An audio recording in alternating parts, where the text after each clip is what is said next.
Ladies and gentlemen, it is good to see you all. It is good to hear you. I can't hear you. I can't hear you, but I hear you within my heart, and that's what matters. In my heart of hearts, insert Kingdom Hearts quote here, I can hear you. But the question is, can you hear me over the music? We're doing a quick little audio balance test here. Yeah, quick little audio balance test. How's it sounding? And listen, I need to know that the music is cradling me. I need to know that I am slightly louder than the music. I think the music is too low. Do you? Is that the truth? People are saying it's great. People are saying it's good. Turn the music up. Hold on. Let's try some different tracks, though. Let's try some... Before we do all that, let's try some different tracks. Let's test some different tracks. Because the music is very loud for me. The music is loud for me. How's that? Is the music cradling you? Me and the music have gone through a messy breakup after I found out it was cheating on me with multiple other chatters. Okay, this is good. It's perfect as it is. Yeah, we've had some issues with some past episodes where the music definitely drowned out some of the players and such, so I want to make sure that nothing like that was going on. Was happening. What was happening, you know what I'm saying? Let's keep testing real quick. Let's test a few tracks. How's this sound? How do I sound in comparison to the music?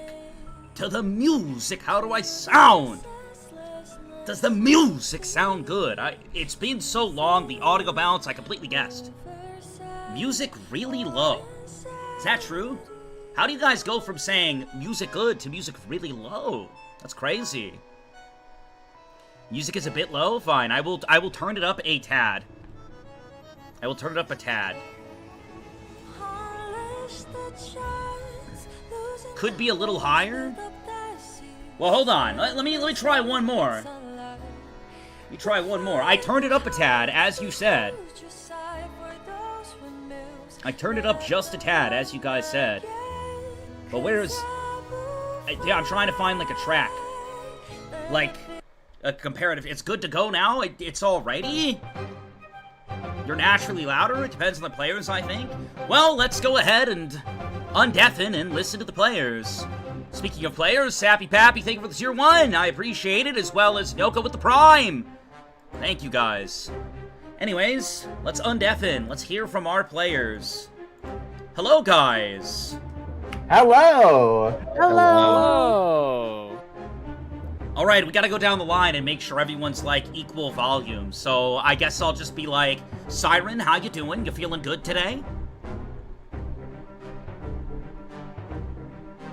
I am feeling good today. Oh, okay, thank God. I thought you died in front of your mic. It's a really long I was like, damn, it's not doing very good, huh? Reika, how you feeling? How you doing today? I'm good. I'm gonna throw up. Oh. Chester, how you feeling? How you doing today? I am so scared, but I'm gonna put my best foot forward. You're on the thumbnail. That means you gotta, like, means you gotta pop off. You're on the thumbnail. Episode 4, Schism, with Chester on the thumbnail. What do you think about that? It scares me. It scares me that I'm on the thumbnail. That's a lot of responsibility. Yeah, you gonna poop yourself? I swear to God, if this becomes a fucking total thing with pooping himself, I'm gonna... Could you imagine if he did that? It's like someone else I know.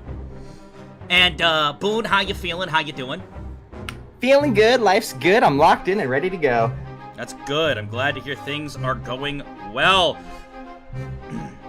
Alright, chat, you've heard them all. Are we all about the same volume? It looks like Usami is saying to turn the players up just a little bit. Turn the music down some? They are fighting the music. I told you guys that the music was fine! You're like, oh, turn it up, turn it up! Maybe I just need to be turned down a little bit. I am a loud boy, after all. Chat, turn the music down. You guys are ridiculous. Everyone was like, oh, the music's so good. And then they want to fuck the whole VOD. And then later, they're going to be eating grapes, watching the VOD go, oh, the music's too loud. Spoiled my grapes. Grapes? Yeah. I'll be eating grapes. Why? Where grapes come from? Alright, I heard from my extreme audio balancers is that volume-wise, Siren could be slightly louder, and Chester could be slightly louder. That's all I've heard, which is crazy because I have Sappy at 200 and I have everybody else in the 100s. But, you know, hey, maybe if you could just eat your mic a little bit. I'm gonna just hold it like this. How's this? Yes, How's this sound? Eat your mic! Eat your mic! It's dinner time! Anyways. Delicious microphone. Sorry for the long wait, guys. Quite the cliffhanger to leave off on. Did everybody catch up? Did you all watch episode 3? I rewatched it. So it's fresh in my little brain as to what happened. It's fresh in my little, right up here, my little noggin. Right up here, dude. It's all up there, ready to go. How could I forget? Dude, what did happen last time, though? I completely forget. That's crazy. We'll wing it. It's fine. I always do. And every time they said, peek. Everyone says, peek. Every time. All right. Anywho. Let's hop right in. Ladies and gentlemen, it was up to you to watch the 3 episodes before this. It is time for episode 4, Schism of the D&D Floors campaign. Reika! Yeah.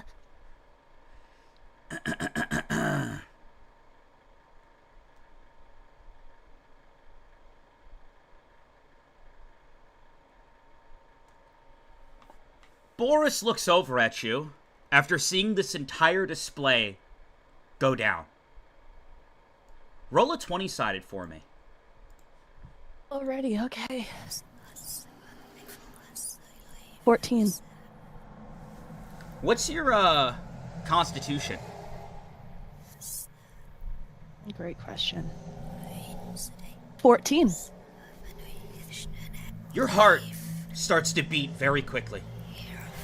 Sweat starts to drip down your face. Your mind starts to race more than it ever has. And all that's running through your head is, what just happened? What just happened? What's going on? What just happened? What's going on? You just got screamed at by Boone.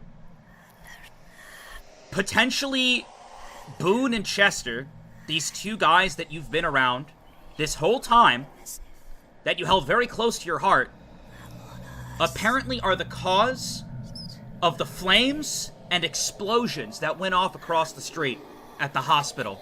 As you see it crumble, as you see building chunks fall to the ground, you hear people screaming, you see people dying.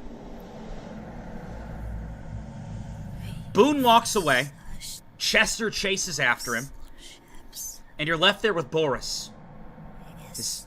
Hey, you doing okay? Is everything alright? No. Roll no, another nothing 20-sided. is okay.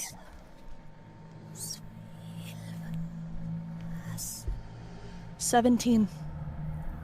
And you said your con was 14? Mm-hmm. Your heart rate, ba-boom, ba-boom, ba-boom, ba-boom, ba-boom, ba-boom, ba-boom, ba-boom. You hold your chest in pain. You just threw up earlier. Your mind races even more. What the hell's going on? What the hell's going on? What the hell's going on? First, you see yourself in darkness. A monster attacks you, talking about a cube or something, and Dad, and you get thrown in with these guys that you kind of know, and you want to have faith in them, but you don't know if you can trust them. And then you're running through darkness, you see a dead man on a fucking spike. Some fake IDs, all the way to blending in with the society you know nothing about, getting thrown into these games, having some dude that's currently next to you throw you through a wall, and then you get thrown into this other game that's apparently run by the government, and you're fighting for your goddamn life. From crazy preachers who are talking about God! God this and God that! And how nothing more than what the world wants right now is for you to die! You strangled a man with a whip and hospitalized him. You almost died. And then, more images flash through your mind, how you have another dude looking at you telling you to kill yourself, and you almost did it. It's becoming too much. You just can't take it anymore. What the fuck is going on? And then the one group of people that you thought you could have faith in. You try to do a nice thing. You spend a huge amount of your winnings and funds for the top suite of the hospital. Just for what? For everything to crumble and people to spiral over breaking Siren's necklace? It should have just been a simple apology or something, but we got people fucking spiraling and leaving you there tipsy and drunk alone in the room that you spent all this money on, and you had a grand celebration for all of them to collectively group as a party, and they abandon you. You're not getting that money back. And now, after all that happens and you regroup, you watch one person that you are close to die in front of you.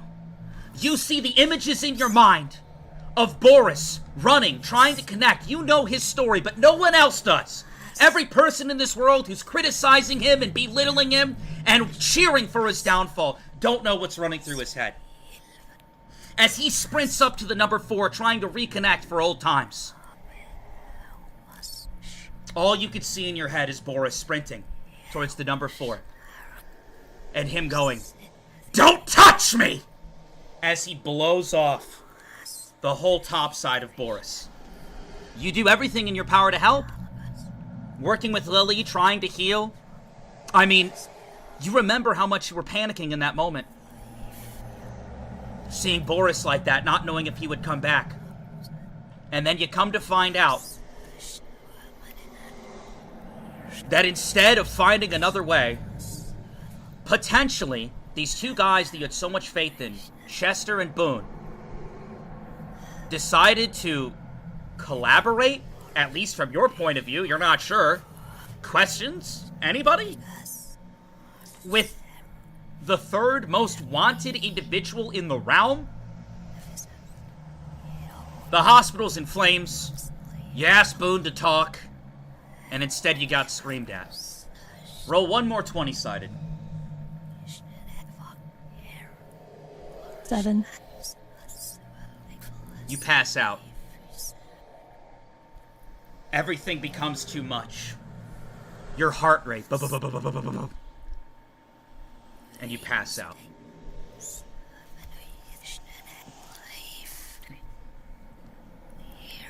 I am going to give you all a perspective. One that happened before any of this went down.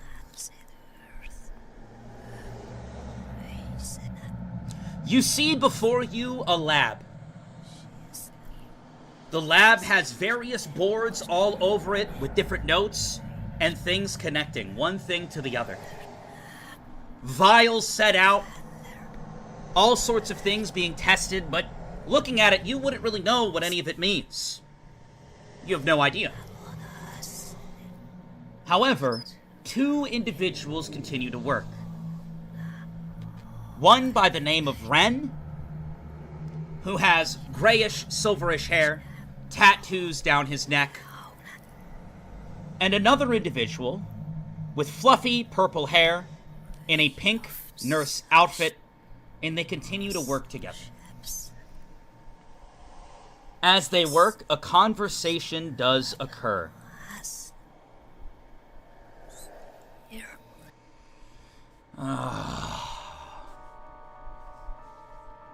Is everything all right?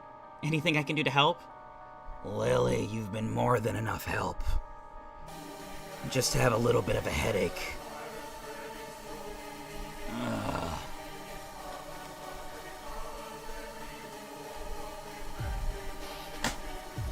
Just talk to me. What's going on? You know, there's not many people in this world that I really, truly trust. Lily, I appreciate all your help up to this point. However,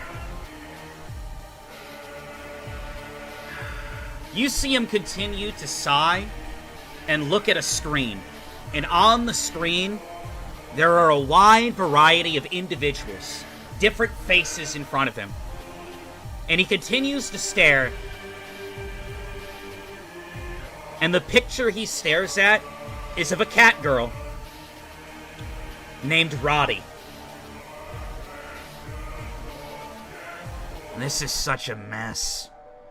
I had no intent of showing myself to the public. However, I think I have to go down and investigate. You're talking about what had just happened recently, right? I heard that for the first time in a decade, the government-sanctioned games, the barrier went down.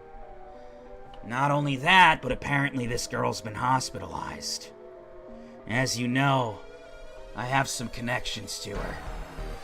I promised her mother that I would keep her safe up until she was an adult, and I did exactly that. However, maybe I'm growing soft. I know it's in everyone's best interest if I just continue to stay in hiding and finish the plan. Can you bring up the data on the current 5 and who's pushing it? You see Lily walk over and type some things into the system. He continues to stare at all of the 5 members. And then he leans in and he stares at Rogren, the number 6.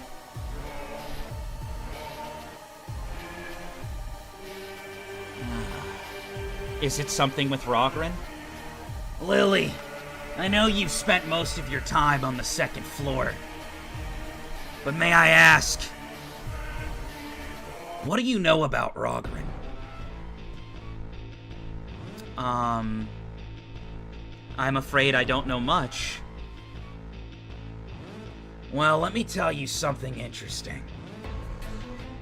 Rogren is an enigma. One day, he completely appeared out of nowhere. Incredible gift energy. And someone who immediately, one by one, started getting the support of the people. Everybody who's made it into the top 5 has done some sort of grand thing that pushed them to the top. What about Maribel? She's a recent case, sir. Even Maribel. Maribel may not have done one specific thing, however, it's what she represents. For the longest time, the gift games have been male-dominated.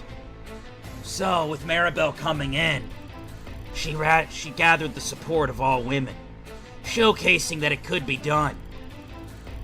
Additionally, Maribel's nothing short of a genius with how she utilizes her pact gift. She's immature as fuck, and I don't think she's worthy to lead. However, her creativity in utilizing that gift is absolutely insane. So I'd say she's earned her spot. The number 1 got his spot from reanimating an angel. So all the religious freaks seem to side with him.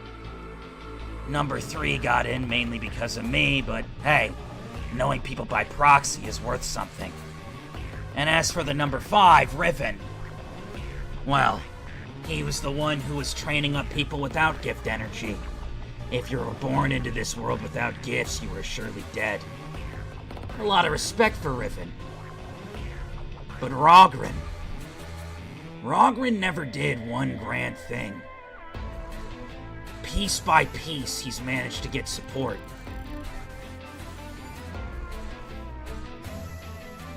I just don't understand why he's doing so much. What's his goal? So what's the point of this conversation, then? The point is that I believe one of the 5 were the cause of that barrier going down. There's no way that the government systematically made this error. But if not the 5, then I believe that Rogren may have been the one to do this. I've associated with the 5 enough where I have a pretty good understanding. To my knowledge, though, Maribel is down on the floor. But like I said, she's too immature. She wouldn't do something like this. Immaturity and naivety don't come to some calculated play like this. Additionally, the one who got hurt the most is another woman, which I can tell you, Maribel's very fond of women dominating the gift games. So you believe Rogren's the cause? I do. I can't publicly say anything yet, but once I go down and investigate, I'll know for sure.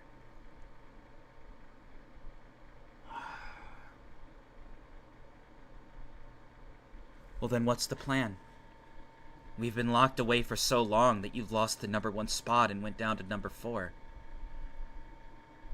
Is this cat girl so important? She is important. I'd like at the very least to see if you could heal her. Maybe we can help get her gifts back. Although, to be honest, it doesn't really matter to me if she has her gifts or not. It's not gonna matter in the grand scheme of things. However, why strip a female's ability to fight? Surely Rogren, if he was the cause of this, has some sort of follow-up for her. And that's what I'd like to avoid. I think I can owe that to her mother at the very least. When we get down there, I have intent for you to go to the hospital. And I'm gonna try to keep my anger in check. Know that I'm not happy about the situation at all. First time showing your face to the public in years. You nervous at all? Not at all. The plan is almost complete. If you can't get her gifts back, remember, it doesn't matter. But see if she has any internal damages that need to be healed. In the meantime, I'll investigate Rogren and these monsters that are attacking the poor.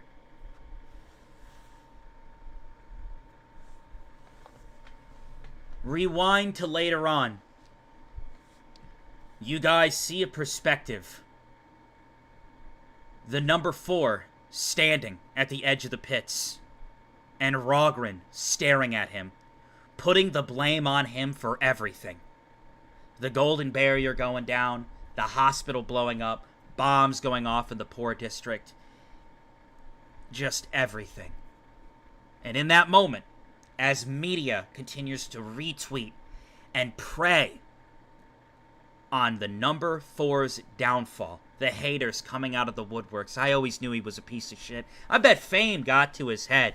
Yeah, he doesn't care about the poor district at all. I can't believe he would do that.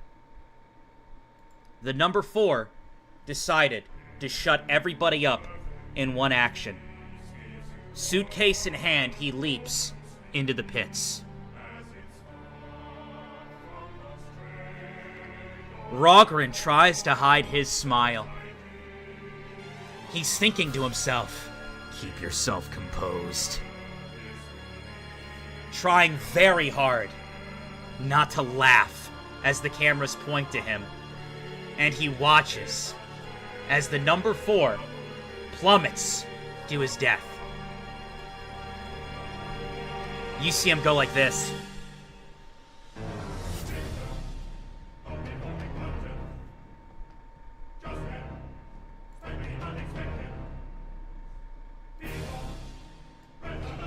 Hiding a smile, he starts to walk off. Camera still pointing at him. Hey! Where's Ren? What the hell did you do? You see someone who looks maybe in their mid to late 20s walking up. Super messy hair. Scars all over his body.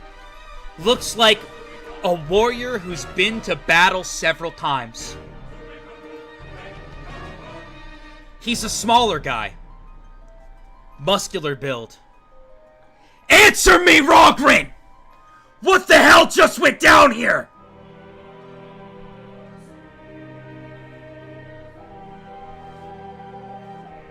You see Rogren put his finger up to his ear and plug it. My God, you're so noisy. How you ever managed to get into the 5 is beyond me. Do me a favor and shut up. You see the messy-looking man standing there. You did this. You talked him into jumping! I know you did! Draco. Come now. I was a big fan of the number 4.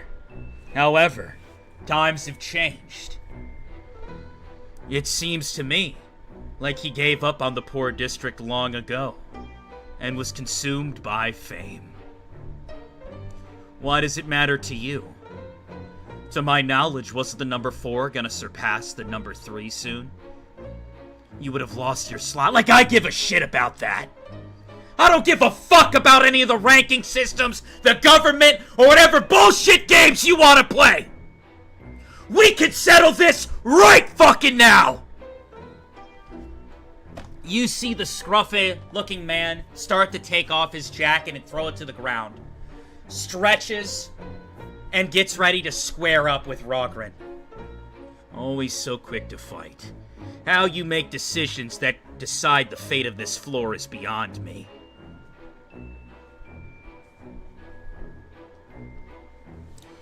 Rogren looks to the sky and sees that the cameras aren't pointing at him. The cameras are pointing over the edge, trying to basically see if the number 4 is truly gone. Rogren notices the cameras aren't pointed at him and looks over at the number 3.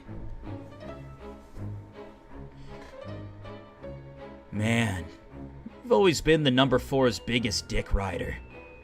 Maybe he decided to jump into the pits and kill himself because he couldn't stand listening to you scream. You see the number 3, clearly someone who's triggered easily, starts to shake. First he betrays the poor, and then he betrays his supposed best friend. Although I guess you're not his best friend. Lily has that spot, doesn't she? You know, before he died, he said something about Lily and her succeeding him, not you. Weird. I guess you weren't on his mind at all before he died. You see the number 3 start to shake, as it seems he has a real connection to the number 4, potentially a friend of his. Yeah, like I'd believe what you'd say. And he never betrayed the poor! The entire time he was taking money from the circulation of the 5 and feeding it to the poor! Behind everyone's back! So you just admitted that he committed a huge crime and was stealing money, and you're screaming that out into the public. Hey! Can I get some cameras over here? Did anybody just hear what he said? Rogren points, and the number 3 looks at him like it even matters. He's dead now! You think sins of the dead will go unpunished? If you knew about this, that's the problem. You see Rogren with a big smile on his face as the cameras floating in the sky come over and point towards the two of them. Ladies and gentlemen, I can't believe I'm saying this, but I just found out that the number 3 is hiding a huge secret from everybody. As Rogren goes to say what he just heard, in an instant, with the fastest speed you've seen, the number 3 punches Rogren right in the face. As Rogren was talking, you see his entire arm coated in flames and draconic scales, and he follows through and launches Rogren across the first floor. Cameras start to point, and news reporters, what is going on down there? A fight between two members in the top 10? You see Draco shaking. I'll beat your ass any day of the week. I don't know about this media bullshit you're playing, but I've never given a fuck. All that matters is who's the strongest. And Rogren, you're looking like a little bitch compared to me! You see him leap up into the sky, and his entire arm grows draconic scales, and fire and aura starts to appear around his arm, and he flies down directly towards Rogren. You see Rogren get up and go to defend himself. And as Rogren goes to swing, the guy is so fast, he ducks underneath it and hits Rogren again right in the stomach. You see blood and spit leak out of Rogren's mouth as he launches him upward even further.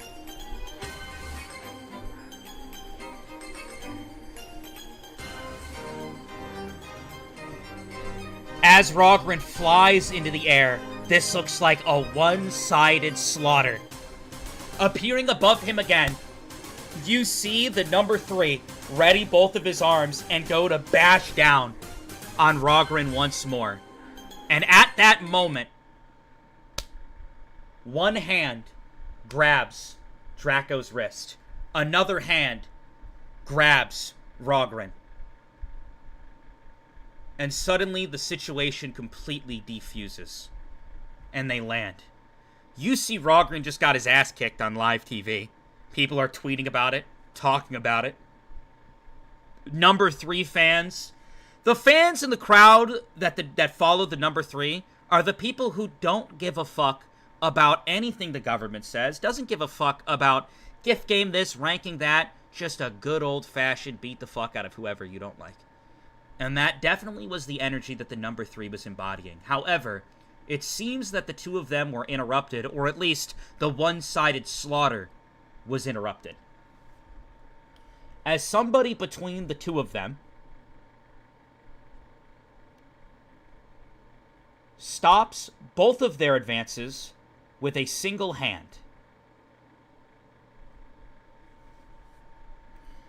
As they slowly go to the ground, you see someone with long hair, long, I would say, silver hair, 2 elf ears, and they look to be blind, as they have a blindfold covering their face.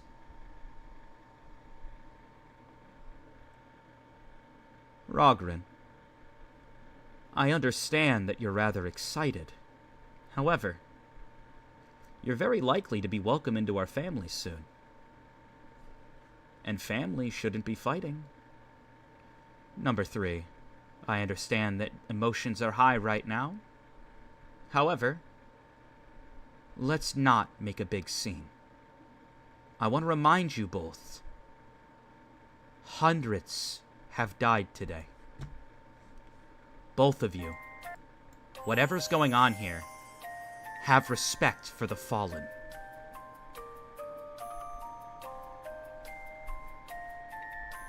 You see Draco. Yeah, whatever, Riven. What are you even doing down here? I was sent down here by the number 1. And I didn't expect 2 of my colleagues to be fighting like children. Both of you need to be calm. Does your heart not ache? Look around you. Rogren and the number 3 both look around. As the poor district individuals, there are tons who have been injured by the monsters, who have been beaten down and killed by the monsters. Homes being destroyed due to the aura and energy that Draco was outputting. People at the edge of the pits crying, those who still believed in Ren. And news reports of a hospital that went up in flames, and upwards of 60 people were killed. Riven looks at both of them. I don't know what's going on here. However, there's a time and place for everything. I understand that both of you likely have the media go to your head. You both think you're special. However, all humans are created equal. And if you look around, several people have had their families, homes, and lives destroyed. And you wish to fight on that further? Both of you, get it together.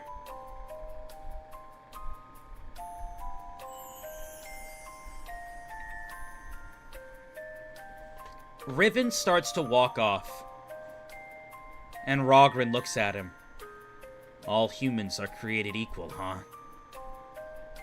That's rich. Starting to sound like the number 4. Rogren, I don't know what your game is. However, I would like to welcome you into the 5 with open arms. If Ren is truly dead, which I believe he is, you will be moving into the top 5 slot, will you not? How about we work on trying to get along, and seeing and being open-minded to other people's perspectives, rather than you constantly rage-baiting for the camera. To be honest, if you guys weren't in the poor district, I would have let Draco keep beating the hell out of you. Anyways, let's go, Draco.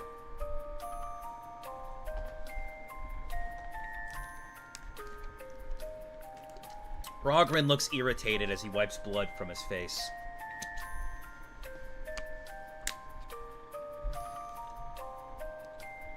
Things start to diffuse, at least in that area, a little bit. We are going to rewind even further. And of course, I'll let all the theorists try their best to figure out where the timeline falls. However, all you guys hear is a whistle. A whistle gets blown. All done? Dorothy. Hey, can you hear me? You see a girl with long black hair and a gothic style standing there. And another girl with a gothic style blowing a whistle and her eyes glowing. Alright, it's been done. My little pet monsters will be raiding the first floor soon, Sarah. Oh, this should be exciting. Yeah, I still think it's freaky how you control those things. Anywho, time to get the job done.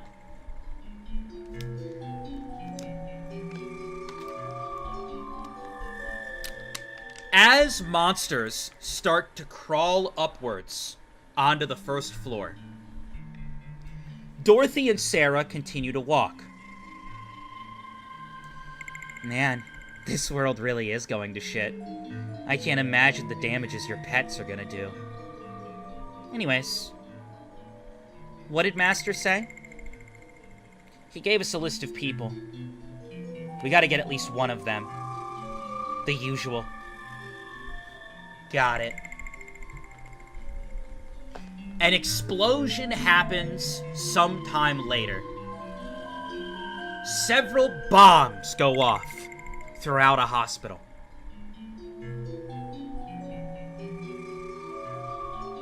Dorothy and Sarah approach the hospital from the side of the building as it's up in flames. Ugh, that girl is here. They both look and they see someone standing on a rooftop. It's a girl with pink hair and twin tails, standing and feeding information to the media. It looks like she's trying to scan energies in the hospital.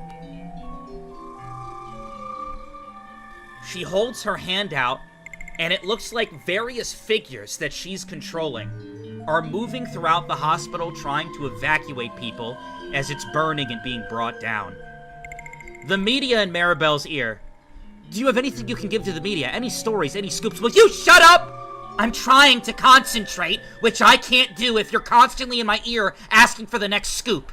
I get it, our lives are entertainment to you. Shut up! After some time passes, and Maribel continues to exhaust her energy, from what I'm sensing, it seems like people that you would know about. Roddy the cat girl is in critical condition.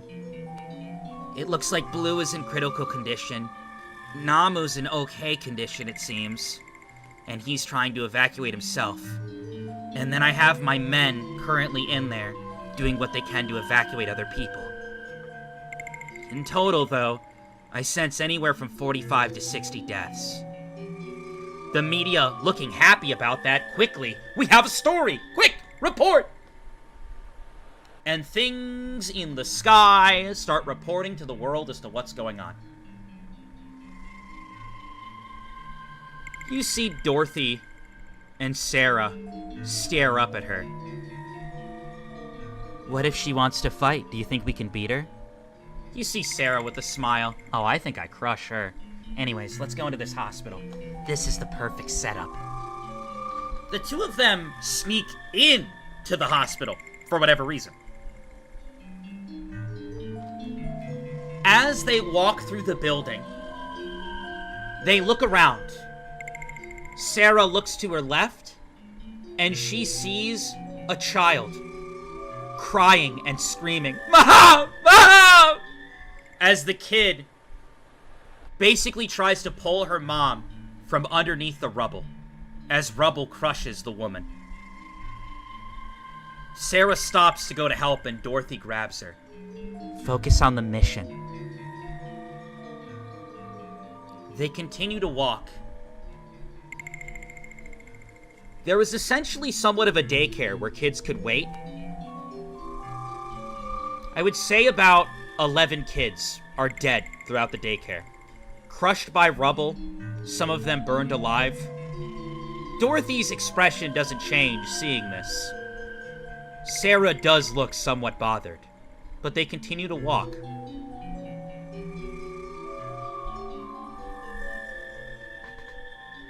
Sarah looks down and looks back at the kids.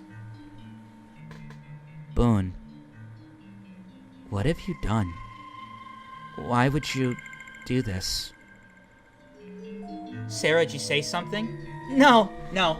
Let's keep going. The mission. They continue to move to another floor, try to conceal their presence from Maribel. Huh. Shockingly, it seems like Maribel left. Well, I guess we don't have to hide ourselves as much. They continue to look around.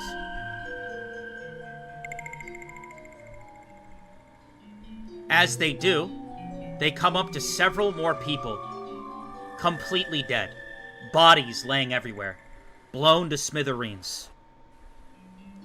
And finally, Sarah hears something and approaches a room. She hears screaming and crying. No.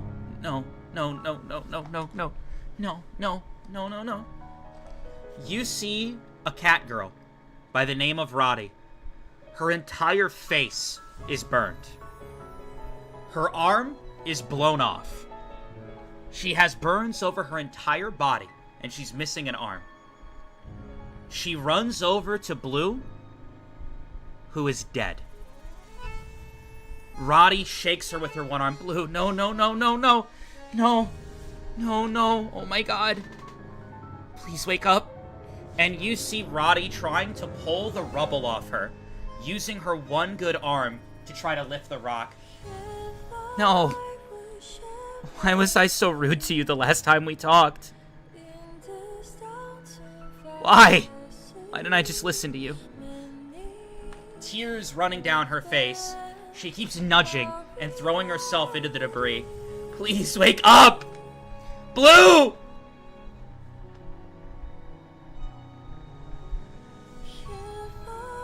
You see Sarah move one of the large stones out of the way. She seems incredibly strong and starts to walk towards the crying cat girl.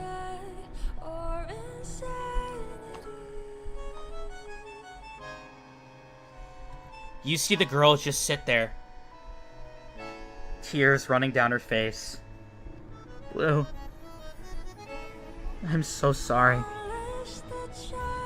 The last time we talked, I dismissed you. I wish we could have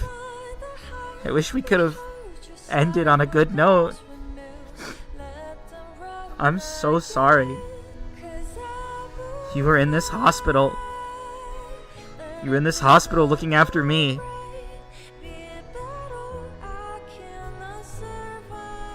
As she continues to rub tears from her face, you see Sarah and Dorothy approach the girl. Hey, you have a moment? You see the girl continue to wipe tears from her face.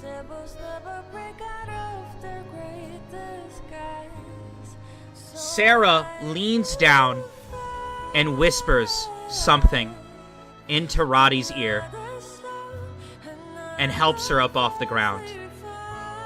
Come with us. I promise. Things will get better. Life can end here, and you could die with her, or you can live on like she would want you to. I don't have any gifts. I don't have a mom or a dad. I don't have friends. I don't have anything. I don't even have my arm anymore.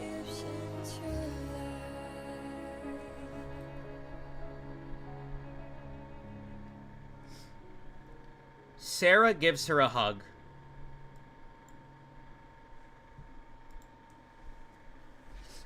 After some conversation and too much energy exertion, Roddy passes out. It seems her girlfriend Blue is dead. Dorothy hoists up the cat girl, covered in burn marks, with a missing arm, and carries her.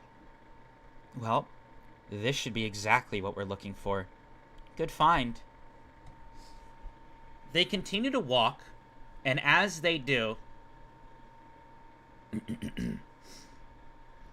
they hear something. As they walk out into the hallway, they hear, "Oh, Heavenly Father from above, how you face me with this trial!" Some deranged-looking guy with scruffy brown hair, and here I see two women who likely caused the explosion. Both of you, unscathed, shall be punished and judged by the Lord. Oh, God from above, hear me! Namu points at Sarah. Did you cause the explosion, witch? Put the cat girl down now! I sense that you both have evil, demonic energy, and that won't fly. For I am the Lord's vessel. I'm his tool, and he can use me as he sees fit. At that moment, you see nothing but black, dark energy completely start to envelop Namu, going into his ears, his mouth, suffocating him. And you see Sarah go like this. And at the moment she does, the darkness just... blood splatters everywhere.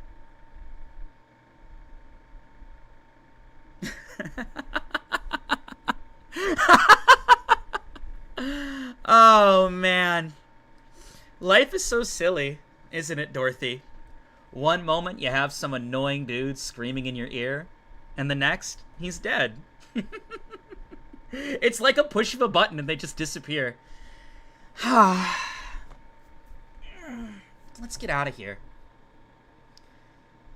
You see Dorothy look surprised at Sarah.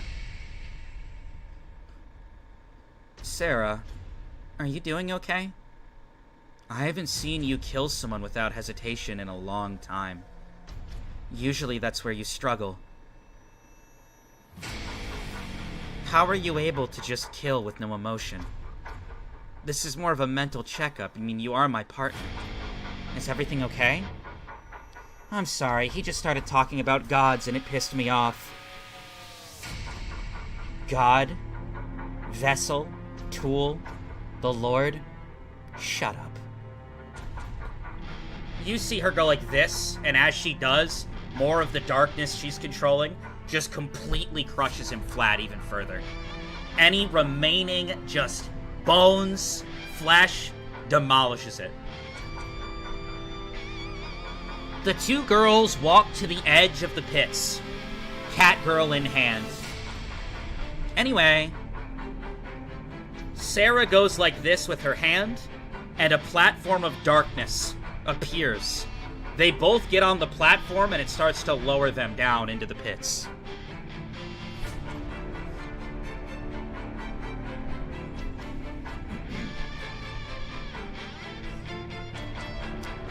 we are going to rewind yet again. Siren.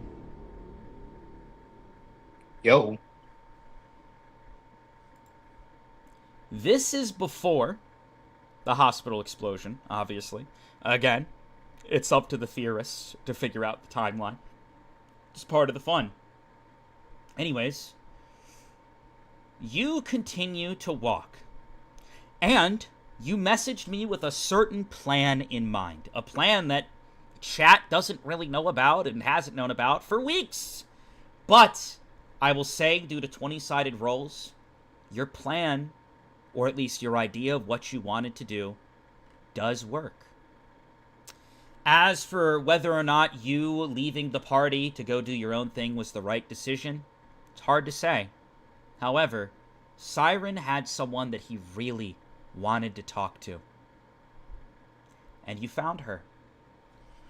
As you were heading to the poor district, you found someone in the middle district. Due to rumors and such, it seems that she frequents a tea shop. You see her standing in line, waiting to get in to this tea shop. There, standing before you, is a girl wearing a kimono, with purple hair and a kitsune mask.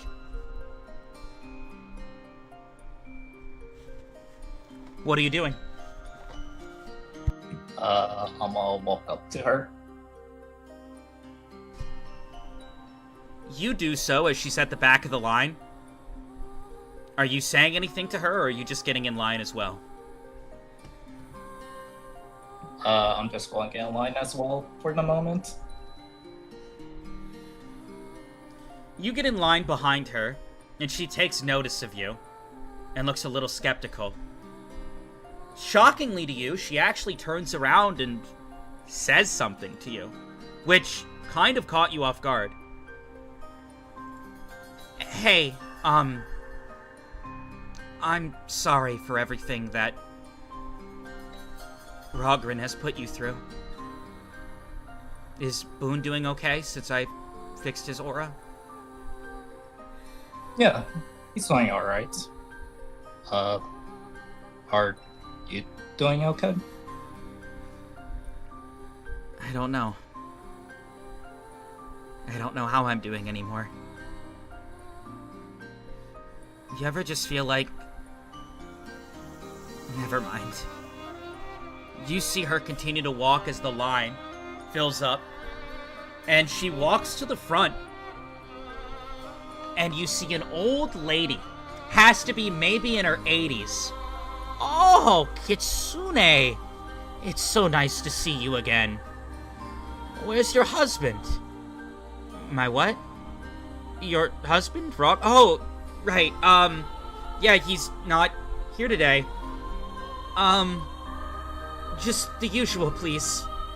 Speaking of, how are you and your husband doing? Oh, he's still sick.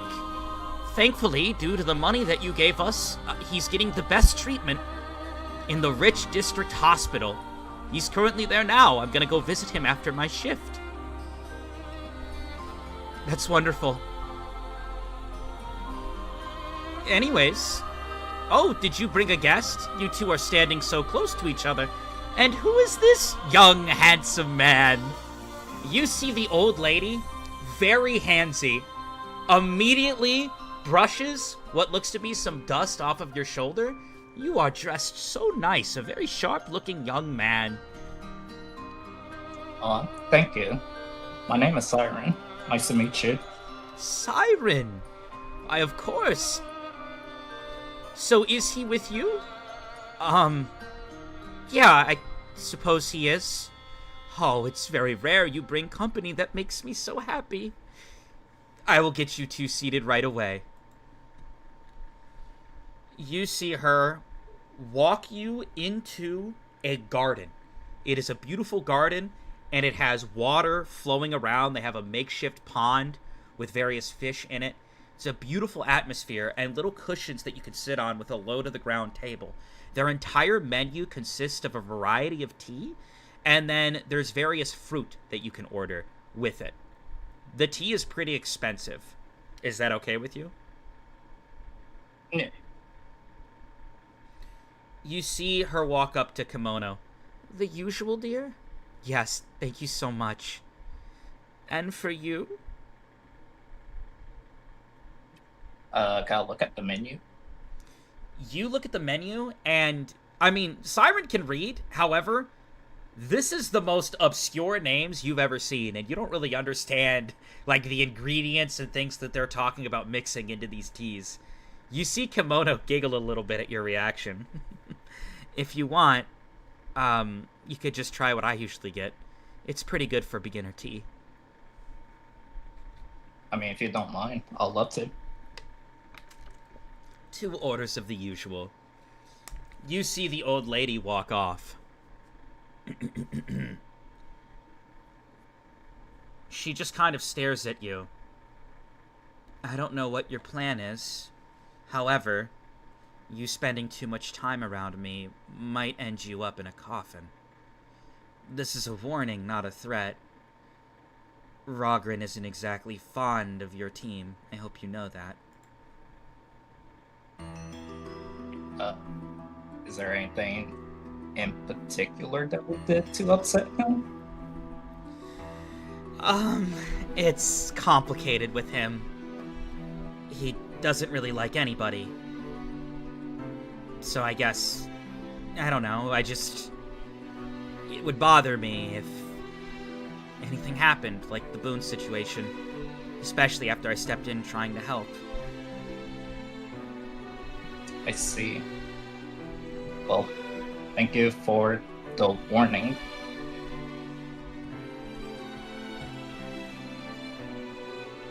The old lady comes back and brings 2 teacups and sets them down. And she also gives some bread as well as grapes.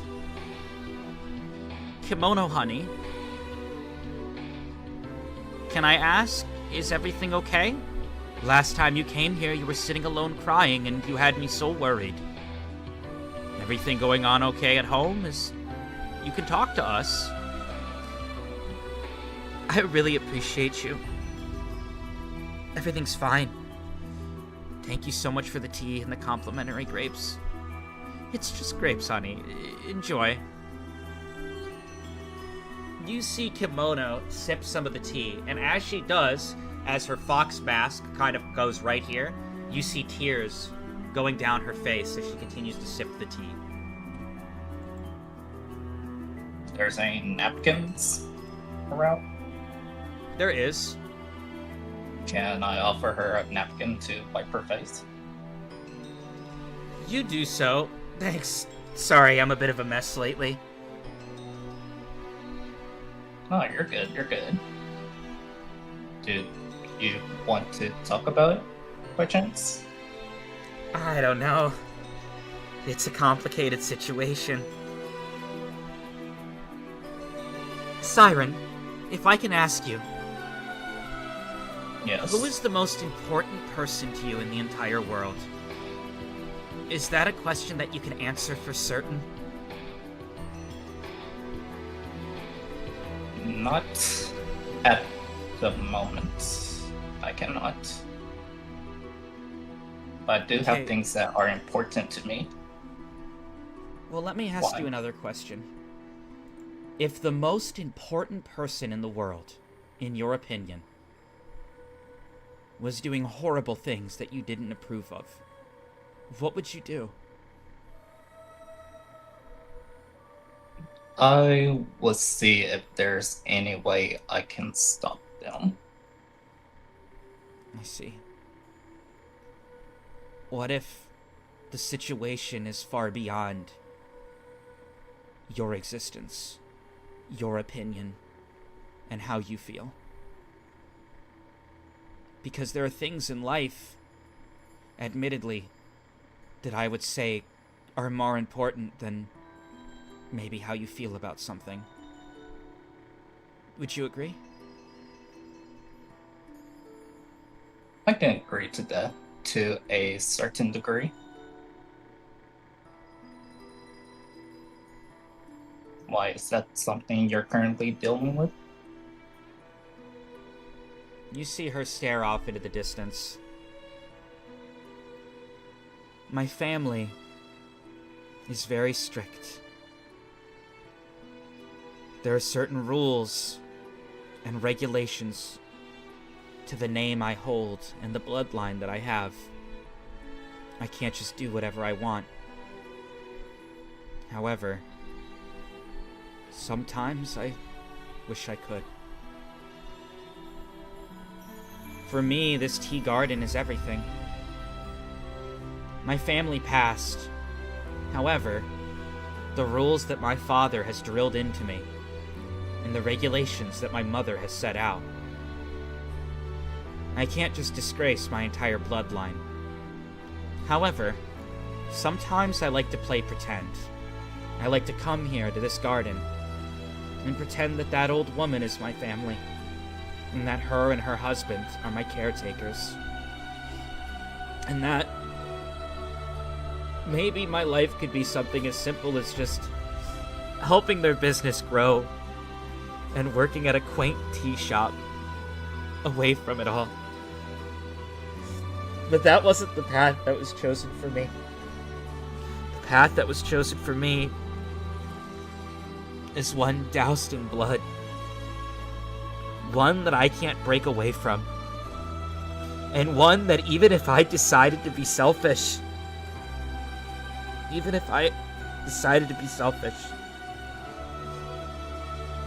it impacts so much more than I could even fathom.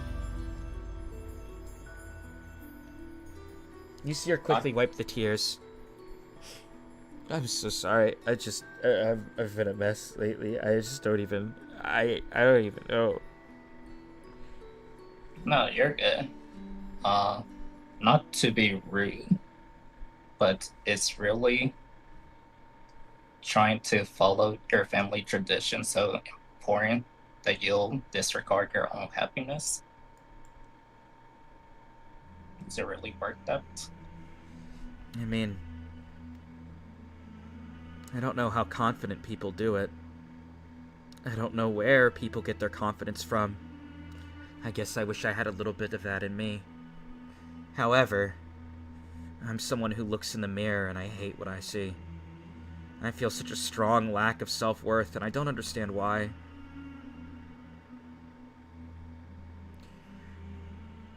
To be honest with you, I don't even blame Rogren.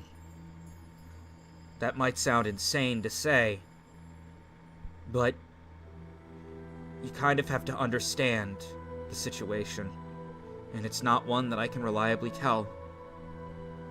However, it feels good to talk about it, so I guess thanks for listening. To answer the question, unfortunately,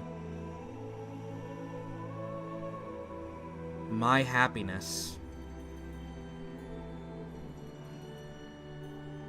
it's not that it's out of reach or impossible. It's just that me being happy might put many more at risk than you think.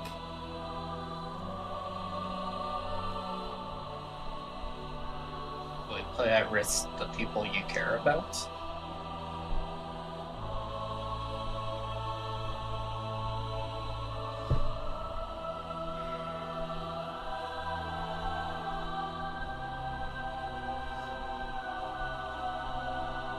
You see her continue to wipe her face. I think I've said enough. I really can't talk about it. Just know it's a very complex situation. What about you? Everything okay in your life?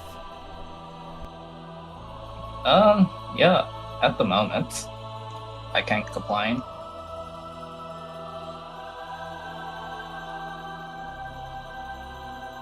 Do you mind if I ask another question, Deb? Okay, go ahead. If you don't mind answering, what exactly is up between you and Rogren, cause she asked how you and your husband were doing, but you were kinda hesitant. You see her stare at you and regain her composure. I see. It seems I've been slipping up. Well, I suppose if you've noticed, me and Rogren aren't actually married or together at all.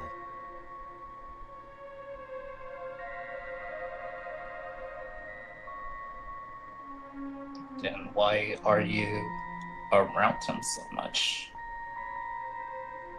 As I said, the situation is complex. However, he has zero romantic interest in me. In fact, I don't think he has romantic interest in anybody. And I have zero romantic interest in him. It's all for publicity. Looking good for the camera. People are more accustomed to like someone who has a wife and seems like a family man. To be honest, it mutually bolsters both of us.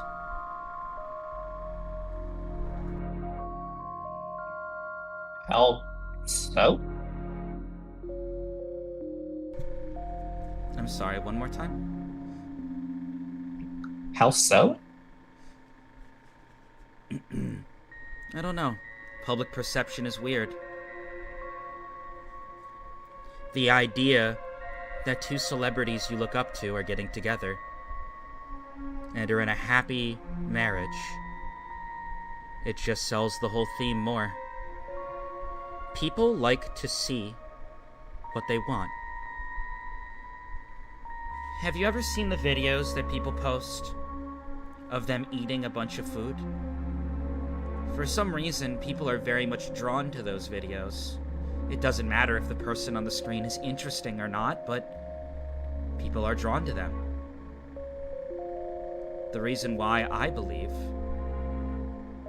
is because we kind of wish that delicious food was in front of us. And that's why we watch. Because we kind of wish that we were there. Or we kind of wish that we could see ourselves in that role. So, Rogren on screen is this man of great power and potential, rising from nothing and reaching insane heights, brick by brick. And on top of that, he's married to the beautiful sword maiden, Kimono Kitsune.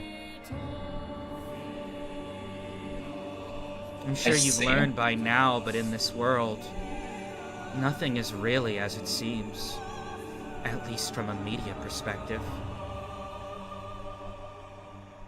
Don't get caught up believing every story.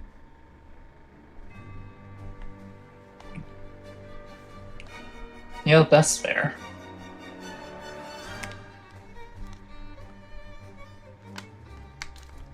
Yo, now I tried this tea. Yeah, 20-sided.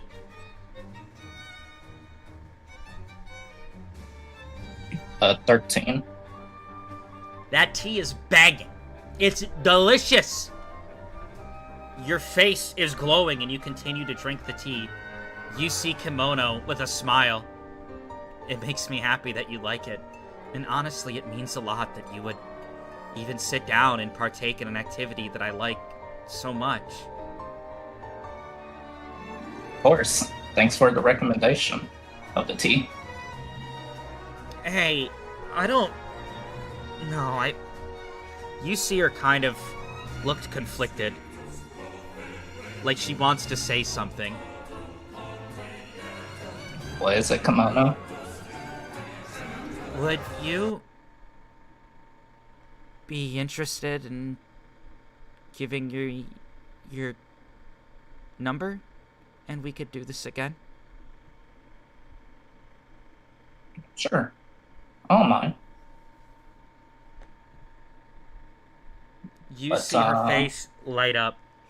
I've felt so lonely, and I have to say, I've never felt so much stress leave my body. Being able to just sit here and chat and do something I love, like drink tea, Thank you. Of course, just, if you do decide to message, just be sure Rogren doesn't see. Oh, don't worry. I'll make sure you're in the clear. Like I said, he doesn't have any romantic interest in me anyways. Not that this is what this is about, I just... You know, it's... never mind. Alright then. You guys exchange numbers. You do have the texting feature, right? I can get it. Yeah, you might want to get that.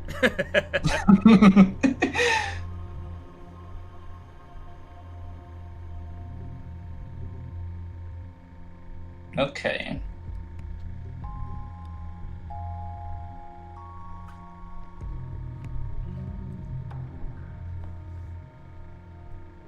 And it's 1,000, right? If I don't have anything? Yeah. Yeah, if you don't have anything yet. Okay. As you guys get up and go to leave, a massive amount of explosions go off in the distance, Siren. You can see up in the rich district smoke and fire, and you see Kimono. What is going on over there? And then you see that she gets a message, and the message sender says Rogren. I have to go, okay? We'll keep in touch, alright? Yeah, no problem. Thank you be again careful. so much. Yeah, no problem. She waves to you as she runs off, going God knows where. What the hell happened up there? What time is it at this point for me? Time of day? You're looking at maybe, like, this was a very late night tea outing, so you're looking at maybe, like, after midnight right now? It's, like, late, bro. You Shit. look back at the tea bar as they're getting stuff closed up. You're looking and seeing they do alcoholic tea, and you're like, maybe next time. But it was a good place, and you mentally note it. Nice, nice. Well, I guess I will go back to the mid-inn, Okay. but if I happen to see any of the V family, can I speak to them before going back to my room? If you see who? One more time, I'm sorry, you cut out for me. Anybody from the V family, like Vinti I or know what you're Vin- talking about. Yeah, Vino, Vino. old Vino, yeah, I got you. Yeah.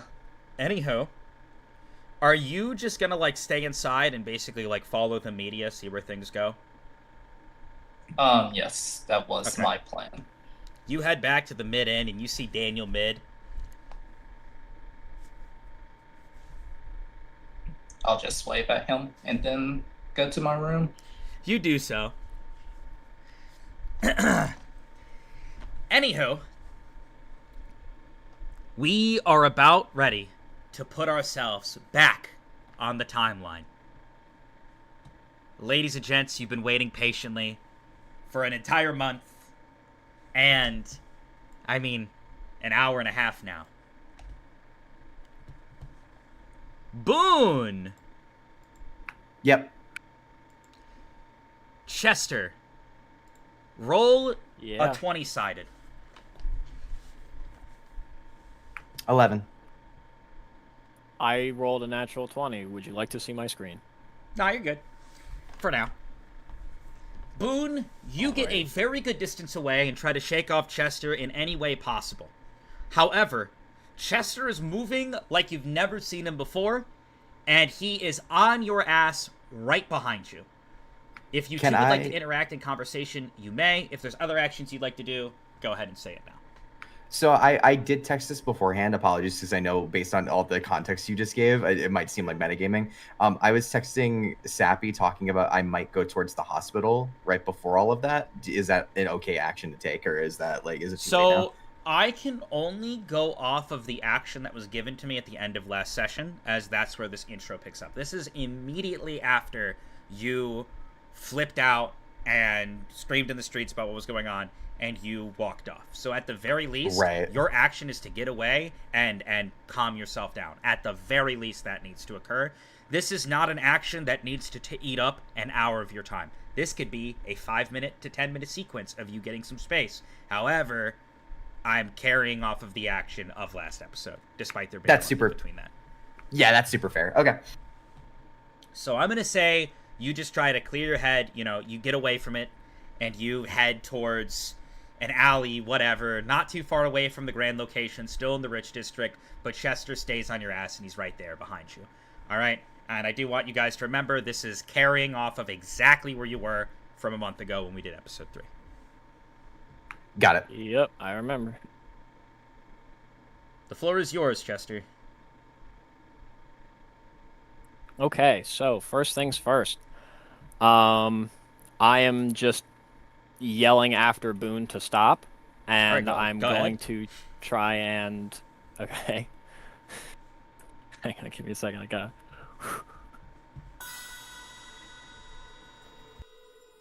Boone! Boone, stop running away! Why do you keep coming? Boone, we need to talk! We didn't get a chance to talk yesterday. We have to talk.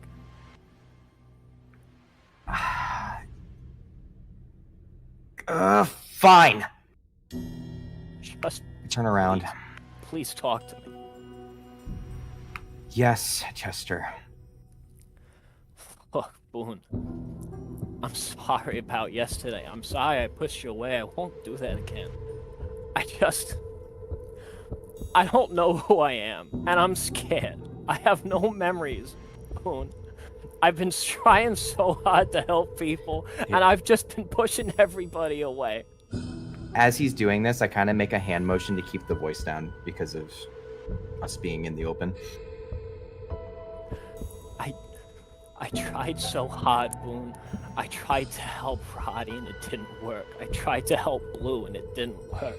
I tried to help fucking Pinky Bobby and it didn't work. I just wanted to play a prank on Siren and he fucking hates me.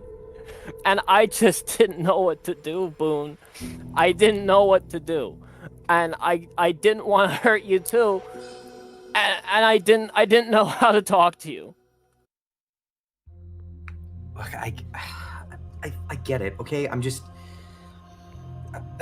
been trying to help keep everyone together, keep morale high, and I'm still trying to, and it's, well, I guess not anymore, but I spent the entire time, the last 2 tournaments, trying to make sure everyone felt good. And then everything kind of fell apart. We went to the room and y'all got in that argument. I was trying to help out and defuse it, and you all just left. And I was trying to help you. I was trying to check up on you, and then I went back to the room and Reiko was gone. And that just led to a whole spiral of events where now I have nothing. I am completely out of credits. I have no idea, unearthly fucking idea what I'm supposed to do now. I don't know. I thought I had this all figured out, and I guess I just don't. And I don't know, I just keep fucking it up. And I know you're feeling that way too, and I wish I could help, and I just don't have the answers. Boone, it's okay to not know the answers. You've been trying your best, and it's so great that you have. I wanted to come back, but I got lost. I didn't know where I was. I ended up passing out in a fucking alley, and I lost all of I have so much debt. I have $5,000 in debt. and I've already been leeching off of everyone, and I feel so terrible about it. I slept on the streets in the poor district. I know what you're going through. I'm sorry that I caused it. As ironic and as shitty as it is, I know what you're feeling, Boone. We can do this together. You don't have to run. We can figure it out. I don't know what birthday boy was saying back there. I don't know if he's lying or if he's telling the truth. But according to him, you and I are connected somehow. And I've, with no memories, with nothing tying to me to this place, you guys are all I have. I see you guys as my family. Boone, you're like a son to me. And I'm so sorry I pushed you away. Please, Boone, please do not leave. We can do this together. Look, I really appreciate everything you're saying, and it does help. It's just,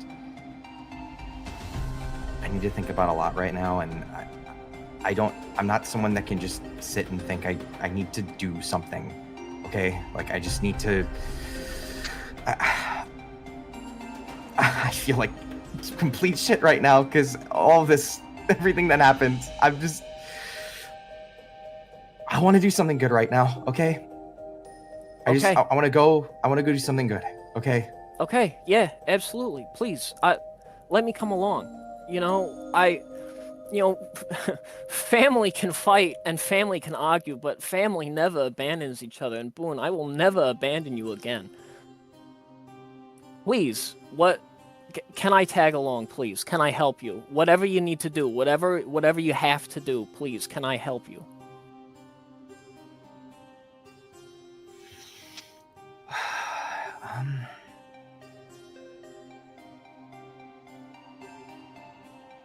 Okay. All right. All right. Hello! If it isn't Mr. Rotund and Twinkie Boy! You see someone with long hair and a big smile start to walk towards the two of you. You recognize him as Kingly. Having a tea party out here in the alleyway. A question for you, Mr. Twinkie.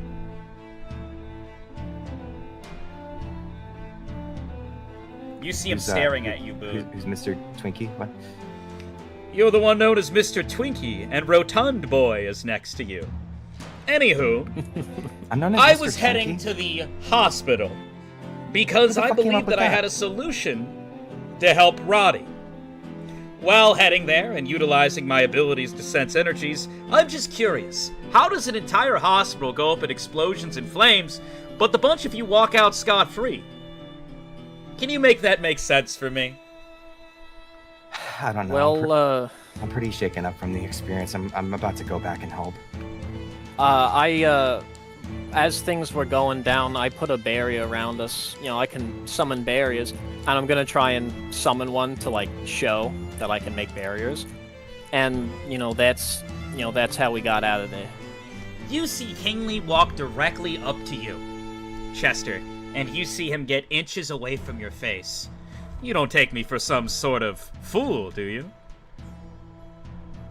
You have the ability to summon several barriers at several different locations you don't see, and utilize that as protection towards everyone in your party. Well, I gotta say, that's truly immaculate. When I heard the explosions going off, I made a quick command to Chester to use the barriers. It was the only people I could think of at the time. I see. I guess I just wanted to question you. I mean, I have to be honest with you. A sin such as this, if you enigmas who had appeared on this floor happened to be the cause behind this hospital that exploded, well, I'd have to come at you with everything I have. Please, sir, please believe me when I say I would never hurt a fly. I see. Well, I'll say this. I'm not the one you should be worried about convincing. I would say she's the one you need to be worried about convincing. And you see him point up on the roof, and standing there, staring at you, Boone, smiling ear to ear, with red shades in her eyes. Shades of red in her eyes. Maribel is staring at you. Found you. Found me? Why? Found Why- you why. You see her leap down next to Why you. are we not helping the hospital right now? Why do you have any interest in helping the hospital when you were the one who set it up in flames? Under what pretenses? I hate people that waste my time. And I hate people that lie. Either you can come with me for questioning, or this can get really, really messy. Okay. Okay, that's... yeah, okay. You're gonna have to bring me too. I was there with him.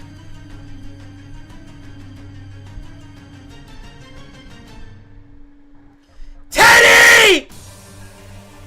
You see, leaping off the building, a giant teddy bear slams into the ground next to her, towering over her person. You see, standing at about maybe 7 feet to 8 feet tall, a teddy bear that looks quite literally like Nightmare Fredbear, standing there, foaming at the mouth, alive. You see it goes and it scoops you up, Chester, in one hand, and it scoops you up, Boone, in the other hand. Okay, just really quick, I do have syringes inside of one of my pockets, just so you don't get stabbed. I'm just letting you know. You see Maribel start to walk, carrying both of you.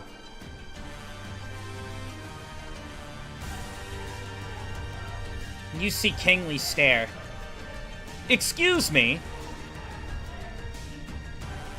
Young Pink. I don't really know what to call you. Maybe... interesting hair.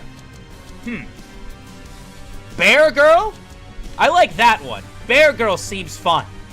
And you see her slowly look at you. Or slowly look at Kingsley. You're lucky you're Riven's student. Otherwise, I'd slaughter you for annoying me. Teddy, let's go. Very well. And you see him back off.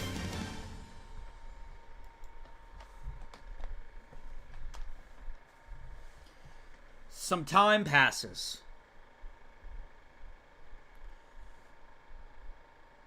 Siren. Hello. There's a knock on your door.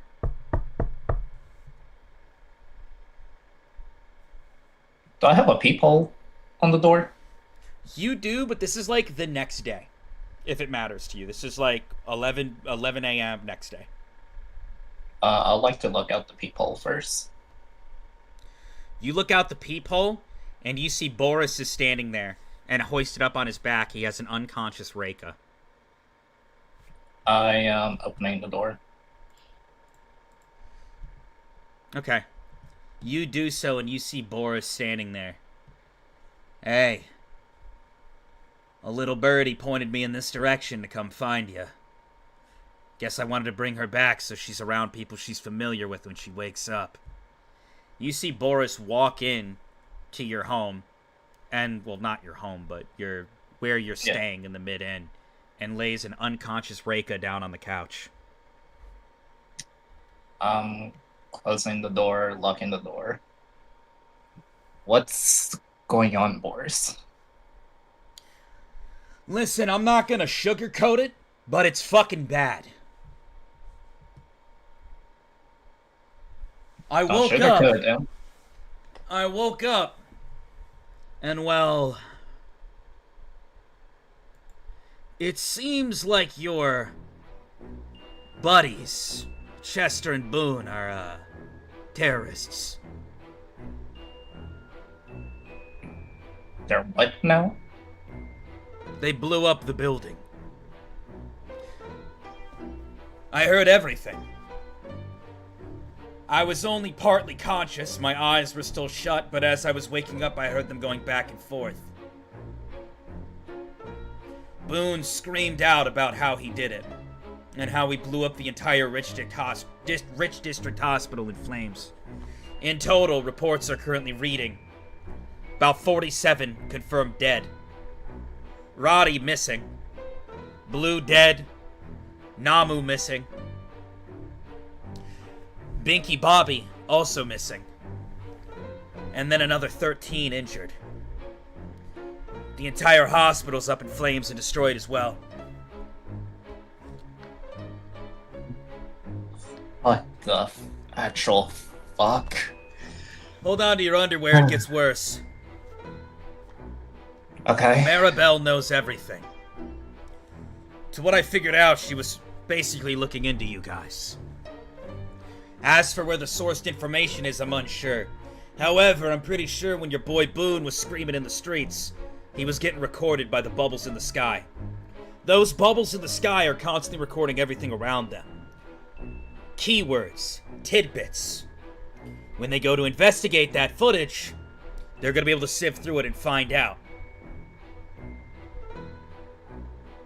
Now you see where this gets bad, is that you and Reika were near them, extensively. To be honest, I'm not really worried about you, as you weren't at the scene. However, she was. And knowing how this world goes, given Reika's popularity, the bigger you get, the more it can all crumble for you on a dime. Reika can lose everything she has in tenfold. I believe those two, if they truly sin, deserve justice. And that's for that's for Maribel to figure out. However, to my knowledge, Reika had nothing to do with this. And given your reaction right now, I'm guessing you didn't either. What the fuck? However, Boone screamed out loud that he did it for the party. Which would be your little crew. Of course he fucking did. So, here's where it gets messy.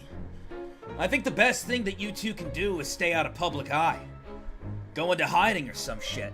Or, you could remain in public eye and basically throw those two under the bus. Make it seem like you had nothing to do with it, and nothing to do with them.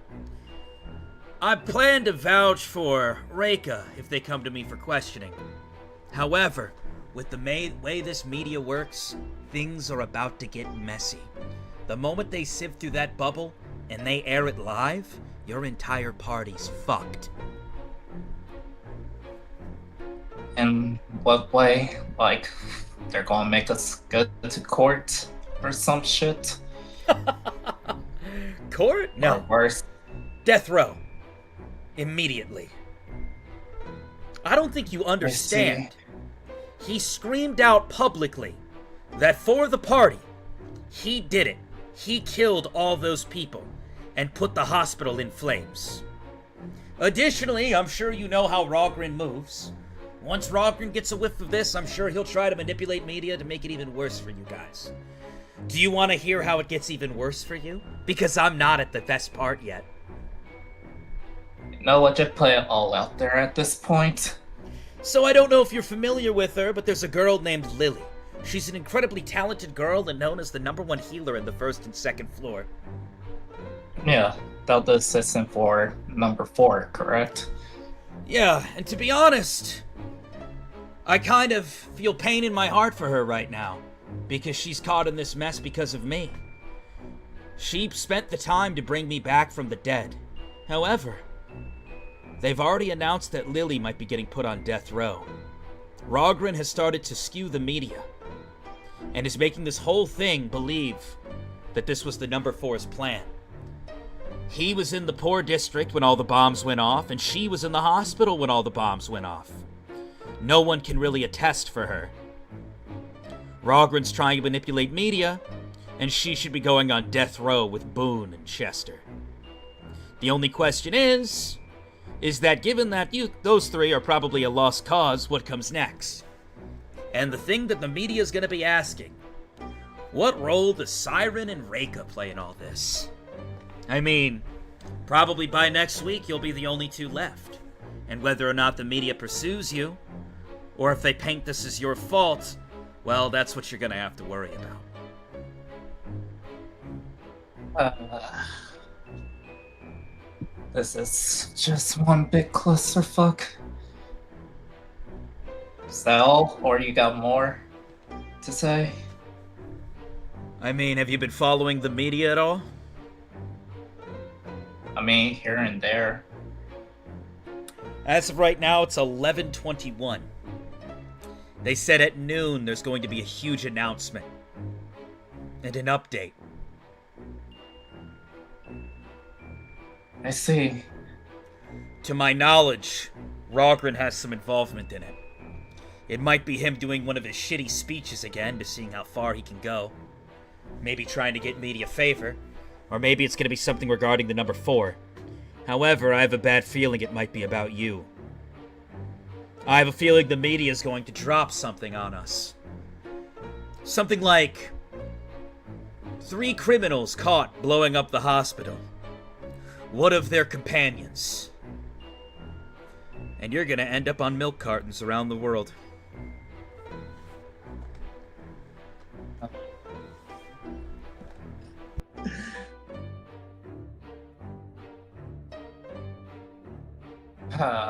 Well, first, I guess we should see what Reika wants to do. I tried to wake up Reika. I wouldn't try doing that. I've already tried. I don't know if she's in some sort of comatose, but she's just not waking up. Thankfully, she's still alive. There's slow breathing and a very slow, steady heartbeat. But I think she had some sort of insane panic attack. I see. Well, you said 12 o'clock that the announcement was going to happen, right? That's correct. In Well, the given meantime... that... Oh, go ahead. Oh, I was just gonna say, well, given that I don't know what the fuck is going on with this, all I can really do is see what they're going to announce. Yeah. Anyways, I am going to cut back over to Chester and Boone.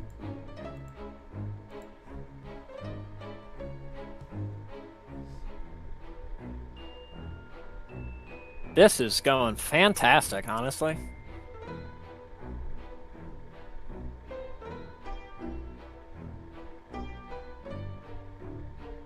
I mean, this has been a pretty chill session.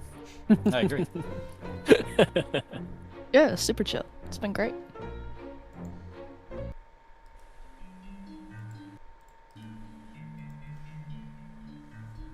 Chester, Boone. Yeah. You guys get blindfolded, and you continue to get dragged by what feels like a giant teddy bear bringing you along. And you can hear the humming of Maribel.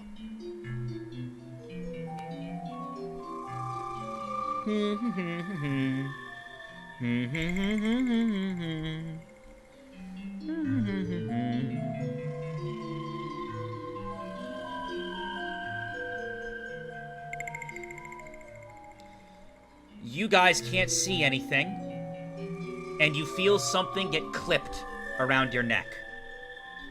Feels like there's a collar of some sort that gets put on you, but you can't see, and you can't fully tell. Then, you feel yourself get tossed. Boone, you smack into concrete, and you can feel your head lands in a puddle. Chester, the same thing happens to you. Are our blindfolds, or are our hands locked up too? Like, are we able to Yes. take the blindfolds off? Okay. You are restricted binded by your arms, blindfold. You feel a collar around you. Additionally, you don't feel any gift energy flowing through you. You assume that these properties, the moment the collar went on you, it started to negate your energy. Oh boy. Time passes. As time More passes, time passes. may I ask to do something in the meantime?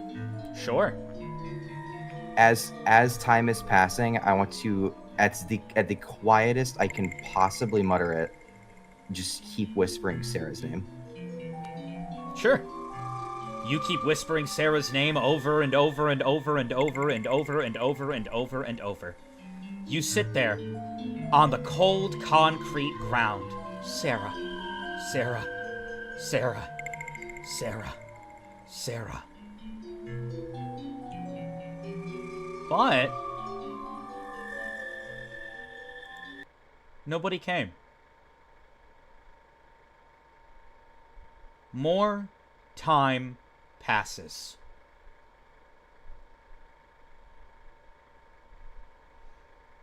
You guys are hungry. The ground is freezing. You can't see anything or use your powers, and you don't know where you are.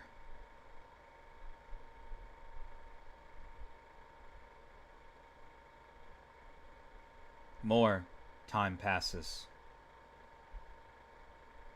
You really wish the concrete wasn't so cold. Your wrists are starting to hurt, and there's aches in your shoulders. More time passes. If possible, like if we're not chained like to the walls, I want to try and like find my way over the boon and just like sit with him, like just against him, so that we know like we're both here. Sure. You worm around the room, and you learn, after about an hour of squirming and exerting your energy, he's not in the same cell as you. Seems you were thrown somewhere else. You're alone. Damn, bro. Did I happen to learn the layout while I was squirming around? Yeah, you're in a confined prison, and it seems like there's a piss-smelling cot off into the corner for you. Also, while you were squirming around, you don't know who the last person was in here, but it seems that they were shitting in the corner. It smells terrible. Bro, this place is fucking awful. More time passes. More time passes. Can I yell out, to see if Boone will hear me? Sure. Boone? Boone, are you there? No answer. Is anybody there? No answer. This is a huge misunderstanding. No answer.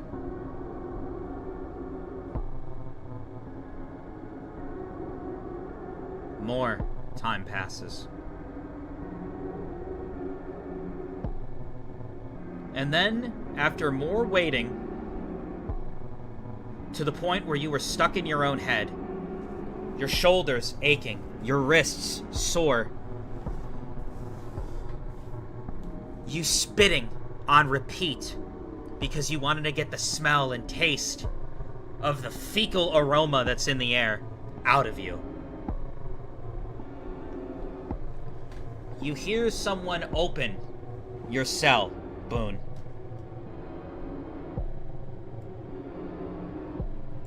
I just remain silent.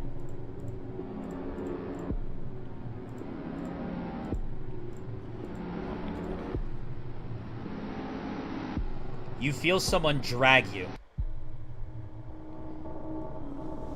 You feel yourself get seated and strapped into a chair.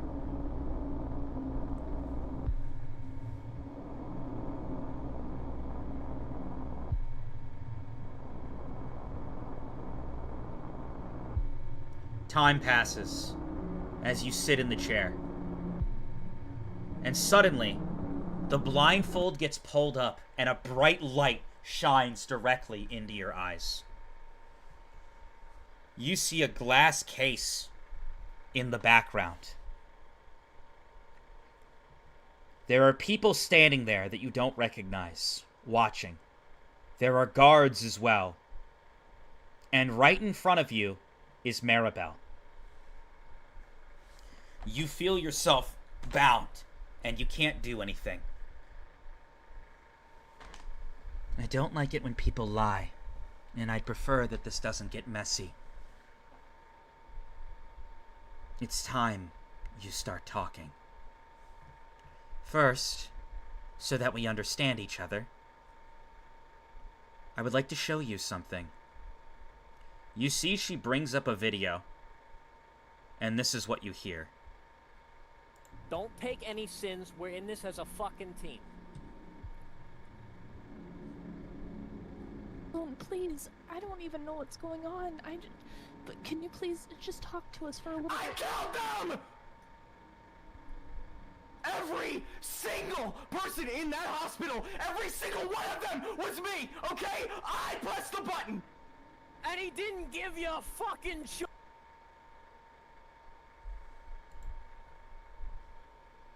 Additionally, footage has been linked to us of you pressing a button and the entire hospital going up in flames.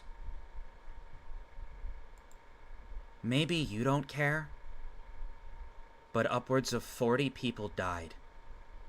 Children in the daycare, elderly for their checkups, and other gift game users as well. There's been very little information around you and your team. So now, it's time to start talking.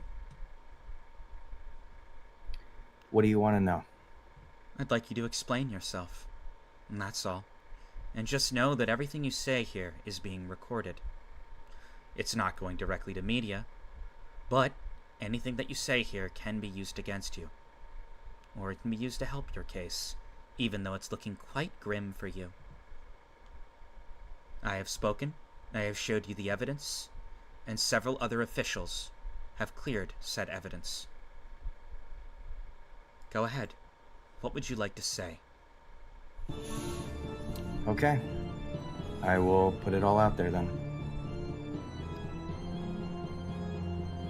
When we were in the hospital, there was a man who approached us and was making a loud racket. Lily can attest to all of that. And I went down the hallway with Chester to check on what it was, and there was a man in a birthday hat that had claimed that he put bombs in all of the hospital rooms. He seemed to know who me and Chester were. We did not recognize him. And when he began speaking to us, he decided that he was going to kill Chester if I didn't press the button to blow up the hospital. And if I didn't do it, he was going to do whatever he wanted, and he probably would have killed us all anyway. It was the only thing I could do to ensure that some people survived, otherwise we all would have died. You did what you did to ensure that you and your team solely survived. You're a coward. You didn't choose to take any risk. In fact, you folded immediately. You're right, I am a coward. So you decided to corroborate with the third most wanted person in the world. And you state that your corroboration was mainly out of fear. Fear at the loss of your own life. Not my own life, but the life of, again, the people I could think of at the time. It was all happening so fast.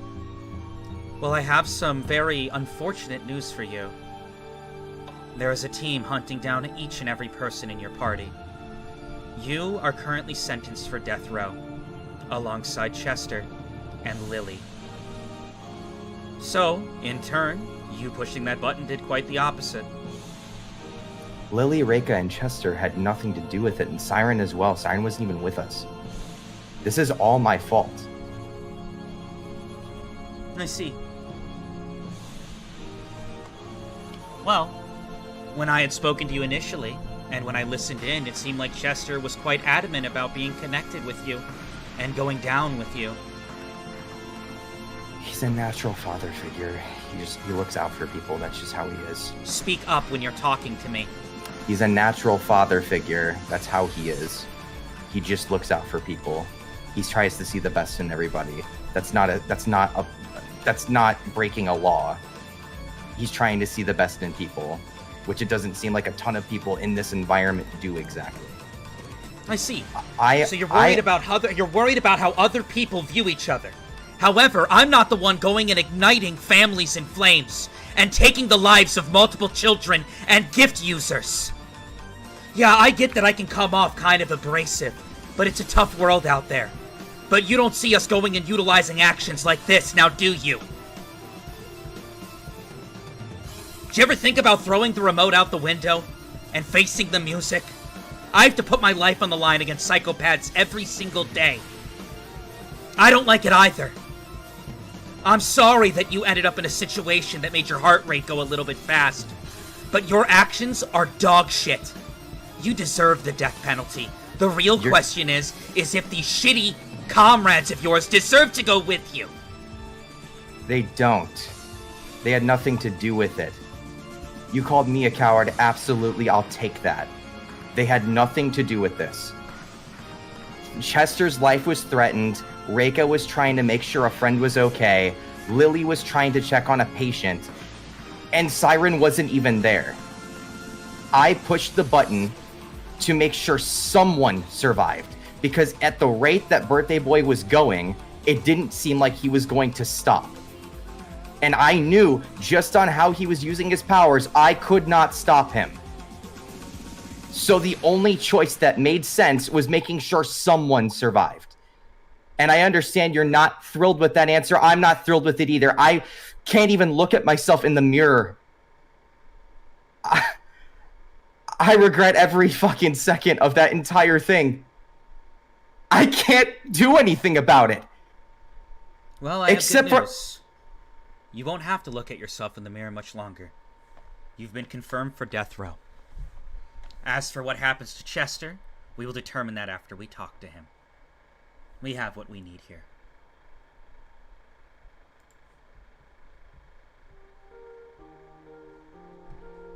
You see her look back at an individual who's sitting and staring with a smile in the window. You're free to take him into custody and get him lined up with the next steps. There's something he told me before we end. I'm sorry, there was a quote that he said, and I think that it's important for you to know it. He said, "I am he who will destroy this world." If I die, I at least want you to know that.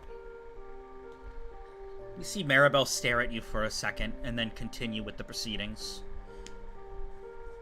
You get taken away, muffled, blindfolded, and bound.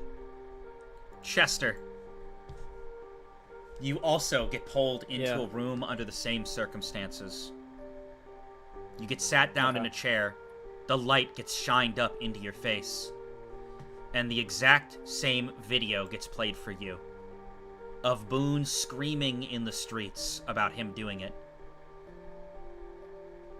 I have one question for you, Chester. How involved are you in this situation? There was word that you were found out on the streets, sleeping in the Rich District. Additionally, you went to the hospital later that day, and it seemed that you were off, potentially intoxicated. Some may think that you were scouting out the area, getting ready for the plan, to corroborate for your team.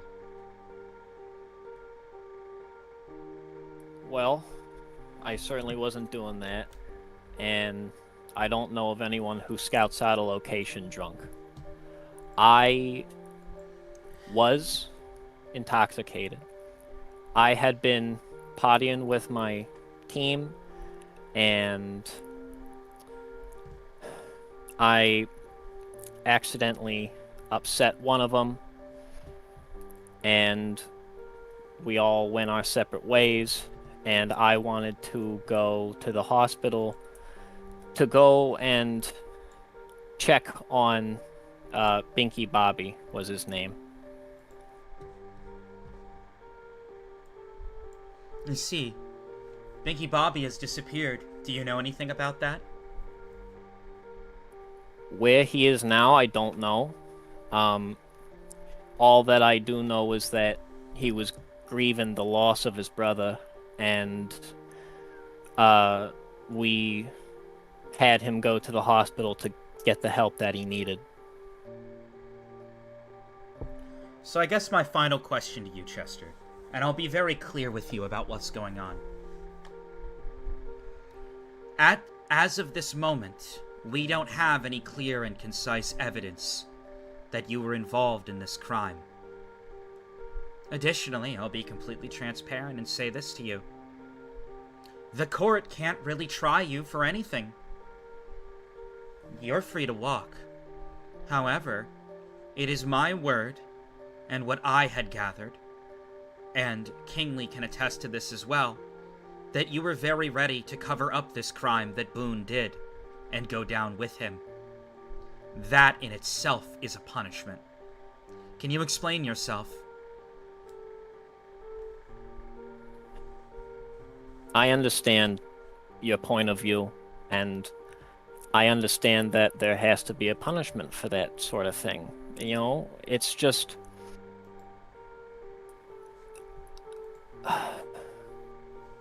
And I have to say the truth. And if this puts me on death row next to Boone, then so be it. You know, because I see him as my family, and I can't let him go like that. I can't let him go alone. So, I think he was talking, he was singing some happy birthday song while Lily was trying to heal Boris, and she asked me to go ask them to turn down the music, and when I went there... I don't need every detail of your life. Answer this question for me. Are you heavily involved in this situation, or not? I tried to stop Birthday Yes or Boy no? from blowing up the hospital. Yes or no? That answer should be what you need. You can infer what I'm saying. I tried to stop Birthday Boy from blowing up the hospital. So you were opposed to what Boone did, and you believe that death row is verifiable for his crimes. I don't agree with that. It He was an slaughtered impossible... 40 to 60 people. And you think that he's good. He should be able to walk from this. No, I don't think that. But I don't think death row. We were forced. Birthday Boy had already blown up the first level of the hospital. And he Let said me that he stop was you going to there. blow up everybody else. You said that you were forced. However, there was an individual who managed to see some of the scene. For anonymity purposes, I won't go into who they are. However, they were watching the scene unfold. And what they saw was that you declined to push the button and went as far as to destroy the remote. Chester, your actions specifically go against what you're saying. You state you were forced, but yet under pressure you did no such thing. In fact, after hearing the story, despite how sick you make me to my stomach, I'd consider you somewhat of an heroic type. I'm surprised someone so weak decided to stand up for what he believed in. Truly, and a compliment coming from I, Maribel, towards a man is very rare. However, you sit here in front of me and try to justify what Boone did, saying he was forced. Was he? Because you didn't push the button.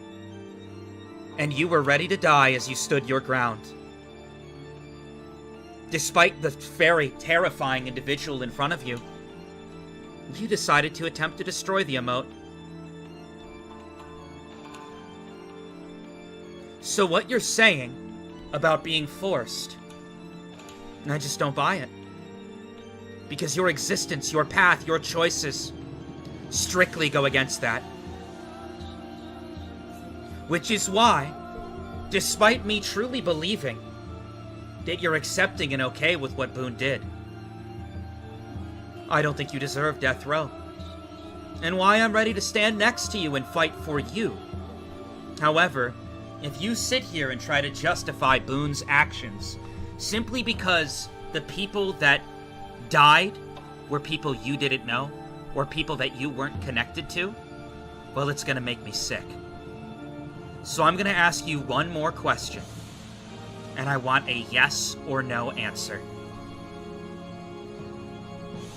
Do you agree and accept that what Boone did was okay?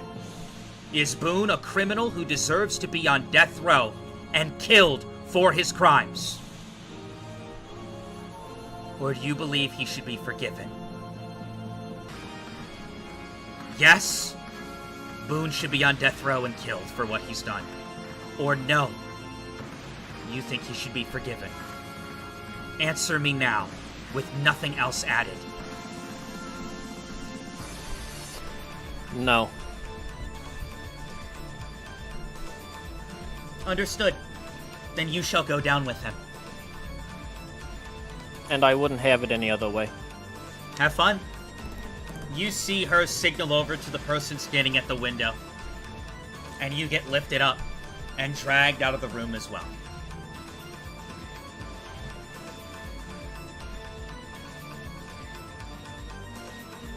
Reika!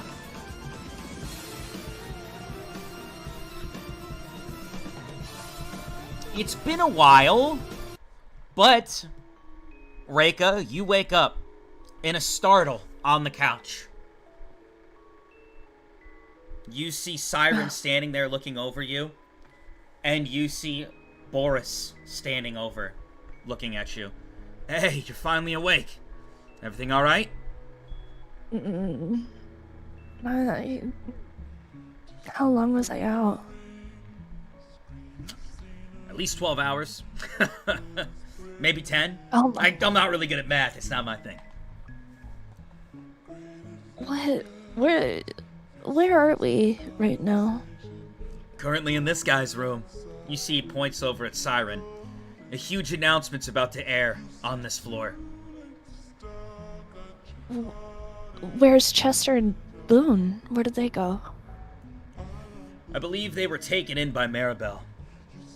Oh God. Oh no. Siren, Boris, did anything happen while I was out? I don't know. I just kind of, I don't know what happened. Not since you've been in the room. I'm not sure about beforehand. Reika, can I talk to you? Privately.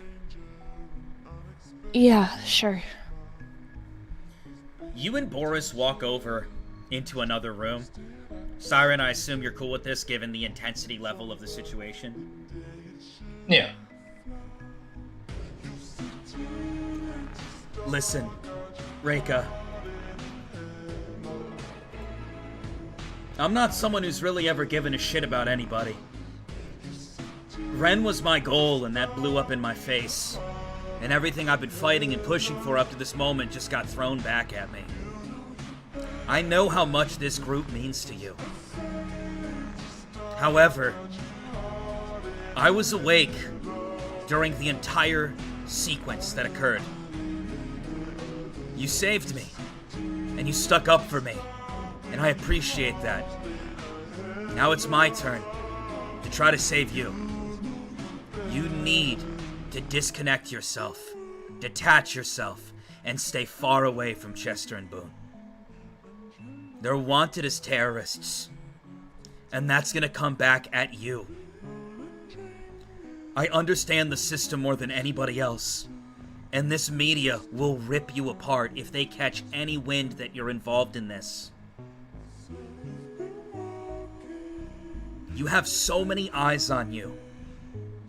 You do not want that fame and excitement to flip on a dime and crumble for you.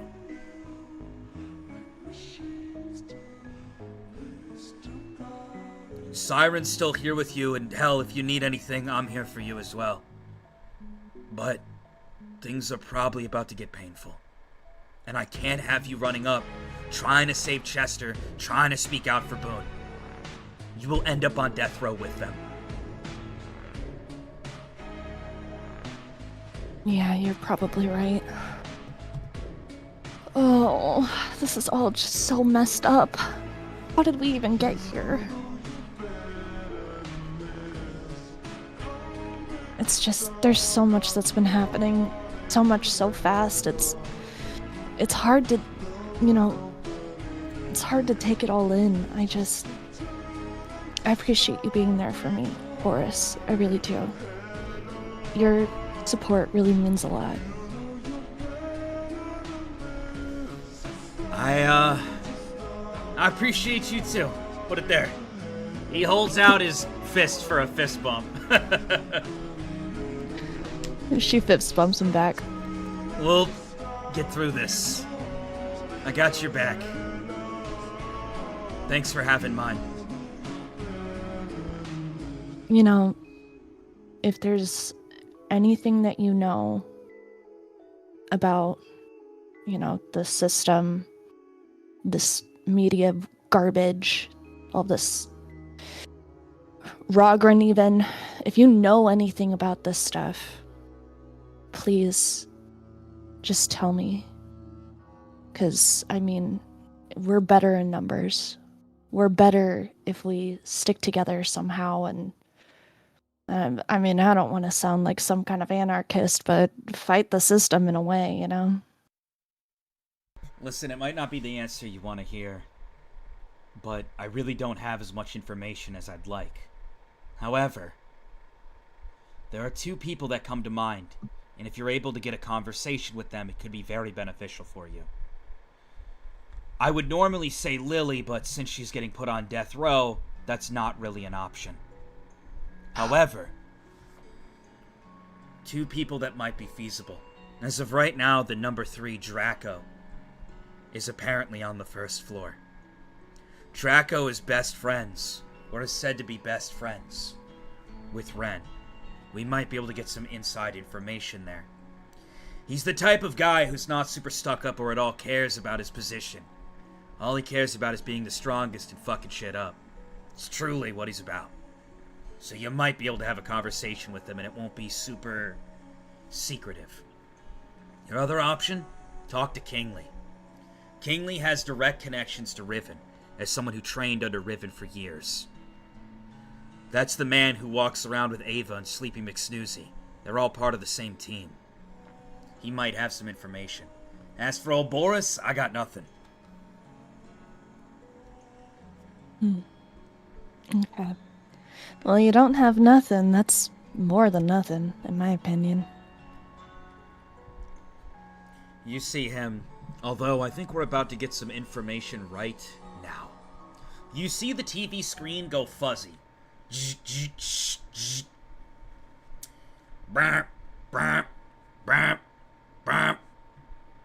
Hello, ladies and gentlemen. You guys all go around the screen. We have a few major announcements to make for you, as this is taking over all media news sources. Please stay calm about all information provided, and let it be known that appropriate steps have been taken in each of these cases. The first and foremost thing on everybody's mind.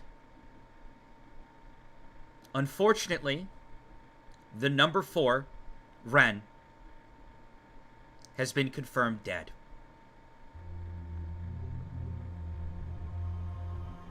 Additionally, as of right now, it has been polled into question if the number 4 Ren was the cause of the explosions in the poor district and the explosions within the hospital that his ally Lily was currently staying at. To answer what would happen with the 5. It's harsh to say it under such painful circumstances, but Rogren has moved up to the number 4 slot. So currently, Riven is in 5th in popularity, followed by Rogren, followed by Draco, followed by Maribel, and then followed by the official number 1.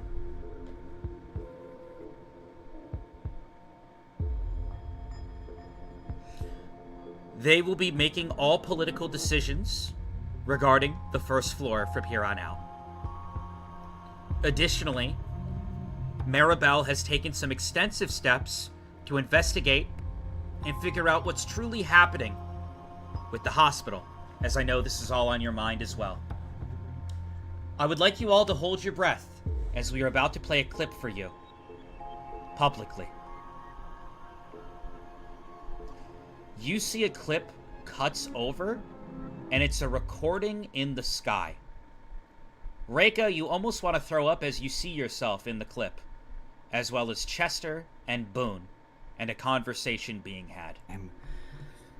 My gift to you is I am taking the sins of the party, and I will walk away.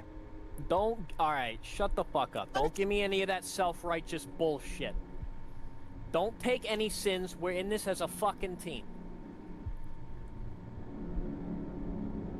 Boone, please. I don't even know what's going on. But can you please just talk to us for a little bit? I killed them! Every single person in that hospital, every single one of them was me, okay? I pressed the button! And he didn't give you a fucking choice! It's not like you fucking walked in there, like, yeah, I'm trying to take a serious moment seriously, and I see you guys just posting the most ridiculous emotes in chat. I'm just like, I can't even take it seriously. But, as this scene plays worldwide, tweets aggressively start going out. Is that Reika with them? Was Reika part of this? Wait, I'm confused. Not my Reika, she wouldn't. And haters immediately start to come out. I never liked that girl. Yeah, she is kind of gross, isn't she?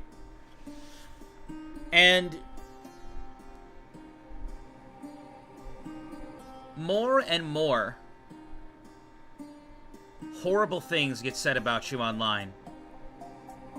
You see, as of right now, Reika has currently been cleared by Maribel and forgiven for the crimes. Apparently, Reika had no involvement in this.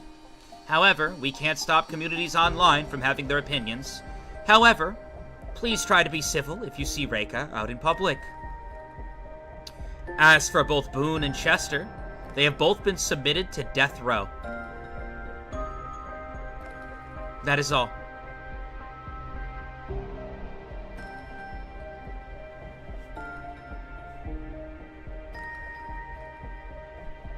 It seems that the monsters were taken care of in the poor district and the hospital is being rebuilt.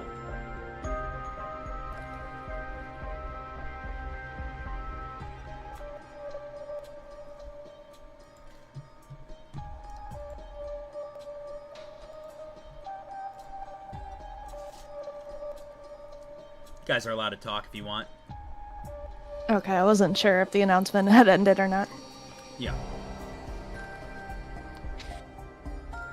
Well, this is fucking awesome. Reika starts to get really, really angry. Also, Reika, your popularity drops down to number 45.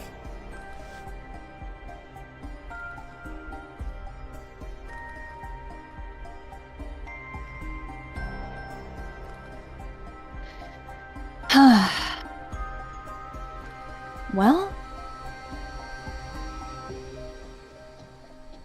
I don't know. I look over at Boris, if he's still there. Hey, you just gotta wait for it to blow over. It gets like this sometimes. I don't believe you had any involvement with that shit. It's just how it be sometimes. Yeah, I'm starting to notice that. Siren and Reika, you guys are allowed to talk, since this involves you. I'm gonna pee real quick. Oh, what the fuck happened after I left? Bruh. Alright, hang on. I'm gonna leave too. If Vodka comes back, let him know. Siren. Reika, This is a fucking shit show. yeah, you can say that again. Will you happen to know if they actually pressed the button to blow up the hospital? Or are you just out of the loop as I am? I have no idea. Me and Lily, we were together and we were trying to we were trying to bring back Boris from getting literally blown up by Ren. So we were in a hospital room the entire time. We heard some racket, but other than that, all we were doing was trying to focus on getting him back to health and alive again. And then everything just started exploding around us, and the door flew open, and we had to just get out of there at that point. We didn't know anything. At least me and Lily didn't. Y'all didn't know anything, and they're putting Boone and Chester on death row, then why the freak is Lily also on death row? At least that's what Boris said. I don't know. That's another thing. She had nothing to do with it. As a matter of fact, we were so focused in on what was going on with Boris and trying to bring him back to life that she shouldn't have any involvement at all. She shouldn't even be there. Hell, if anything, she should be on a pedestal right now for trying to save people's lives. I don't understand why this world is the way that it is, but it just... Oh, I'm really trying to keep my cool right now. Is Boris still there by chance? Boris is still there, yeah. He's not much of a communication guy, but you can see he's trying to help in whatever way he can by being there for Reika. Hey Boris, if you happen to know something that could be done, if Chester and Boone are confirmed on death row saying they were the ones that blew up the hospital, then why is Lily also on death row? Is there any way to save her? Listen, there is one thing we can do, but you're not gonna like my answer. I haven't liked this whole situation, so go ahead and tell me.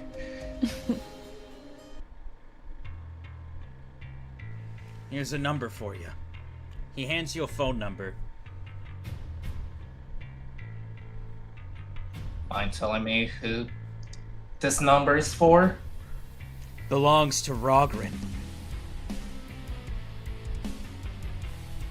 As you know, he's part of the Five now, which means he has a lot of influence, and he's currently using that influence to play it safe for the public and put Lily on death row. That's at least the vibes I'm picking up. You want it to stop, you're gonna have to talk to old Papa Rogren.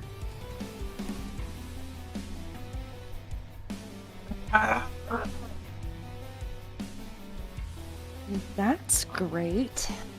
That's the last person I would like to talk to right now.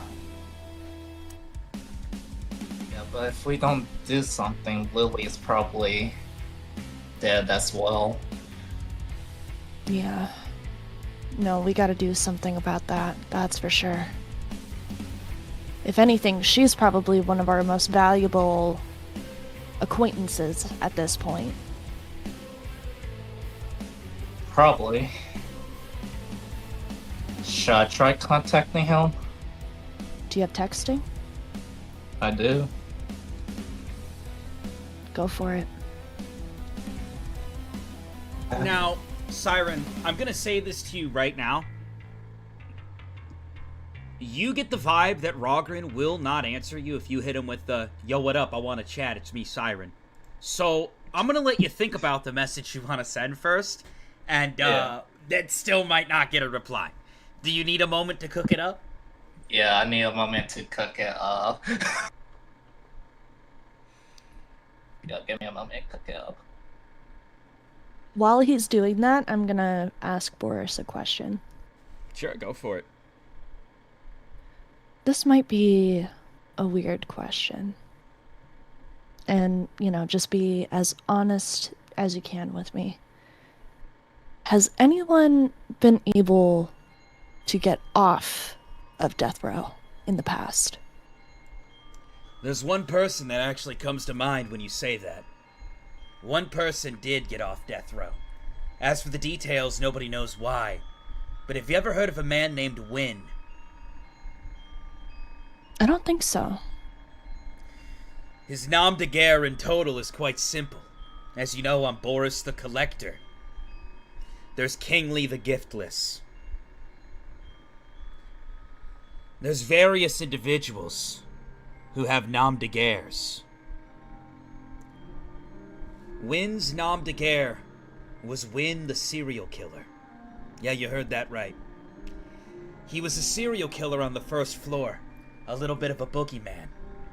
He killed so many, and in the most awful ways. Going as far as his favorite activity to do was to chop off people's fingers one by one, and to see how long they could last and stay alive as he slowly took off different limbs. He loved doing it, and nobody could ever beat him. He was unbelievably powerful. Well, he eventually got captured. I think it took 2 or 3 number 5 members all up against him at once to capture him. And he got put on death row. After some time passed, he got off death row. And nobody knows how or why what happened. But Wynn, the serial killer, he resides up on the 2nd floor now. As for what's going on up there, nobody knows. But he's the only one that can come to mind that got off death row. And then as soon as he did, he got a one-way ticket to the 2nd floor. Interesting. Do you know how long he was on death row for? Death row? Usually you're on there for about 3 days. And then after the 72 hours, they kill you. They usually give you one final meal and shit of whatever you want.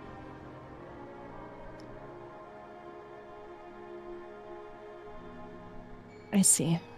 Okay. I'm not gonna try anything crazy. I'm just curious. I don't know if... Look, I still care about those two. I do. I want to believe that there's hope. I know that, from what I know, they're not bad people. I want to believe. Reika, they leveled an entire hospital. I know. Don't remind me. I want to see the good in people. I want to believe that people have the best intentions in mind. I really do. It's just... Again... Maybe I'm stupid. I don't know. I'd really encourage you to disconnect yourself from them. And if you can't, I wouldn't publicly announce that either. The media's gonna rip you apart. If you get seen outside by the wrong person, it could be a whole slew of issues for you. Cameras pointed at you, ready to catch you doing something you shouldn't or something you shouldn't be saying at any moment, to tear you down and throw you along with them. Yeah, I've started to notice that. I don't want to, but I think I might have to.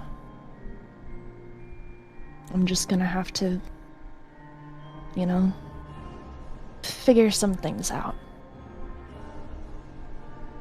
I had a whole idea of what I wanted to do, where I wanted to go, and now it's just up in flames. Siren, how's the message coming along? I'm almost done. Heard. I'm gonna cut over to Chester and Boone. If that's cool with you two. It's good for me. You present, Mr. Boone? Yep. Much time passes as you get moved, and everything just happens so quickly. And then, you find yourself in a pit, bound and restricted with tons of individuals around you. These individuals, as your mouth is bound, collar around you, and arms bound. Several guards line up around the edge, and you are filled in what looks like a mosh pit of criminals on death row with you. You see the scariest fucking individuals there. You see someone get up. And the guy starts sprinting at full speed. He leaps off the ground and kicks both of his feet at one of the guards. The guard instantly parries and then zaps him with a rod. And you see the guy and get zapped down to the ground.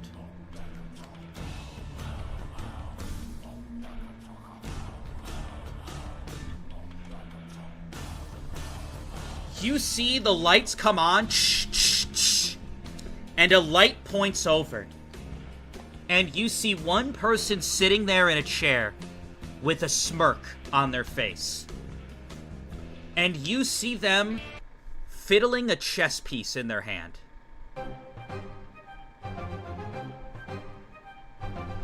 Hello, everybody. I am the prison warden. My name is Gris. It's a pleasure to meet all of you.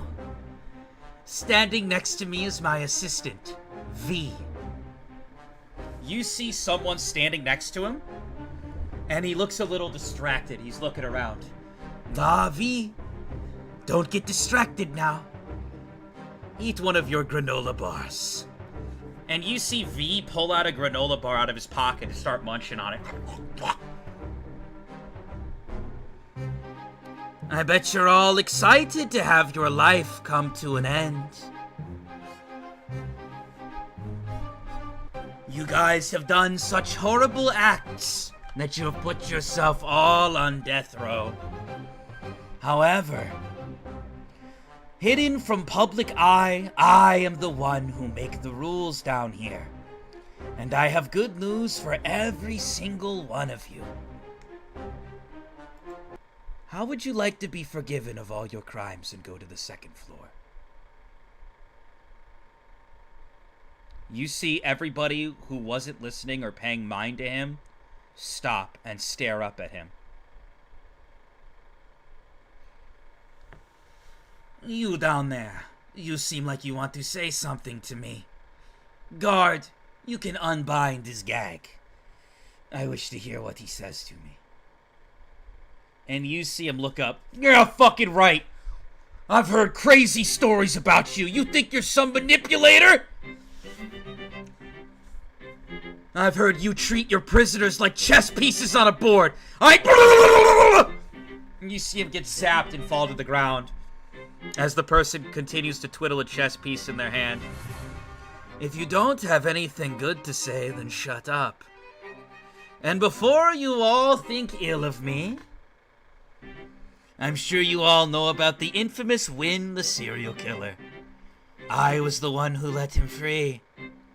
And he lives his life to the fullest, up on the second floor now. I am offering a simple pardon. And before you say, Gris, or Lord Gris as I like to be referred to as, you might say, doesn't this go against the wishes of the five? And to an extent it does. However, this comes directly from the second floor, which holds more power than those on the first floor. So let's get to it, shall we?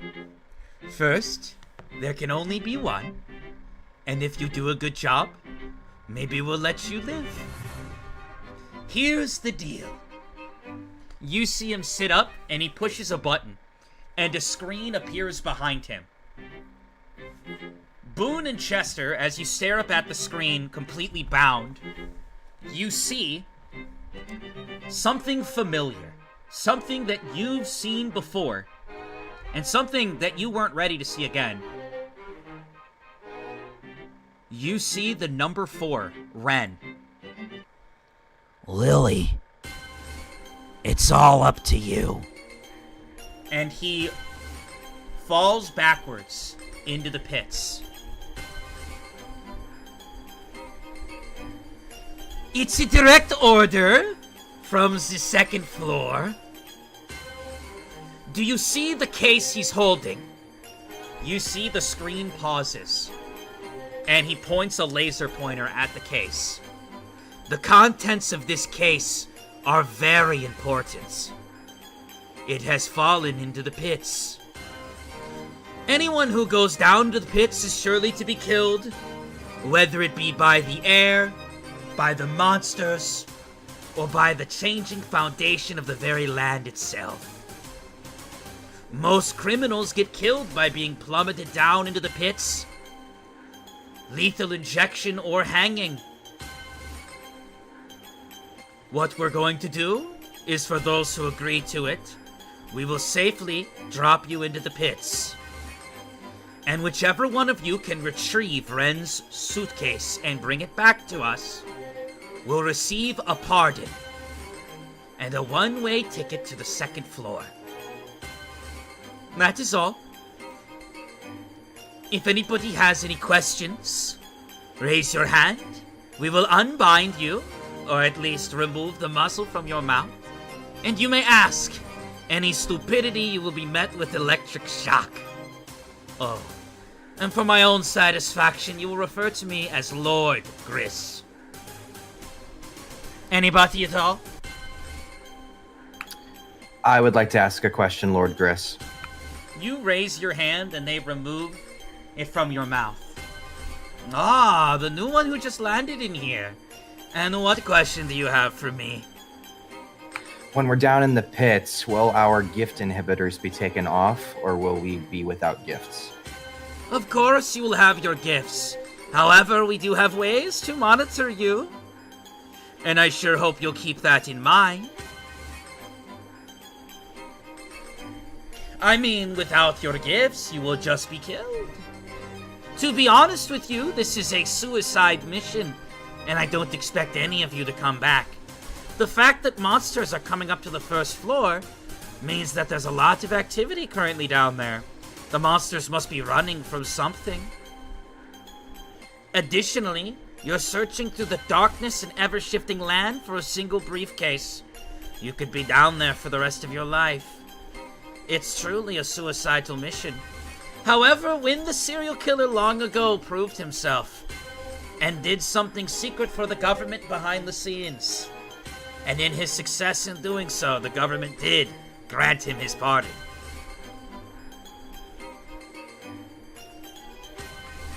I'm going to try and raise my hand. You raise your hand and they remove the thing from your mouth so you can talk. Lord Gris, are we all gonna be transported to random locations, or are we gonna be dropped at the same spot? I think we will put you all in random locations. The reason for this is that we can't publicly have you seen walking to the edge of the pit and being dropped off there. This is technically a secret mission from the floors above. The government beyond the 5 and their rules that are dictated down here. For that reason, since it's under the 2nd floor jurisdiction, we will be utilizing some sort of device that will teleport you from here down into the pits. We will scatter you out enough to cover enough ground. Additionally, I wish to remind you all, I know how some of you just want to kill and rip apart those around you. You're welcome to do so. I mean, fights are going to happen regardless. You don't have to play nice with each other. However, please keep the mission in mind before trying to kill your cellmates. I'd appreciate that. Does that answer your question?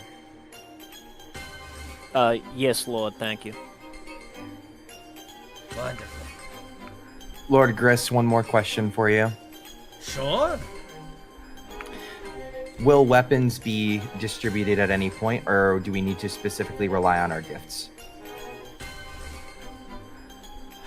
We will be providing some things to make sure you don't instantly die and have a decent chance of survival.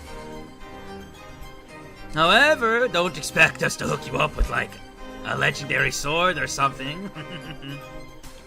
Given the information, there are two sides, one to your left and one to your right.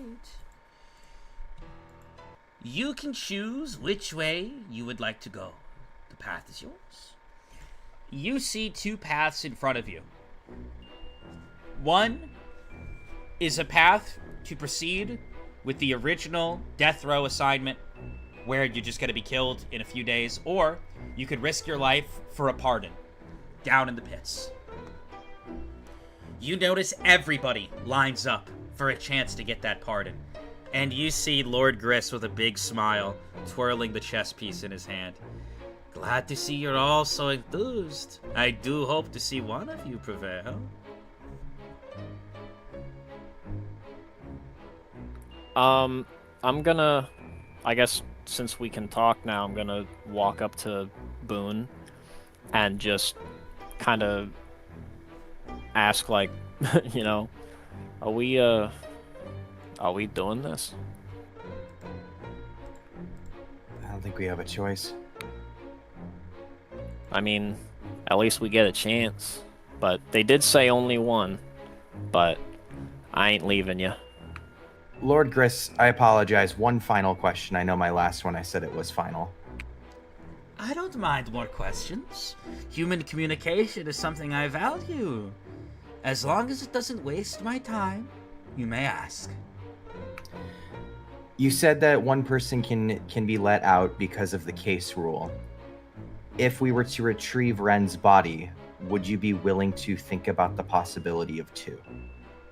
You know, I think that the second floor would actually appreciate that deeply. Sure, you have a deal. If you can retrieve Ren's body, along with the case specifically, I could pardon you and your friend. I assume that's what this is about. However, if somebody comes back with Ren's body and not the case, no dice. The case is top priority. You see one of the prisoners raise their hand. Well, that makes me ask a question. Go ahead. Well, a pardon for those on death row is a huge deal. You said this entire mission is secret from the top 5. At least in regards to us. Additionally, you said this comes directly from the second floor government. This implies a whole lot of risk. May I ask, what's inside the case? You may not ask that question. Proceed. And you hear,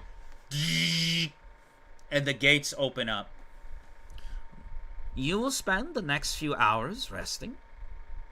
After your 10 hours of rest, we will equip you with what you need. A mask to make sure that you can breathe down there for a longer period of time. You will have something strapped to you. It will be strapped around your neck. It won't negate your gift energy. However, it will help us monitor your location and make sure that you don't try to escape back to the first floor. Additionally, we will provide you each with a weapon.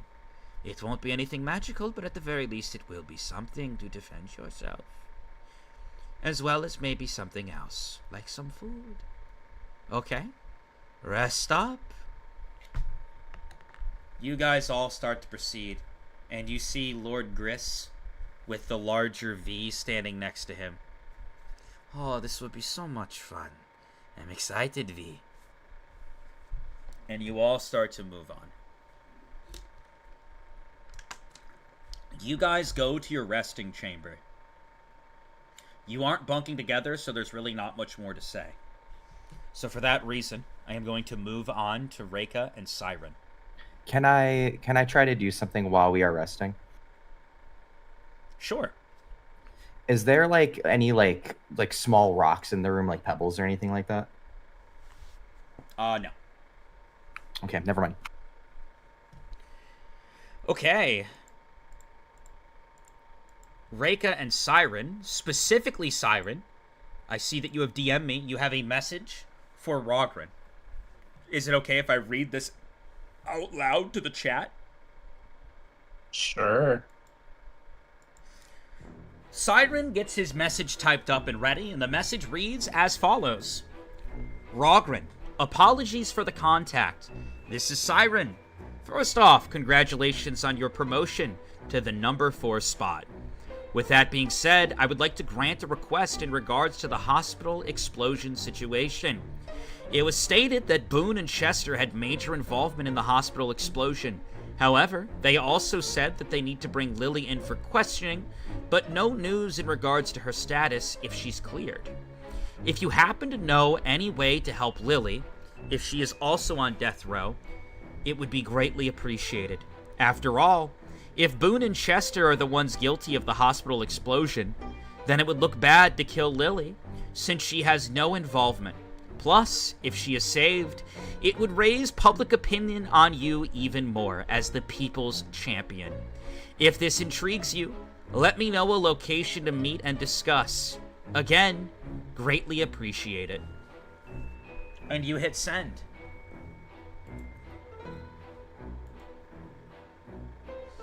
As you send this message, you get a on your phones, on your devices of sorts. Boris gets one, Reika gets one, Siren, you get one, and it's all from an unknown number. I'm guessing you'll all click it? Yep. Yeah. You guys click it, and it's a message that states the following. Hello. This is a message from the governor of the 2nd floor. I am the overseer of the 2nd floor and make many major decisions in accordance to the 2nd floor.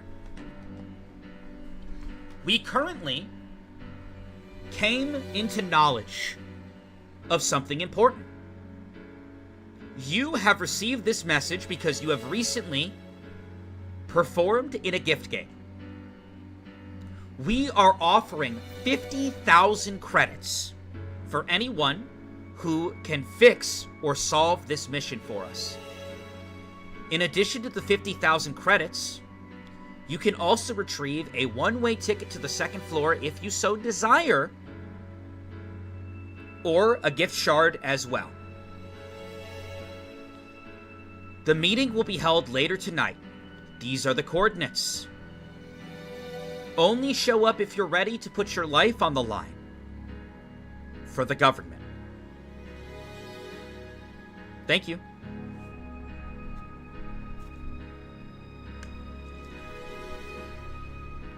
You see, Boris. Did we? 50,000, holy fuck. Oh, yeah, that's a lot of credits. Did we all get the same message? Looks like it. And I'm bored out of my mind, so I'll definitely be going. I'll hear him out, but if it's any weird shit, I'm leaving. I mean, when it comes to the government, I would not be surprised. I want her Siren? to scope it out.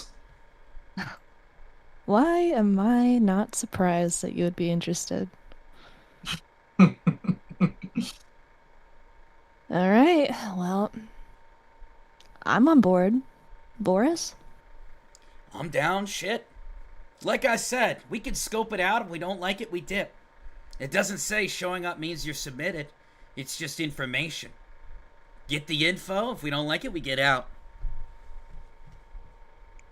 Sounds like a plan.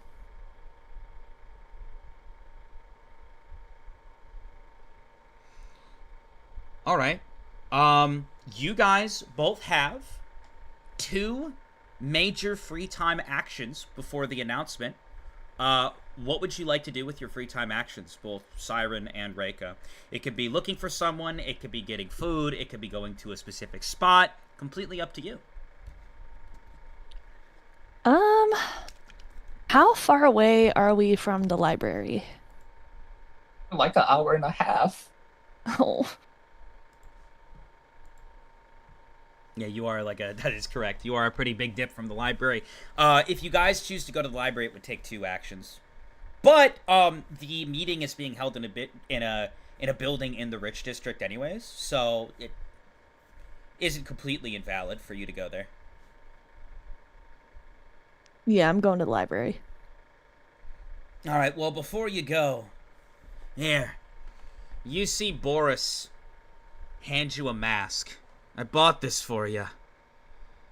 You're thinking to yourself, why?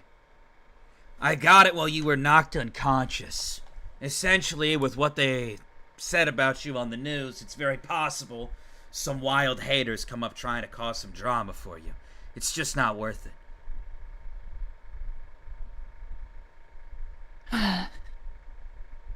Yeah, true. Got one for you, too. You see he hands one to you, Siren, and he gets one for himself. I thought the news was going to run you through the mud a lot more, Siren. You're probably in the clear, so you don't have to wear it, but you were seen a lot around us, so whether or not you decide, we should probably keep our faces covered while we wait for this to blow over. I appreciate you. Thank you. Of course. Also, I hope you don't mind, but I wanted to help you guys further, so I texted someone. He said he's about to be here. Who You guys exactly? hear a knock on the door.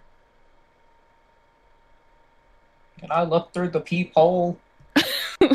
You look through the peephole and you see someone with long hair, a big smile, standing there. It's Kingsley. I'll open the door. Ah, if it isn't Green Bean. Thank you for allowing me into your abode. You see him start to walk in. I got a text message from Angry Man. And now here I stand, with Big Bite and Green Bean. You wish to talk to Big me? Bite. Regarding information?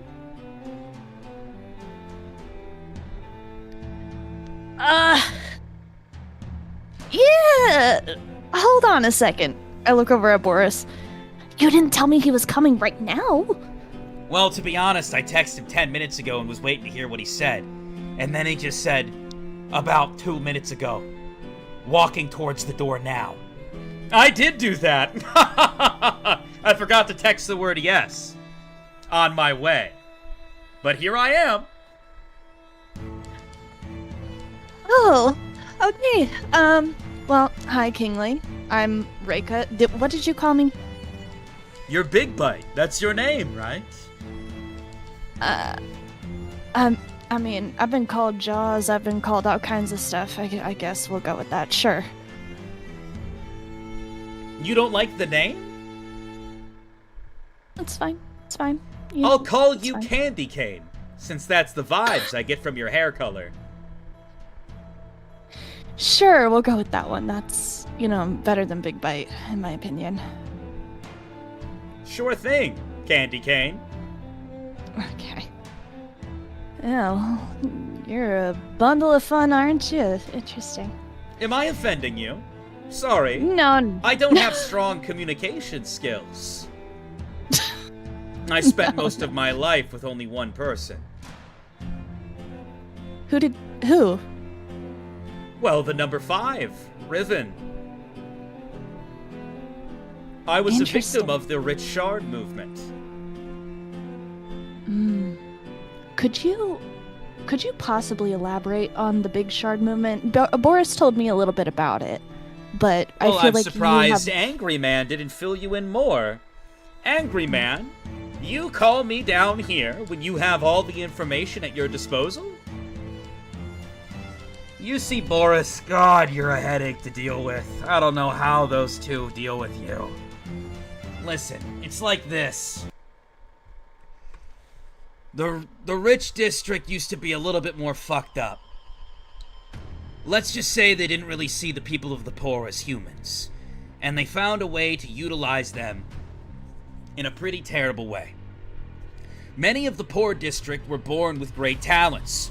Good gifts, good potential, good energy. However, without proper shelter, without an actual family backing you or family name backing you, it was very easy to get taken advantage of in the poor district. Additionally, I want to remind you, gift shards run for obscene amounts of money. If you have the money for it, you could buy just about any gift you want. You could buy a gift shard that emanates with particular energy. You want a gift that correlates with the snow or wind? You could find one at the right price. Well, if you're willing to pay the price. There's also empty gift shards. An empty gift shard, if used right, can actually take away someone's gift. The caveat, no one could afford the prices of these things given how rare they were. No one except for the rich. Someone in the rich district initiated the Rich Shard movement, which was essentially an idea to buy a bunch of empty gift shards and go and force them upon those in the poor district. They would essentially be stealing and capturing gifts of people who couldn't defend themselves or didn't have family to report them to the police. And they would take their gift permanently. Then, they would normally, from what we heard or the rumors state, they would pull some strings to have them thrown over the edge. In turn, you would kill the poor, take everything they have, or just leave them to die. What he's saying, and why I know the bastard, is that he was one of the ones who had a gift taken during the Rich Shard movement, and he was left with absolutely zero gift energy. Isn't that right, Kingly? It is true. I, yours truly, Kingly, have no gift energy whatsoever. When I was a young lad who couldn't defend myself, my parents were killed, and unfortunately my gifts were taken by the Rich Shard movement. However, rather than just dying because I couldn't get a job anywhere and I couldn't participate in games, I was very fortunate. A man by the name of Riven made a name for himself. He found a way that people could fight and defend themselves without gifts. He went down and decided to adopt several of the children who were impacted. And he taught me a way that I could fight and defend myself and make a living for myself, despite not having gift energy.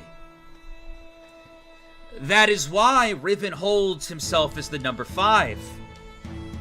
Once word got around that he saved so many people impacted by the Rich Shard movement, his fame skyrocketed, and he became the number 5 of the floor. Each of the 5 have done some sort of impactful thing to get to where they are, except for most recently Rogren, although he's been making maneuvers for quite a while now.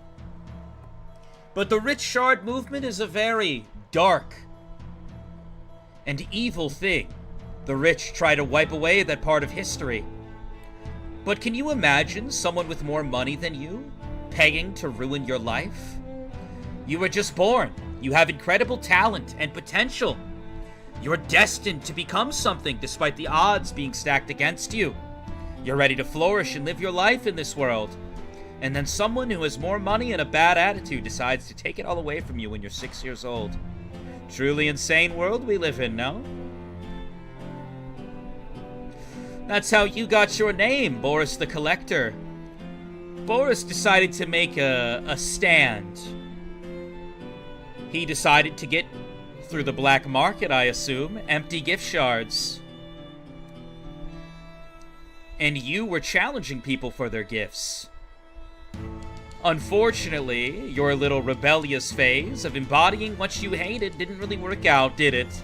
Now everyone sees you as the angry man. You see Boris looking annoyed with him. Listen, did you come here to run your mouth, Kingly? They're the ones who wanted information. You gonna give it to them or not? Information on what? They haven't asked the question yet.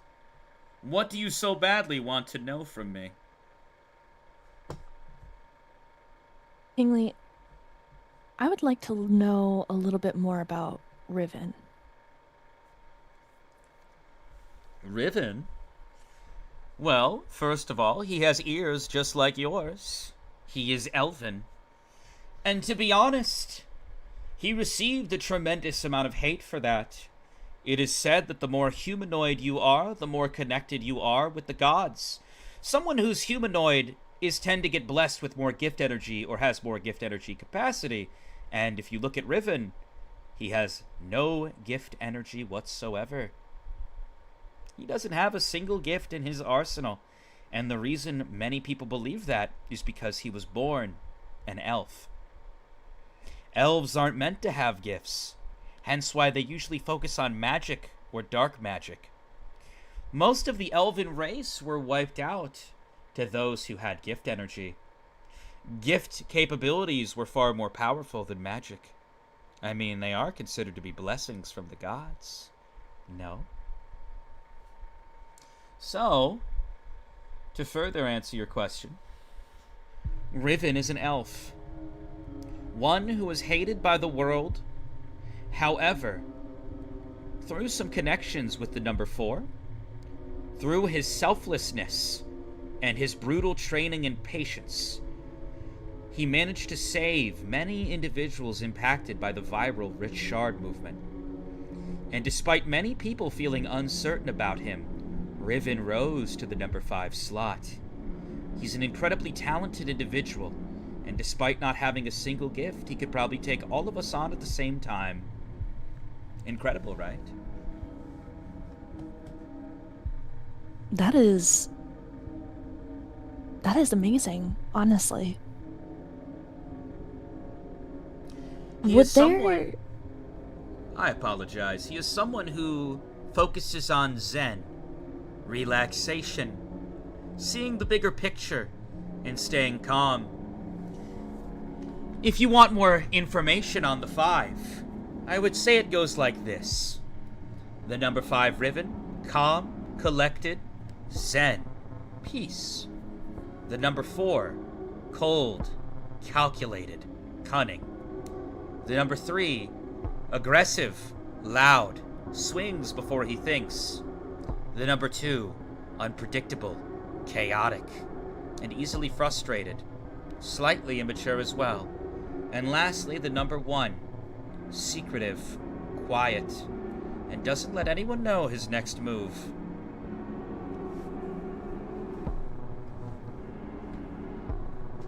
That is pretty valuable information. I have one last question for you. Go for it. Would there be any way that I would be able to meet Riven? Oh, I mean, I'd be lying if I said he wouldn't answer if I called him right now. But do you know how many people have come up to me asking such a thing? Riven fans, Riven haters, those who've caught wind of his training towards me constantly tried to push to meet the celebrity. But you have to remember, he is on a completely different plane from you. So the answer, just like with everyone else, is no.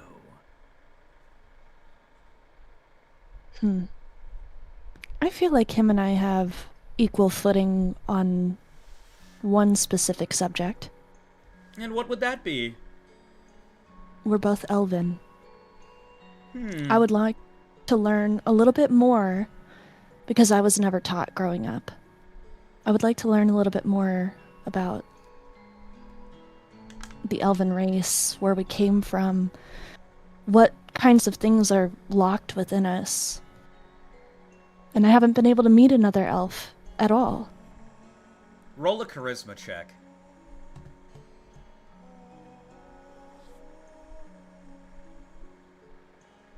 I got a 13. And what's your charisma? A 12. Let me do a roll here.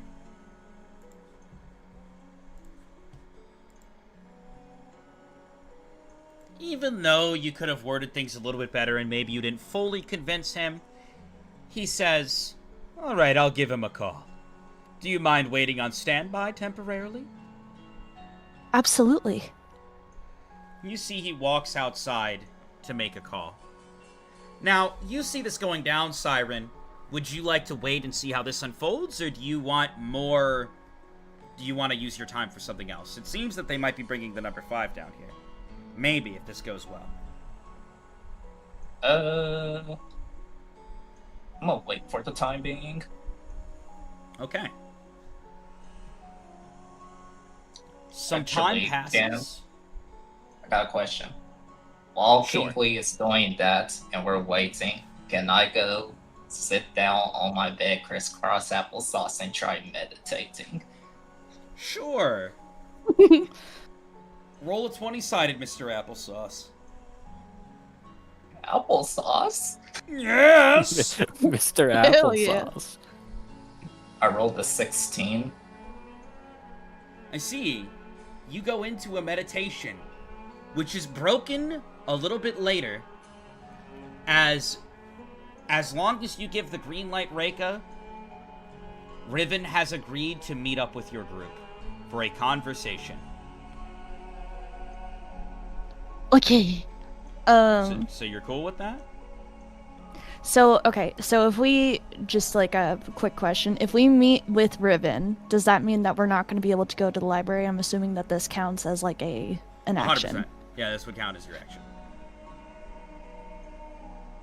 Mm-hmm. Library, celebrity. We'll go with Riven. Yep, we're going to meet with Riven. Alright. Some time passes, and there is a knock on your door. Siren, you basically awaken from the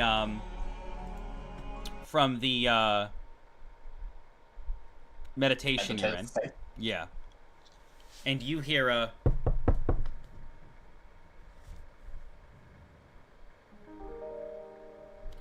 You go and answer the door, Siren, and you see a tall man, older, probably looks to be in his 30s, maybe upwards of 40, standing there, a blindfold over his eyes, elf ears, and long, silverish hair. He wears what looks to be, I would say, like, the DBZ style fit. You know, the orange fit that I'm talking... You know, it's not orange. Yeah, yeah. But think of the DBZ fit, but white.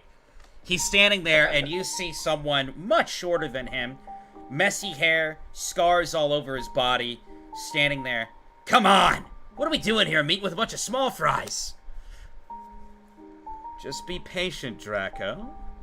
I'm told that someone of potentially my family is here.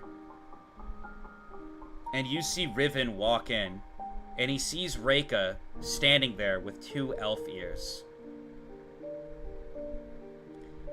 You see he's blind, but for some reason he looks right at you. And he responds in such. I see. You must be the one who wanted to speak with me. I'm the number 5. My name is Riven.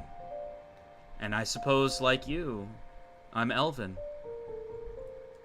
Though I thought I was the only elf left.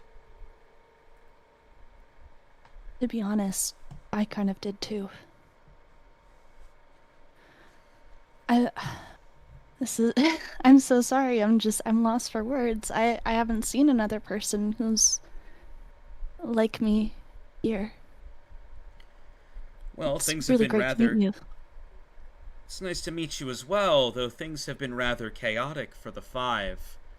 I can't say it doesn't please me to see someone who is of my race, but I have to ask, is there anything more prevalent going on that you would like to talk about? As I do have a very busy schedule. I totally understand. I just have a couple of questions for you. Specifically because I've been speaking with Kingsley and Boris about the Rich Shard movement, and I heard that you had taken in people to help them to learn how to fight without gifts. And so I wanted to ask, if it's not too much, if you would be willing to take on another student. Unfortunately, if I did teach you, someone would not be happy with me. And unfortunately, I'm in no position to make this person unhappy. However, may I give you a piece of advice? Something that may help you at the time when you're ready. Of course. Reika, was it? Don't Yeah. fear the Reaper. What? It's exactly as I said. Don't fear the Reaper.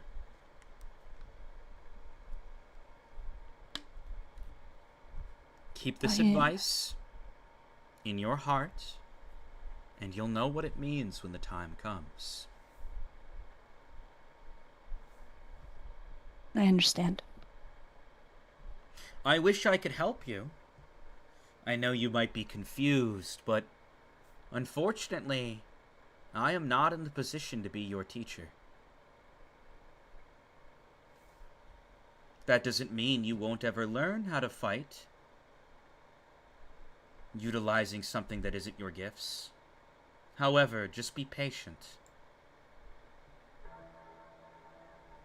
I hope that will suffice for now. Yeah, for now, I guess. Is there... I don't want to overstep my bounds, of course. But would there be any way for me to possibly stay in contact with you? Unfortunately, I'm in no position as a 5 member to allow individuals to have contact with me of that degree. Obviously, the situation with Kingsley is very unique, but I have to uphold professionalism in my position. So for now, I'd have to decline. I'm sorry. Of course. No, it's okay. You know, May I say just something, though? Yeah, of course. You're probably shaken up given what's going on with the media, and I'm sure that your anxieties are getting out of control. Just know, someone very powerful is looking out for you. I'll keep that in mind.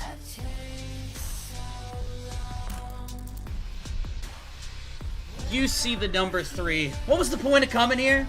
I love when we just sit around and talk in riddles. We can go, Draco. Will that be everything from me? I don't want to take up too much of your time, so for now, yes. But just know, I'm still around, and I'm hoping that we meet again. Of course. I'm sure we will. And if you keep climbing in the ranks, maybe we can talk further, more on equal footing. You have a lot of talent. Keep working. Thank you. Alright. One major action has been used for both of you. Siren, you got to listen in on things. Siren, if you would like to say anything to the number 3 or number 5 before they leave, you do have that chance.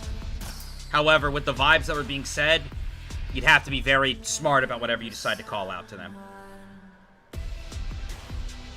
Nah, but freaking the Siren recognized the number 3 as the person from the commercial. Are you talking from the beginning of the game? Yes. Yes, you actually recognize the number 3, both from the commercial you saw at the beginning, and he was on the pack art of Chester opening that pack. He was the one that was punching forward with dragon arms and flames around him. Bro's not gonna say anything, but he does have the biggest smile on his face. As you're sitting there smiling, Draco immediately picks up on it. Can I help you? Nah, I just recognize you from the commercial. You seem really strong. You see him quickly turn and look at you with a big smile. I am really strong, actually. It's funny you say that. And you see Riven just kind of make the expression. Here we go. So, what do you want? Autograph? Handshake? High five? Fist bump? Love all my fans. No, I'll take a fist bump for the moment. Oh, that sounds awesome. You see him at that moment, dude, and you're not ready for this. At that moment that you hold out your fist, him with a huge smile fucking backs up his fist and goes to launch a full fist right at your little fist. And you see him with a big smile. Fist bump! And just, you can feel aura and energy whip around the room. At that moment that he goes to connect his fist, you, at that moment, just think, I'm in danger. What do you do? Do you let him follow through with the fist bump? Yeah, kind of tries slightly dodging and doing a fist bump at his chest. Dex check, twice. Alright. We passed those with 6-7! You dodge past him, and you swiftly just touch his chest, and Riven appears between the two of you. For God's sakes, this is the second time today. I know you love combat and fighting, but you can't just be doing this to random people. Are you okay? You see at that moment, he's staring at you. The number 3 stops. Hold on a second. Riven. Did he just dodge me? You see him staring at you.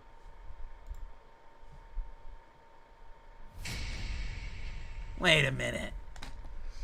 You're the one that everybody was getting all excited about, right? I know that Boone guy's on death row or whatever, but I guess that has nothing to do with you if you're here in front of me. But people were talking big game about you, and then it kind of stopped. You trying to spar? I mean, do you think sparring will teach me how to take a punch? You see Apparently, him smiling ear to ear, and his eyes looking at you crazy-like. He puts both hands on your shoulders. Sparring's a great way to do whatever the heck you just said. I don't know what it was. Come on, let's go have some fun. We could take this outside, and we could see how good you really are. You see him shaking a little bit with a smile. You look back at him with a smile as well. And Reika, you see Siren with a very scary face, giggling.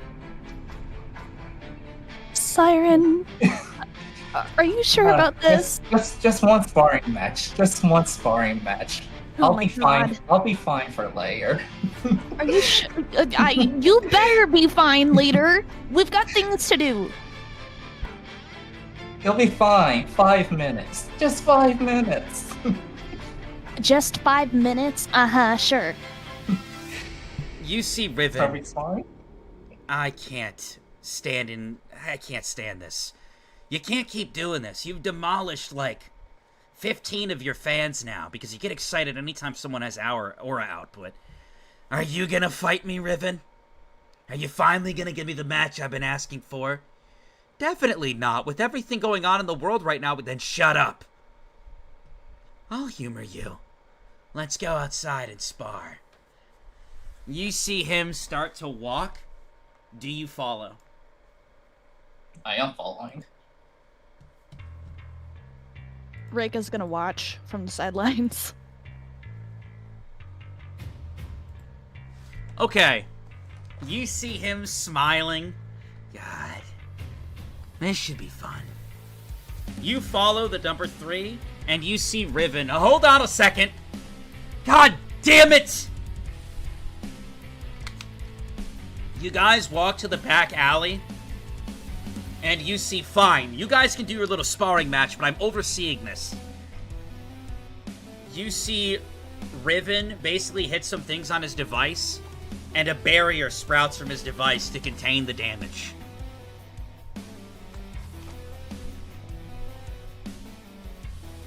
You sure you're up for this? Yeah, show me how strong Show me the power difference between a triple digit and a 5-member. You know, all your giggling's starting to freak me out. However, I do get excited over some good fashion combat. Riven, I'm sure you'll clean up the damages, right? I mean, this guy wants me to go all out. He's basically asking for it. At that moment,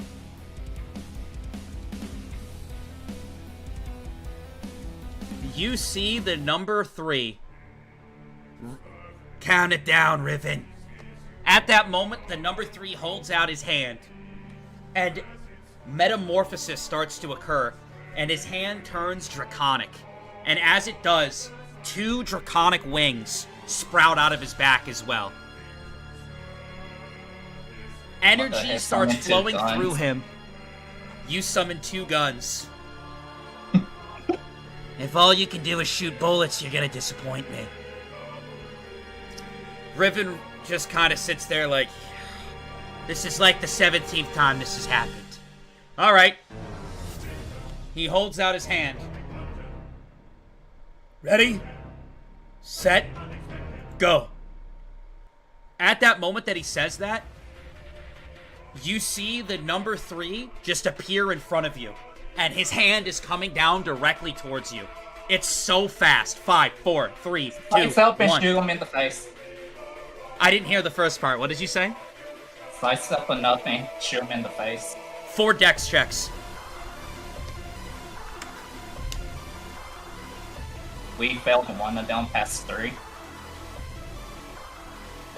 You go to sidestep, and as you do, he hits the ground. And at that moment that you sidestep and go to shoot, you see all of the chunks of the rock from the ground that he hit explodes upwards. Not only that, but you notice that the shards that rise from the earth get embodied and engulfed in his aura. And they all shoot up directly towards your face and towards your hand and arm holding the gun. Would you like to eat the pain head on and still shoot the gun? Or do you want to protect yourself?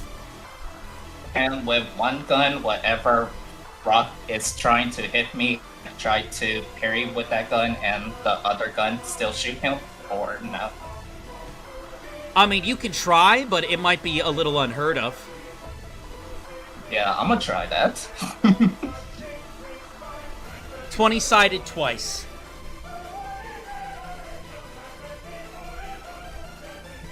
A 17 and a 7. Alright. So, as we said in the fight, he instantly appeared in front of you. He swung down. The moment his fist connected with the ground, his aura left his fist and embodied and engulfed all the rock beneath him. And it shot up like sharp shrapnel, coated in flames and energy. It flies up towards you. You go to parry and deflect, and you shoot at the same time. You eat the shrapnel blast. Take 27 damage. Alright. And then you shoot your gun. Point blank directly at his head. And this is unheard of in most cases. I mean, you decided to eat a full-blown attack just so you could get a shot on this guy. All you guys hear, Reika, all you hear is the sound of the gun going pfft, and shooting point blank directly at the number 3's head. Almost as if time freezes. You think to yourself, got him. And then you look, and something that shocks you. You did shoot him directly in the face. And you see he caught the bullet in his mouth. As you see draconic metamorphosis crushing down on the bullet with his teeth. He spits it out next to you. And then takes his other arm and swings it directly towards your midsection, point blank in front of you. What do you do? 5, 4, Bend 3, out the way 2, and freaking 1. try shoot him again. Dex check 3 times. We pass all 3 of those. He swings upwards and you dodge back and you shoot again. The moment you shoot, he just deflects it with his arm. And it bounces off of his skin. It doesn't have any damage towards him. Come on now. Surely you could do better than that. You see more energy and aura start to go around his arm, and the entire ground beneath you starts to shake. As it does, Riven leans in. Hey, let's not do all that. You see the sky start to cloud and turn red. You see twisting clouds in the air. As he holds up his hand, the air fills with heat. You see he launches off the ground, and his draconic wings flap towards you as he flies in, ready to connect with you again. Well, what do you do? Like, before he launched Kappa, lethal power surge. On who? Me. Okay. 20-sided. Alright. A 13? You take your hand, and Draco sees what you're about to do, and you slam yourself in the chest directly on your heart. And electricity circulates through your hand and just shocks your whole body to the point you're numbing. Or you foaming at the mouth and your body goes numb. And Draco stops like, what the hell? Did he off himself? You fall to the ground and start vomiting blood. Your health goes to 1 HP. However, with the lethal power surge ability, you put your HP to 1, and all of your stats for the next 5 minutes get +2. Additionally, any rolls or checks you do will get -2. It's like I said earlier, I can't take a punch, so might as well make the last one count. Let's keep going. You get up, blood leaking from your mouth with a big smile on your face. You're a weird one. Alright, if you want to keep going. He flies in towards you and swings at you 3 times. His movements are getting faster and more aggressive. It seems he's getting more into the fight and taking it more seriously. Roll 3 dex checks. You'll get -2 on all your rolls and you have +2 on all your stats. That is a pass on all my dex checks. You see him swing, swing, and swing. And you dodge, dodge, and dodge. And you see Draco look genuinely impressed. Hey, not bad. But if you have no way to damage me, this is gonna be really fucking boring. Come on! Alright, so after that last dodge, can I try to sweep his leg to try and make him fall? Followed by grabbing his face and slamming it to the ground? 20-sided.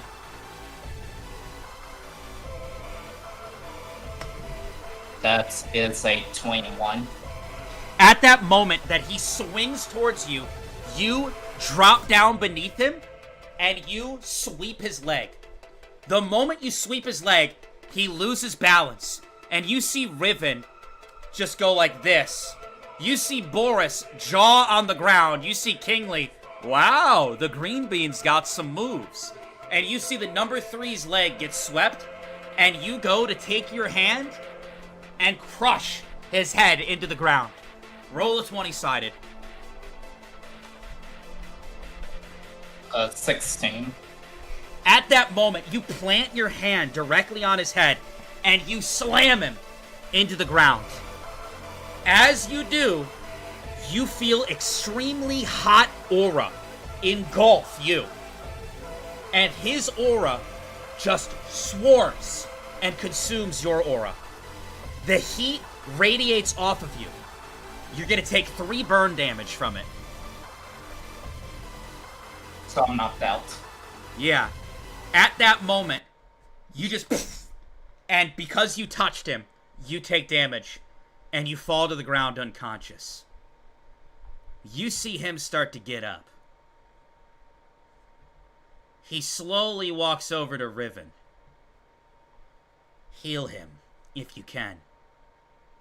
Riven walks over to you with a potion and feeds it to you. You see the number 3 walk up to you. That was so sick! It's not very often I get to find someone who can actually slam me to the ground and shit. I mean, hey, I got you, but that was awesome. Yo, here, hit me up if you want to fight again. You see he hands you his phone number. And then you see Riven, you can't just do that. We need to uphold a level of professionalism. We can't just, yeah, here you go. Good shit, man. Honestly, respect to you. Appreciate it. I'll love to spar again sometime. Once I get stronger, that is.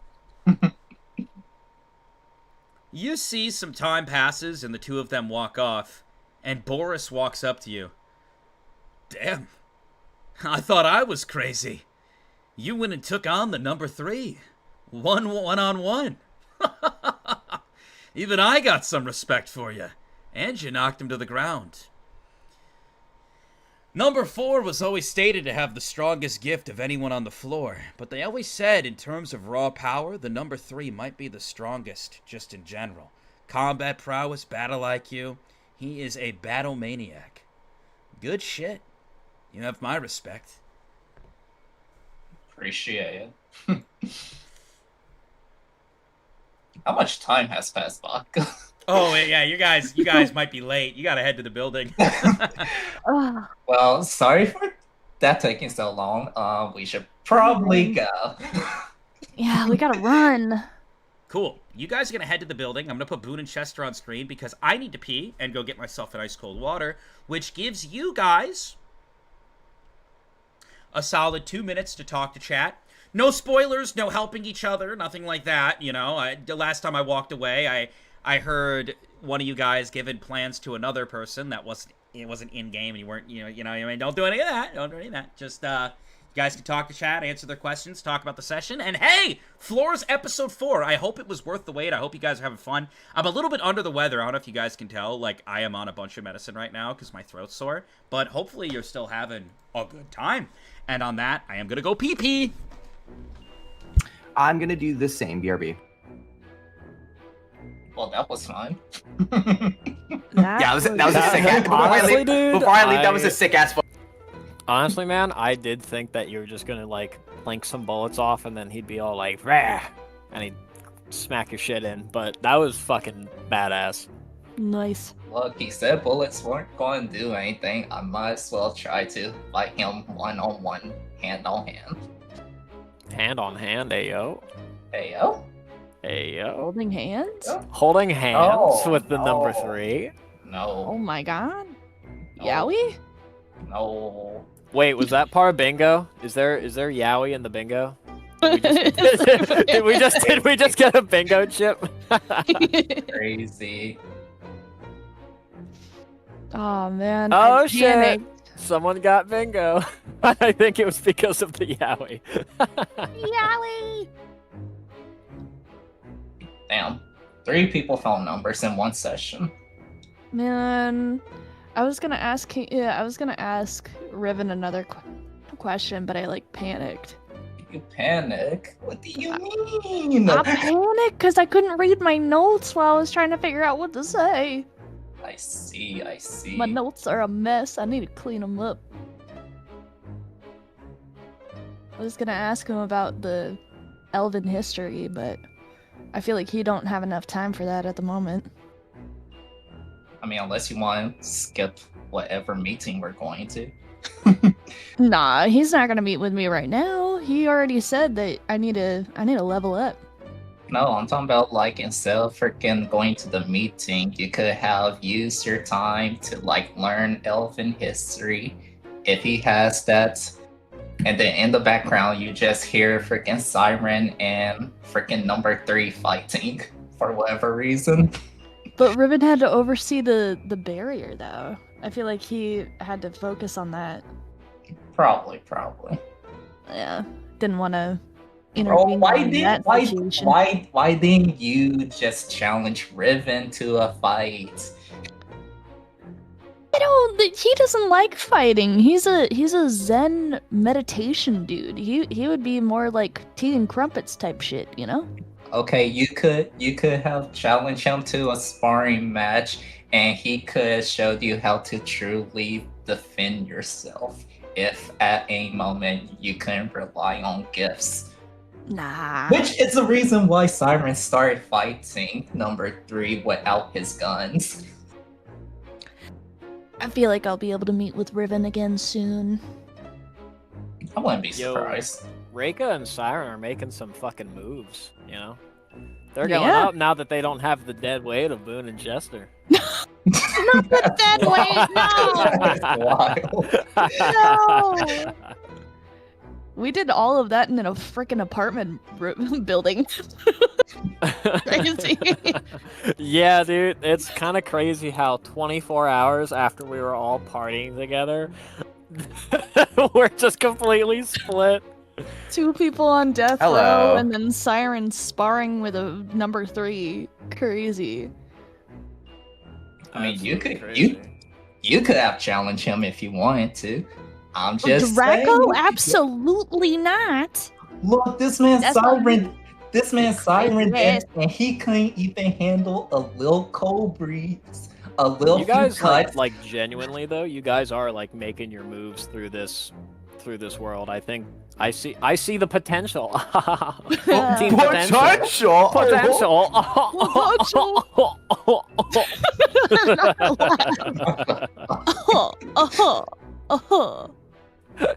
Money bag, money bag, money bag. Oh, potential. God. The whole chat's just like potential. I'm glad that like all of the misplays from last session didn't stop like the momentum y'all have though. Like I think that's like the main thing I'm like the most like relieved about. Honestly, I'm very like, curious about I this. feel the same Like, way. I'm very curious about this whole death row situation. I'm very curious to see how that goes. It'll be interesting. Who knows? I think Hey, it will be. I'm here to have fun. We're about to whatever the fuck's about to happen is gonna be great. Yeah. Will Boone and Chester fight their way out of the pits and restore their standing in society? Find out next episode of the Floors campaign. And the Or and this then Chester episode, who knows? and then Chester the whole time is like, I just killed a demon, Boone. Look at it, Boone. I fucking killed a demon, Boone. Look, Boone. So, I yeah, have it a was question. the baby face butterflies from earlier. It took What's until episode 4, but we now have the introduction of everybody in the 5. How do we feel about all the 5 members? Who do we like? Who do we dislike? Who we vibing with? Because in the last campaign, the top 5 were a very big major characters, and now here we are again with the 5 all introduced. I'd like a rating system, chat. When the Discord opens later tonight, I need a rating system of how you feel. Rate the 5. Which ones you like, which ones you dislike, who's at the top, who's at the bottom. Reminder with that everyone but Rogren is Rogren. I the mean, that makes current sense. number 4. We don't talk Rogren's about the that. number 4. I know there's some Rogren fans in here, or maybe one Rogren fan in here, but fuck all that. Now, my number 4 is Ren. My number 4 is Ren, and it will always be Ren. No, but Rogren's the people's champion, Vodka. Lily, I'm going to throw myself off into the pits, Lily. Man, poor Lily. I turned myself into a pit already. Oh my god, never mind. I just fucked that all up. Ren. Probably my favorite character that you guys have been introduced to so far. Honestly, I fuck with Ren heavy. But he's Well. gone. I fucked with Ren heavy. If he is not still alive, which we never saw his body. What do you mean? You'll confirm They dead. did confirm it. Did they though? If you want to rewind they the though? pod, I mean, they've also kind of been making all of this stuff not super, like, true. It could be fake. It's Anyhow, AI, Your Honor. I think we're ready for the meeting. Mm-hmm. You guys all gather, and you see that they have several guards standing out front. And you see people lined up, and they're slowly letting people in one by one. And they're doing like a pat down. you two are in line. Boris is also there with you, and Kingsley is there as well. Or actually, I'm sorry, Kingsley did not get invited. He doesn't have gift energy, so he did not get invited. But Boris is standing in line with you guys, and you get up to the front, and Boris immediately looks at the guard and goes, I just want to be sure, if we don't like whatever they tell us in there, we're good to go. That is correct. We're going to showcase the mission to you. Just keep in mind, it's all confidential, so we got to do a pat-down. No recording of any kind. Understood. They give Boris a pat-down. They pat down you guys as well. And there's no hidden cameras on you, so you guys are good to go. During the meeting, there will be a shutdown of your device in the room. Are you guys okay with that? Yeah, that's fine. Yeah. Okay. You guys get into the room, and you see a long table, and you see there are some people who have seats, and other people are standing around the edge of the room. You see along the side a huge window stretching across, and a big screen that is currently static and fuzziness, as everybody starts to work their way in slowly. You look around the room, and you do see people that you recognize, Siren. You see Ember sitting there. Even Reika, you recognize the dude that you fought in the garden, the one who was summoning a giant gold sword, sitting there as well. Boris goes up and stands on the side.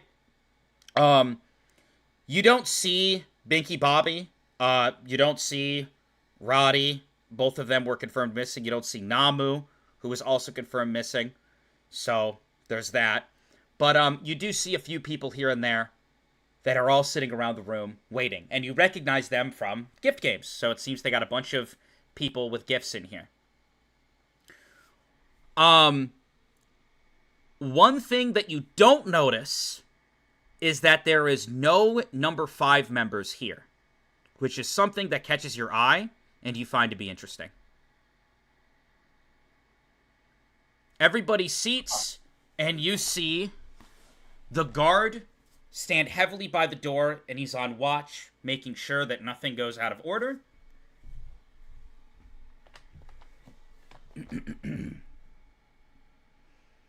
Everyone's waiting. Your heart rate, bubble, bubble, bubble. Waiting for what this could be about.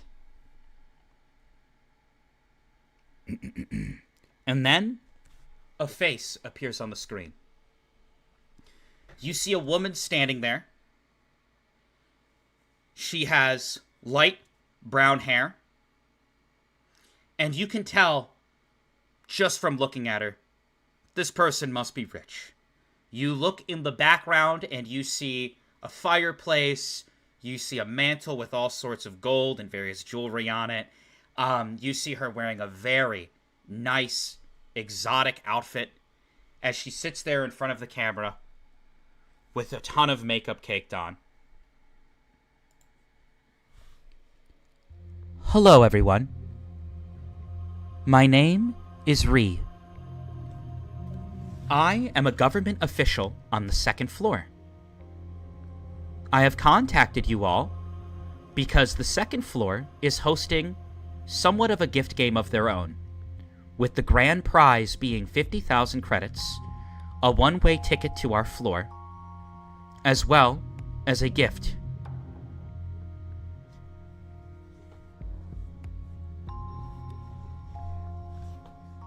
I am the major government official who oversees the 2nd floor.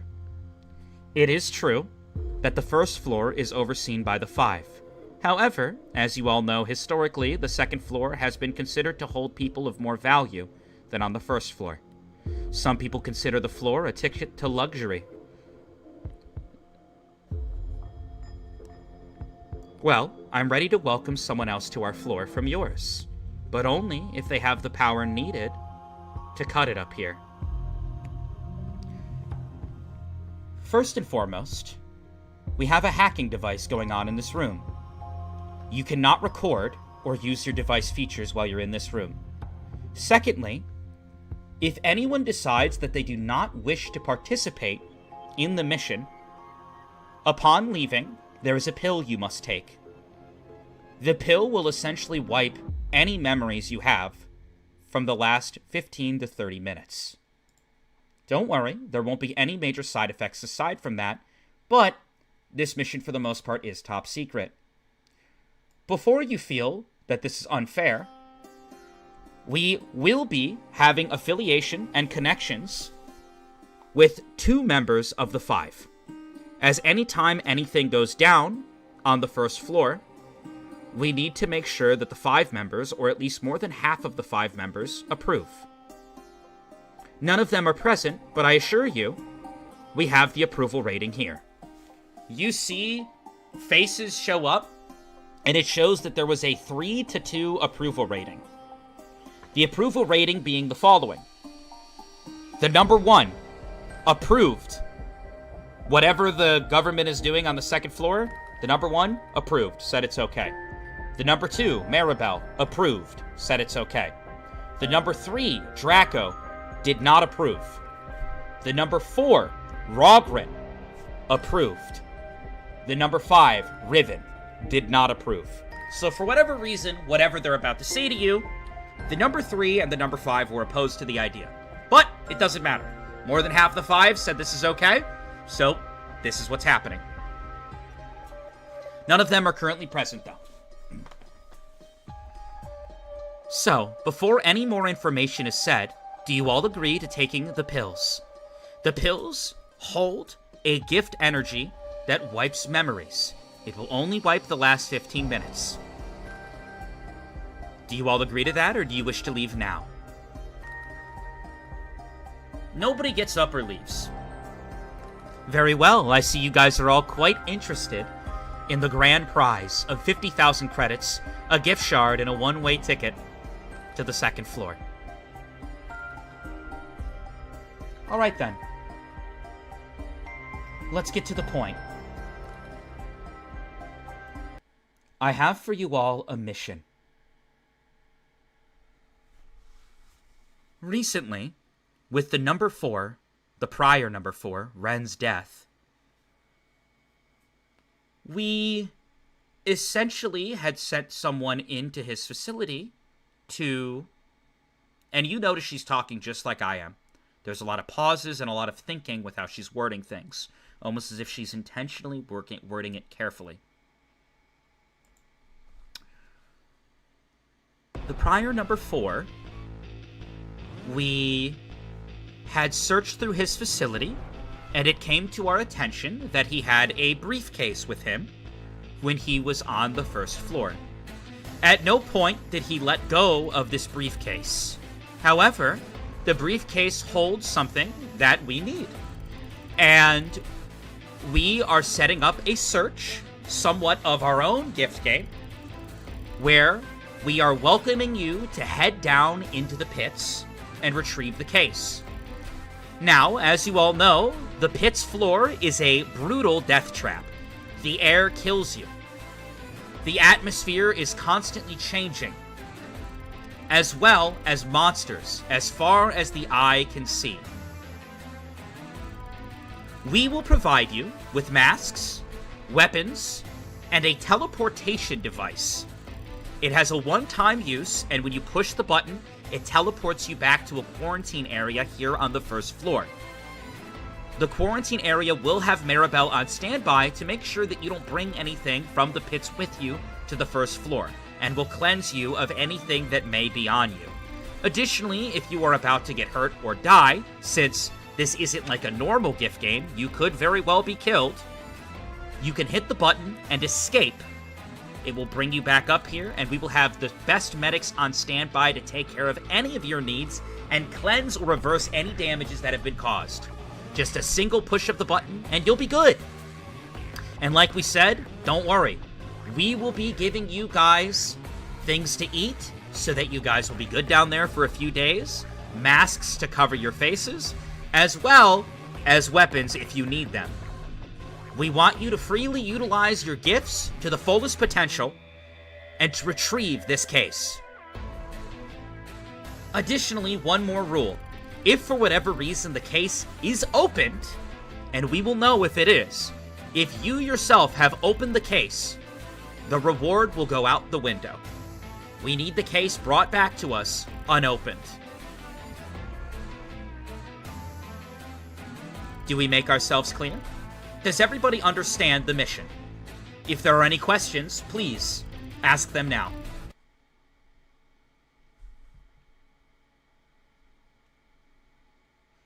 You see everyone kind of look at each other. Siren, Reika, do either of you have any questions? Is it a random gift shard, or if there's a certain gift that we would like, you could see about finding something of that nature? If you successfully complete the mission, I'm happy to try to accommodate. I can't promise you any gift in the world, but surely higher-rated gift shards aren't entirely off the table. Alright. Any other questions? I think I have one more question. Go ahead. You said that there's a button on this teleportation device if we're close to, the brink of death or something. If we just press it, will there be people that can heal us on standby? Yes, it will teleport you to our medical facility tent here. And we will make sure that you get healed. It is still a very dangerous situation, for if you're not able to push the button, it could mean your own death.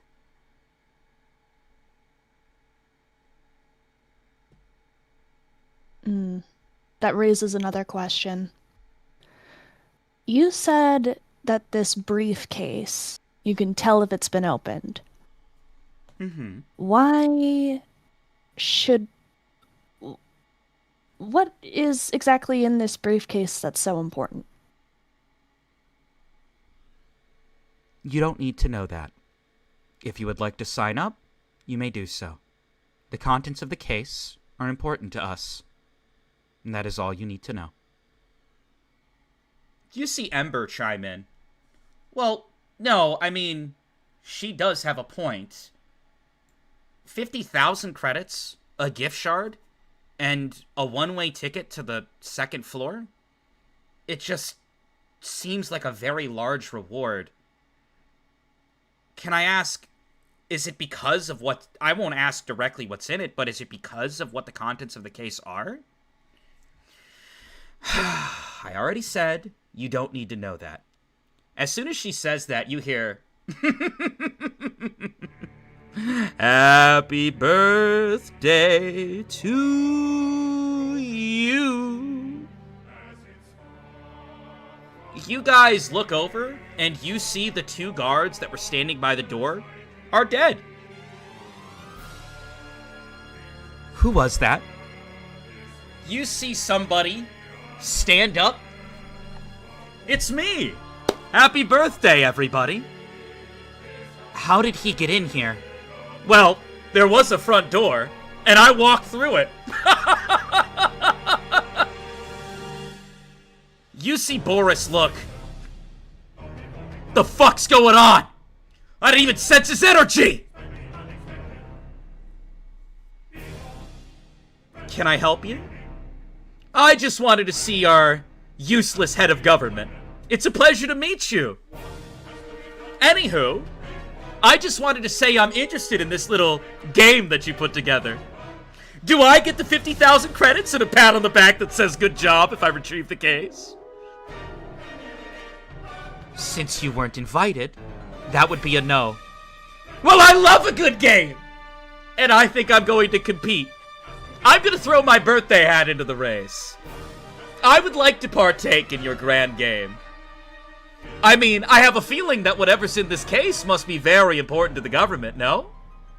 And would it be a shame if I already knew what it was? You see the person on the screen sigh.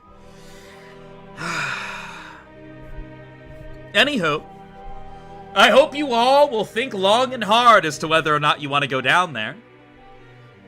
Best of luck, everyone. You see at that moment, Boris looks at him.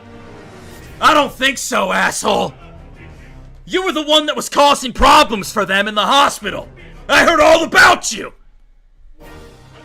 You see at that moment, Boris stands up, flexes a little bit, and starts sprinting directly towards the guy with the birthday hat in a rage. Boris, no! At that moment, Boris swings his fist directly at the birthday boy. And you see him snap his finger. Time freezes. And the birthday boy pulls down Boris's pants and kicks him in the nuts. Time unfreezes, and you see Boris. Oh! And you see birthday boy. Happy birthday to your little boys! And he starts to walk towards the window. Anyone else want to get kicked in the nuts? God, I'm funny. Anywho. Oh, top government. I just want to remind you. Not everything is going to go as planned. Maybe you should be honest with them about what's actually in the case. Maybe it'll give them real motivation. Regardless, it's time to wreak havoc. And you see him summon a gun and shoot the glass. The glass shatters, and he punches a hole through it and leaps out of the building window.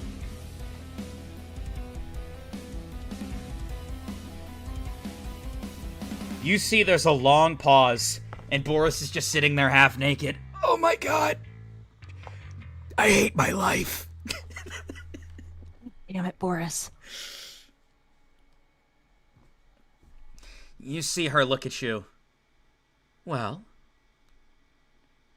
I've changed my mind. I've decided to up the count to 100,000 credits. I've made this decision since the danger level just spiked tremendously. Please let the guards on duty know if you would like to join in on this mission.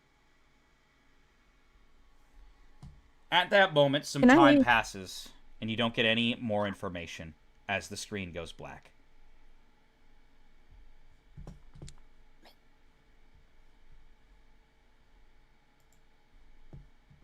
I'm gonna turn to Reika. Well, I don't know about you, but I'm still going to compete in this shit.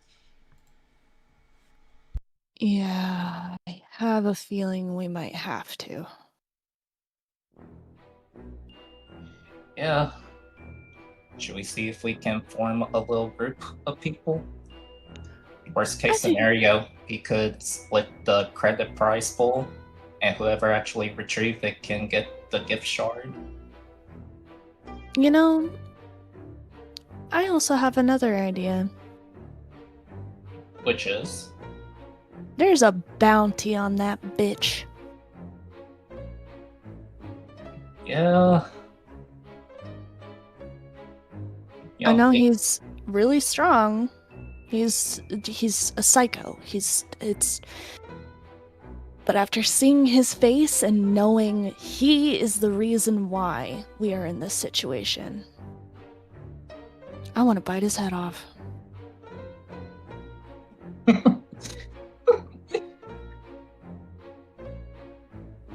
Well, if we run into him, and you get the opportunity to do that, and not like actually die, by all means, do it. Yeah, we'll have more strength in numbers. We can probably split that up too. True. The question is, have you seen anyone here that you'll potentially want ally with? Or asked to? Well, there's probably a lot of strong motherfuckers in here. Starting with that one over there. And I'm gonna look over at Ember, who piped up a little bit. Yeah, I think she is pretty strong. She do that fire manipulation. Or Could try and to talk that to her. Should probably go get Boris up off the ground also. You see Boris on the ground. Oh, I'm not dead. I'm gonna walk over to him and I'm gonna grab him right under his shoulders and try to hoist him back up and pull his pants up. You pull his pants up and he looks at you. He didn't hold anything back. I mean, he really just laid his wrath on my boys. Yeah, well, I was trying to say don't do any. God, you need to think a little bit before you go and run in on stuff, please. Okay, but I would have rather he just killed me. Why'd he kick me in the nuts? He could have done way worse. What do you You're mean? lucky it was only your little dingleberries down there that got. Don't degrade me when I'm already down. They're not that Well, then little. maybe you should think a little bit more.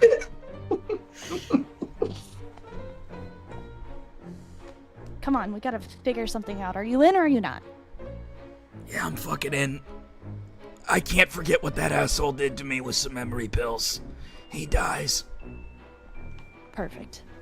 At least we're on the same page on that one. All right. So you guys are both in agreement to go down? Yep. The excursion is tomorrow morning, so you guys are allowed to get some rest. And then first thing in the morning, you have to show up at like 8 a.m. They will hook you up with all the stuff, the mask, all the other shit, and you're good to go. However, because they're worried about people like leaving and spreading information, your device is still going to be on shutdown and you have to sleep here in the building.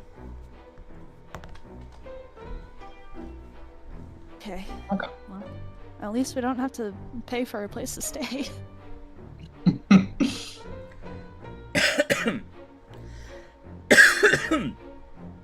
All right. We are going to go back to the two on death row.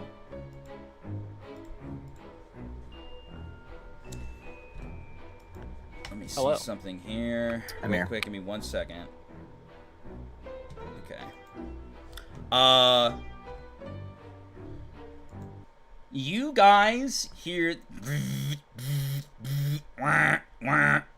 seems bright and early in the morning. Here they are. And you look and you see they open the gates, they open your cages, and you all start walking with the rest of the people. As you do, they bring you into a room one by one. So they're sending you in one by one. Boone, you're the first to walk in, and they have a variety of weapons. You can't take a whole bunch, but you can take one or two. They have throwing knives, they have daggers, they have short sword, long sword, spears, axes, all sorts of shit.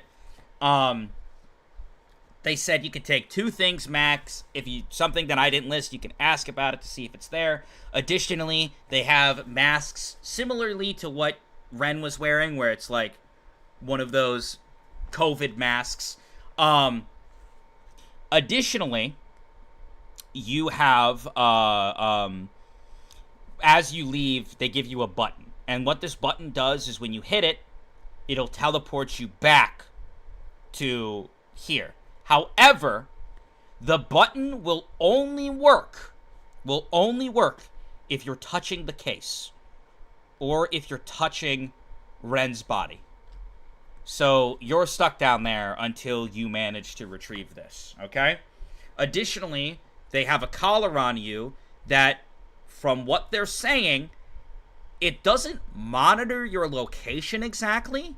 However, the way that the collar works is that if you approach or set foot on the first floor at all, or first floor ground, it is stated that the collar will explode and blow your neck off. So, do not try to escape to the first floor, something like that. However, if you hit the button first and it transports you up, then the collar won't go off if you're able to get back up there via the button. So don't lose the button. Gotcha. Okay. Cool. So as far as like weapons, you said you can only grab 2. So if I were to grab like throwing knives, would I be able to get a rack of them, or would it just be 1 throwing knife? They'll let you take like 6 with you if you talk to the guy. But you have to basically, like, you can't just be taking whatever. You have to, like, have some sort of background with it. Like, if you say, like, hey, I'm a marksman, and you're, like, you show him, like, you throwing a knife, he'll be like, all right, yeah, take a few with you. Something like that. There's a little bit of exchange here. Okay, is there like metal wire too at all? No. Okay. Okay, last question. Is there a rope dart? Let me roll a 20-sided. There is not. Okay. What is it? I assume you said sword, so like a even if it's like a kind of an one, like a katana would probably be on the table. Yeah. Okay, I will take 6 throwing knives and a katana. Sure. You strap them to yourself. You have, in some way, whether it be belt or whatever, you have the throwing knives on you and you have a katana. They give you a mask, the COVID mask, as well as the button, and around you is the collar that will blow up if you set foot on the first floor and you didn't go via the button. Alright? Got it. Again, the collar doesn't monitor you, it only starts monitoring if you land on the first floor. So you are free to, like, move down there. Gotcha, okay. Okay? You're all set. As for you, Chester, what will you be grabbing? So, do they have... I'm pretty sure they don't have any guns. Do they have, like, just like a staff, like a... kind of like a bow staff, but like metal? A bow staff? Yeah. Let me do a roll. They have, like, the Keelik rod from, like, Soul Calibur. So they have a variety of rods. And then they have, like, the rod that, like, just the tip is, like, a spear. So they have stuff like that, and it's very light. It's, like, light stuff. If that's what you were looking for, something less heavy. But they do not have that. Okay. What was that one reference that you made? I don't know that. I have to look that up so I can see what it looks like. The Keelik rod, K-I-L-I-K. It's from a fighting game called Soul Calibur. It's just a rod. Oh. Yeah. No, that's perfect. Alright. And then I guess something that's like shorter, like close combat. Do they have brass knuckles? They do. They only have a few there. Alright, so you might need to use some charisma, because he looks at you and he says, well, are you sure you're able to... We only have like 3 of these to go around. They might be better off with some other prisoners. Yeah, I mean, you know, I'm a big guy. I can throw my weight around. You know, you don't gotta be a master to throw a punch. Roll a charisma check. I rolled a 19. That is not happening. He looks at you and says, I'm gonna wait and see who else takes him. I'm gonna do a roll. Okay. It seems you get lucky and only 2 other people take the brass knuckles, so you are able to actually get a pair. Hell yeah. Alright, cool. I'm taking a set. Alright. You get a mask, you get the button, you have the collar around you. And then as you're walking, you see Lord Gris standing there. Make sure you take your granola bars with you. And you see they have several granola bars, and this seems to be what you have to eat for the next few days. You should only need a few for each day. They hand you each 6 granola bars, as well as 1 ration pack. They give you a little pouch that you can hook around your person that holds the stuff in there. Alright? Okay. Really quick, you said how many granola bars? My stream cut out a little bit. 6 in total and 1 ration pack. And they're all given to you in like a little sack. Like I forget what they're called. They're like the mini, they're like the hip backpacks. Like a satchel? Yeah, that. Got it. Alright. You guys walk into a large room, and you see a bunch of criminals standing on different platforms, and they look at you, and they direct you to certain platforms. Alright, everyone. Do not upset me as your prison guard. I am giving you all a chance. You see him He clears his throat.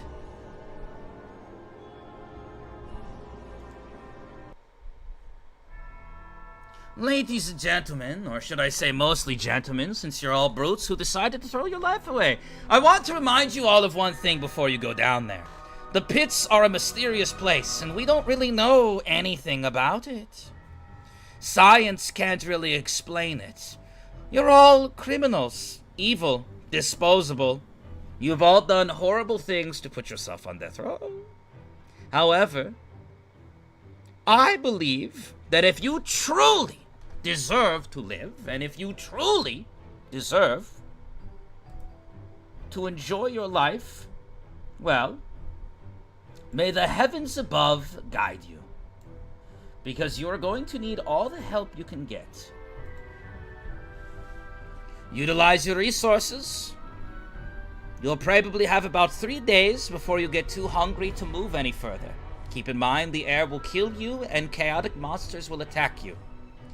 Find the case, don't open it, don't be nosy, and teleport back.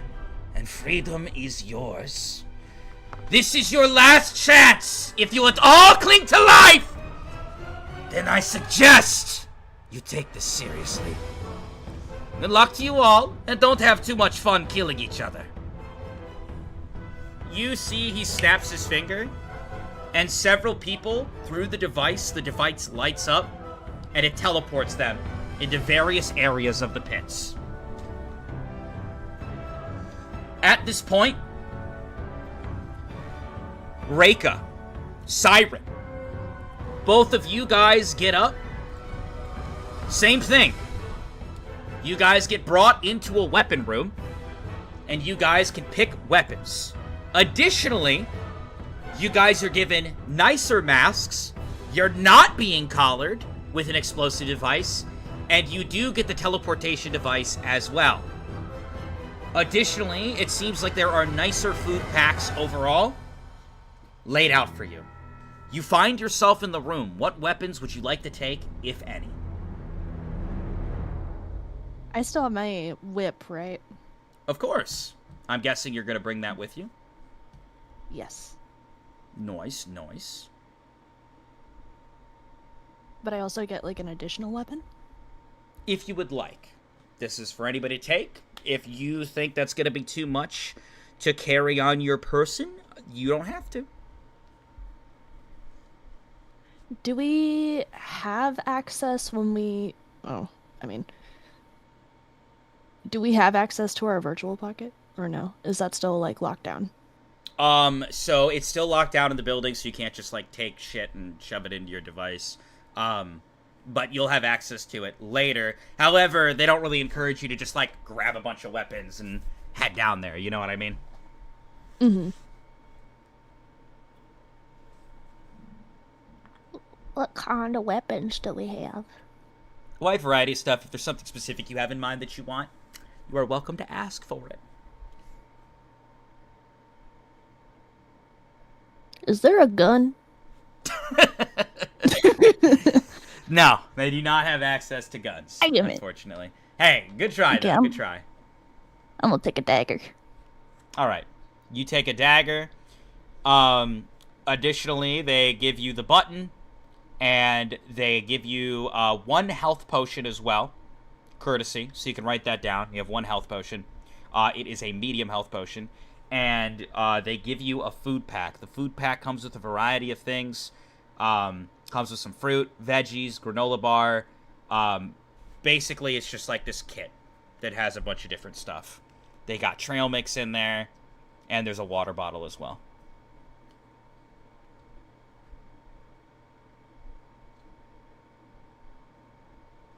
Do they have any short swords? They do. You gotta take a short sword with you? I would like to, yes. Alright. They hook you up with all the food as well.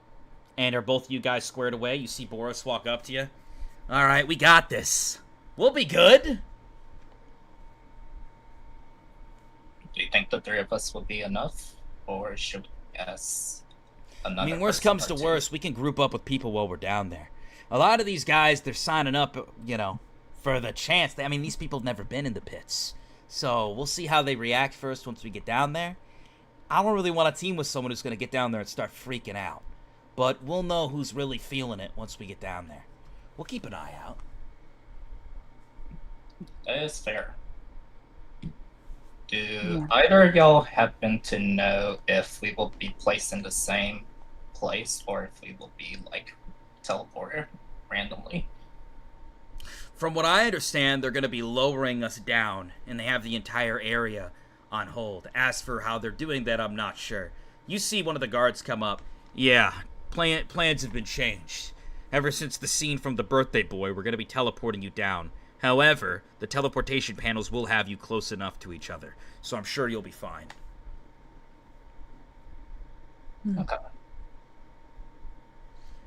Alright, you guys each go to your respective panels, and you guys are ready to be teleported down. Yeah. Alright. You guys each get teleported down into the pits. Just like in episode 1, Siren, you see nothing but darkness all around you. You look around, and you see weird trees. It's almost like everything around you is alive, as you see the ground manipulate and morph. You hear screaming in the distance, and as you look over, you see a giant titan. It looks like a monstrosity, just walking. It's far off into the distance, as it's crushing various trees and land. You look over to your left. 20-sided Siren. 14. You see a mosquito, and the mosquito has the face of a human man. And it takes its mouth, and it goes to bite directly into your arm. Summon a gun, slap it off. 20-sided. 16. You instantly swat it off, and the swat is so hard that it makes the mosquito just burst. You see as it bursts, maggots erupt from it, and the little maggots and larvae fly towards you. The maggots also have the face of what look to be babies. Human babies on these maggots that are about this thick. What do you do? Is it like a lot of them, or? Yeah, it's like, I would say like 30 of them, because the mosquito was like this big. I'm going to try to run to get away from them, but I'm also going to shoot them while running. You start sprinting, and you start shooting your gun at the maggots. You make a lot of noise. As you do, you trip over something and you fall to the ground. You slowly start to get up and brush yourself off. And as you get up, you see something in the distance. What do I see?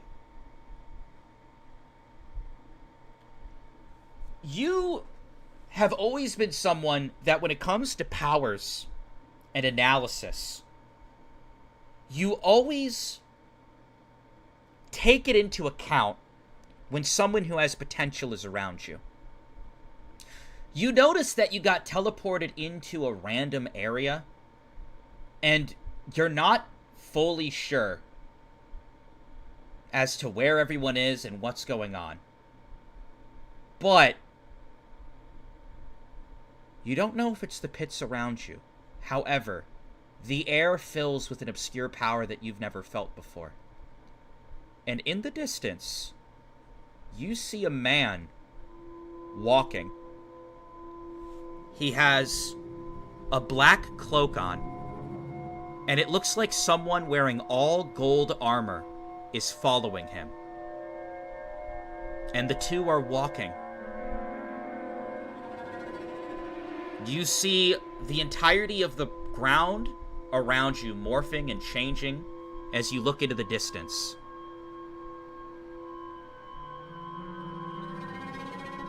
How far away are they from me?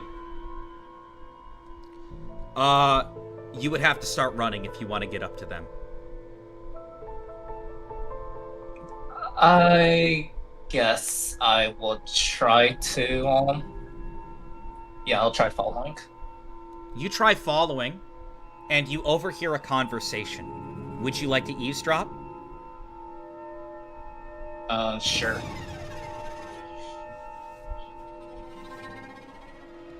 You hear...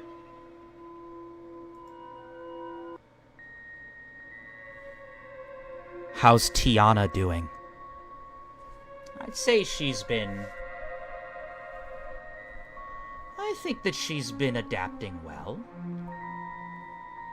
However, we still have a lot of work to do if we're going to be ready. You sure he's down here? And you're ready to fight if it comes down to it, right? Of course. Also, Tara, you sense it, don't you? It seems that there's a leech following us.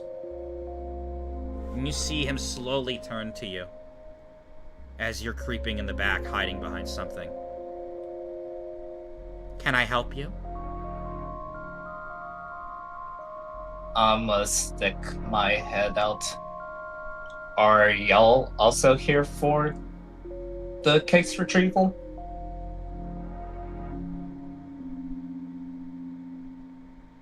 You see Tara look to him. He likely heard too much.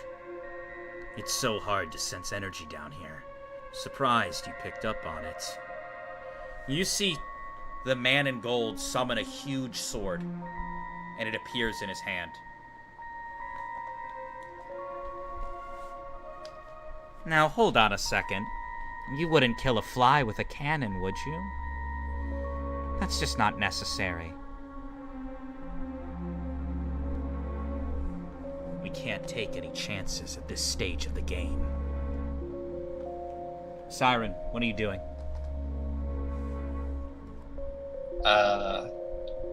I'm not exactly sure what y'all are talking about, but if y'all happen to know, have y'all seen a briefcase down here?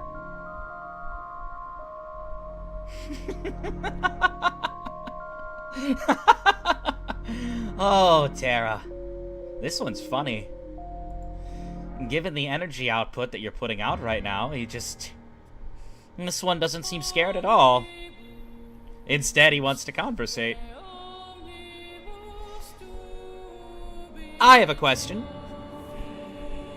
Did the individuals on the first floor do something? Why is it that I'm starting to sense a bunch of different powers down here in the pits? I mean, traditionally no one should be down here. The very air itself kills you and there's monstrosities everywhere. Did something happen? Because as of right now, I'm sensing so many different energies around, similar to yours. Basically, when the 5 members came down, there was a whole ruckus. The 5 member that came down here, well, fell down here, and there was some sort of meeting asking a bunch of people to retrieve a case. Tara, listen, I had my doubts about this one before. We don't need to kill him or anything. At first it did catch me off guard that some random was down here trailing us, but it seems he's just from the floor above. It looks like they've grouped up a bunch of these people and sent them to their death. How unfortunate. Are you sure? It'll be fine.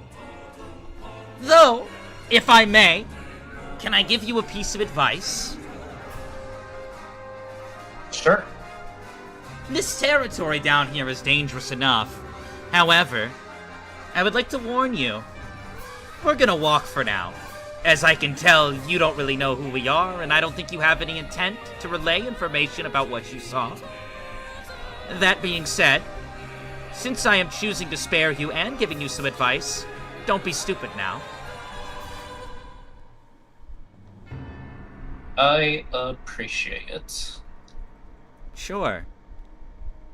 I can tell that you have very rare and potent gift energy. Beware of the Judas cult. They're down here. And that's all I have to say to you. You see the two start to walk off, and a portal opens up in front of them. You see they both start to walk into the portal. Is there anything else you would like to do? Do I sense any energies around me that I recognize? You do Like sense Boris a bunch or of Ravens. people. Would you like to just start heading towards them? The way that this works is that you can't really see too far off into the distance. If any of that energy feels familiar, I would like to. Alright. You head towards some familiar energy. And with that, we will end the session there. Episode 4 Schism comes to an end now. How did you guys like the session?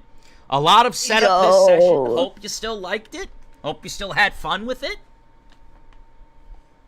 Are we still a fan of Floors? Is Floors good? Yeah, I had a great time. I'm excited. Very chill, honestly. That's good. Glad it was. Dude, I am so sorry that I interrupted that moment when fucking birthday boy kicked Boris in the balls, but that shit was so fucking hilarious to me. When he kicked him on the... yeah. Yeah, dude, it was just like, he snaps his fingers, and he fucking, like everyone else, he's just like, he snaps his fingers and freezes time just to pull down his pants and kick him in the balls. I honestly thought that Boris was going to be a goner during that time. I thought he was going to be dead. Nah, surely the birthday boy wouldn't kill someone in the presence of a second floor. Yeah, episode I don't 4, know. honestly, I think this might be the slowest session we had. This is all set up for the season finale next week. This is all set up for the season finale next week. But we had a lot of lore this session for the lore enthusiasts, and a lot of characters that we got to see solidified on screen. I mean, we had stuff with Kimono, we had stuff with Draco, we had the flashback with Lily and Ren, and there was just so much, and I'm so excited to hear what all of you guys have to say and talk about, as we are going to be opening up the Discord D&D chat for D&D discussion for the next hour. As soon as we end stream, Naka will be opening that up. Make sure you guys be respectful. Make sure you guys keep the chats about D&D, and you guys will be able to fully and indulge and talk about the next episode. And again, an extensive apology to those who waited a while for this episode. We had various players who had various things going on, and I wanted to make sure that rather than hosting a session, skipping 2 weeks, hosting a session, skipping a week, I didn't want to do that. I wanted to make sure that whatever we host, we can have some momentum and all the episodes roll together. That's what works best for me as a DM. I can't just host and then we take 2 weeks off and I'm able to get back into it. So there was a lot of prep going into this episode, and I hope you guys are still having fun with Floors. I do. Like I said, a bit of a slower episode, but for the lore enthusiasts who are really in there, I'm sure you can already see we're cooking towards something big. And next episode, the season 1 finale, the case retrieval arc, and I can't wait to hear what your theories are about that, because there is nothing but weirdness going on with all that. We'll have to see. I really needed a slow episode after episode 3. I agree, actually. I think that I do think that there was still heavy stuff this episode, but that was just because episode 3 was so crazy and we needed to conclude that stuff, and because it was such heavy stuff going on in episode 3, it needed to conclude properly, which I think it did about halfway through, and then it was nice to see some actual conversations happening with characters, Reika and Siren. They're making connections, they're talking to people. I mean, there was even a nice little spar between one of the 5 members. It was nice to see something that wasn't strictly like, holy shit, what the fuck is going on. But yeah, we got some world building stuff going on, and I hope you guys are excited for next week, next Saturday, assuming everybody here is good. We should be cleared. Yeah, we're hopping right in, we're delving in. I hope you guys are pumped up. Siren got a sprite Yeah. change? Yeah. A lot of people have been like, what's going on with that Siren guy? I want to know more. It seems like we're finally getting to see a little bit more about Siren as we move forth. But apologies to the players. You guys definitely maybe didn't get as many actions this session, which, like I said, it's all heading towards something big. A lot of actions are going to be being taken in Episode 5, and I hope you guys are ready and locked in because shit's about to get insane. If the first Honestly, episode was any explanation, it's about to get insane. I liked that everybody got a chance to get, like, I don't know, some, like, relationship connections of some kind where people were, like, even the players, like, Chester and Boone were able to kind of, like, confide in each other a little bit. Siren and Reiko were actually able to connect a little bit, which was kind of cool. And then we learned a lot more about some of the NPCs that were showing up. And poor Blue. Dude, No. the beginning was I cried. brutal.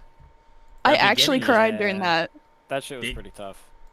Did you? Not the Listen, best moment from this I episode. want to say, because I did notice this, obviously, Boone's actions, pretty crazy. And a lot of people were like, Boone is just a silly small bean. It's okay. It's not okay, chat. It's not okay. Obviously, there's context there, but I do think we kind of seen... Because I feel like a lot of the times, and I don't know if the players would agree with me, I feel like a lot of the times players, their more insane actions tend to get a little bit more often forgiven. Not always, not every scenario, but maybe, you know, it kind of gets glossed over a little bit more because we're always seeing the player perspective. But I think that at the beginning it was a real reminder that there are individuals in this world, and it's not strictly Boone to blame. Obviously, there's more pieces involved, but this birthday boy's fucking psychotic. And though he may be fun-ish to see on screen, he's doing some fucked up shit. And that shouldn't be ignored. And Boone ended up getting wrapped into that and did some really fucked up shit. And just because he's a player character, we can't really ignore that either. And the plot's not going to ignore that. And I think seeing Maribel and the way she handled herself, I'm actually like, you know, I say this, but like I'm a fan of the characters too. As a perceiver of it, I'm glad that Maribel is like kind of exceeding the criticisms about her. And she is being very mature in the situation because she's like the only one who's handling these like crazy things behind the scene right now. And it was supposed to be Ren, right, who's supposed to be investigating and taking care of the shit, and she's had to like step up and handle that stuff. So it's interesting to see where the pieces I've set up fall as the roles happen and as their decisions happen and they revolve around the characters. But yeah, I think that there's a lot to talk about with the session. It was definitely good. It was crazy. Going off of a crazy session, yeah. But Yeah, that was pretty whack. whack. I mean, personally, I really thought the conversation between you and Maribel, Chester, I was kind of like, I was waiting in anticipation, like, oh shit, where's this going? What is Chester gonna say? There was a lot going through my head and like different ways that the interaction could go or end, or like, you know, thinking like, oh, maybe I can, you know, break us out. And I was just like, no, dude, like Chester promised to Boone that they were family and that he was never gonna abandon him again. And if this causes Chester's death, so fucking be it. But he's going down with Boone wherever he goes. I will say, Nako asked a question, but before that, I did want to say you guys aren't out of the woodworks yet. You guys are still on death row. And it's insane. We got a little bit of Hell's Paradise going on here. As I said, this series will reference a lot of animes and media that I enjoy.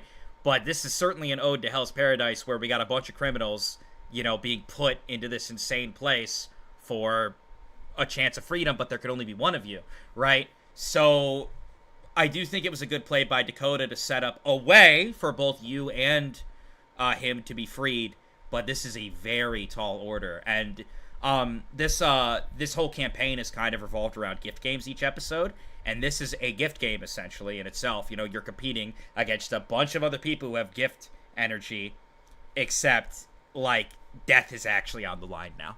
and you're in this insane place where the air kills you. So, you're not out of the woodworks yet. We got some we got some fireworks coming next episode. And Birthday Boy's gonna be down there. Oh, this is a fucking mess. Oh yeah, no, dude. I was not thinking that, you know, like during the death row section, I genuinely thought like, okay, well, they're just gonna wrap that up, you know, end the session, like, you know, Boone and Chester are out. And I was kind of making peace with that. And obviously, you know, there's a very high likelihood that we will not survive. But I'm still ready to fucking put on a show.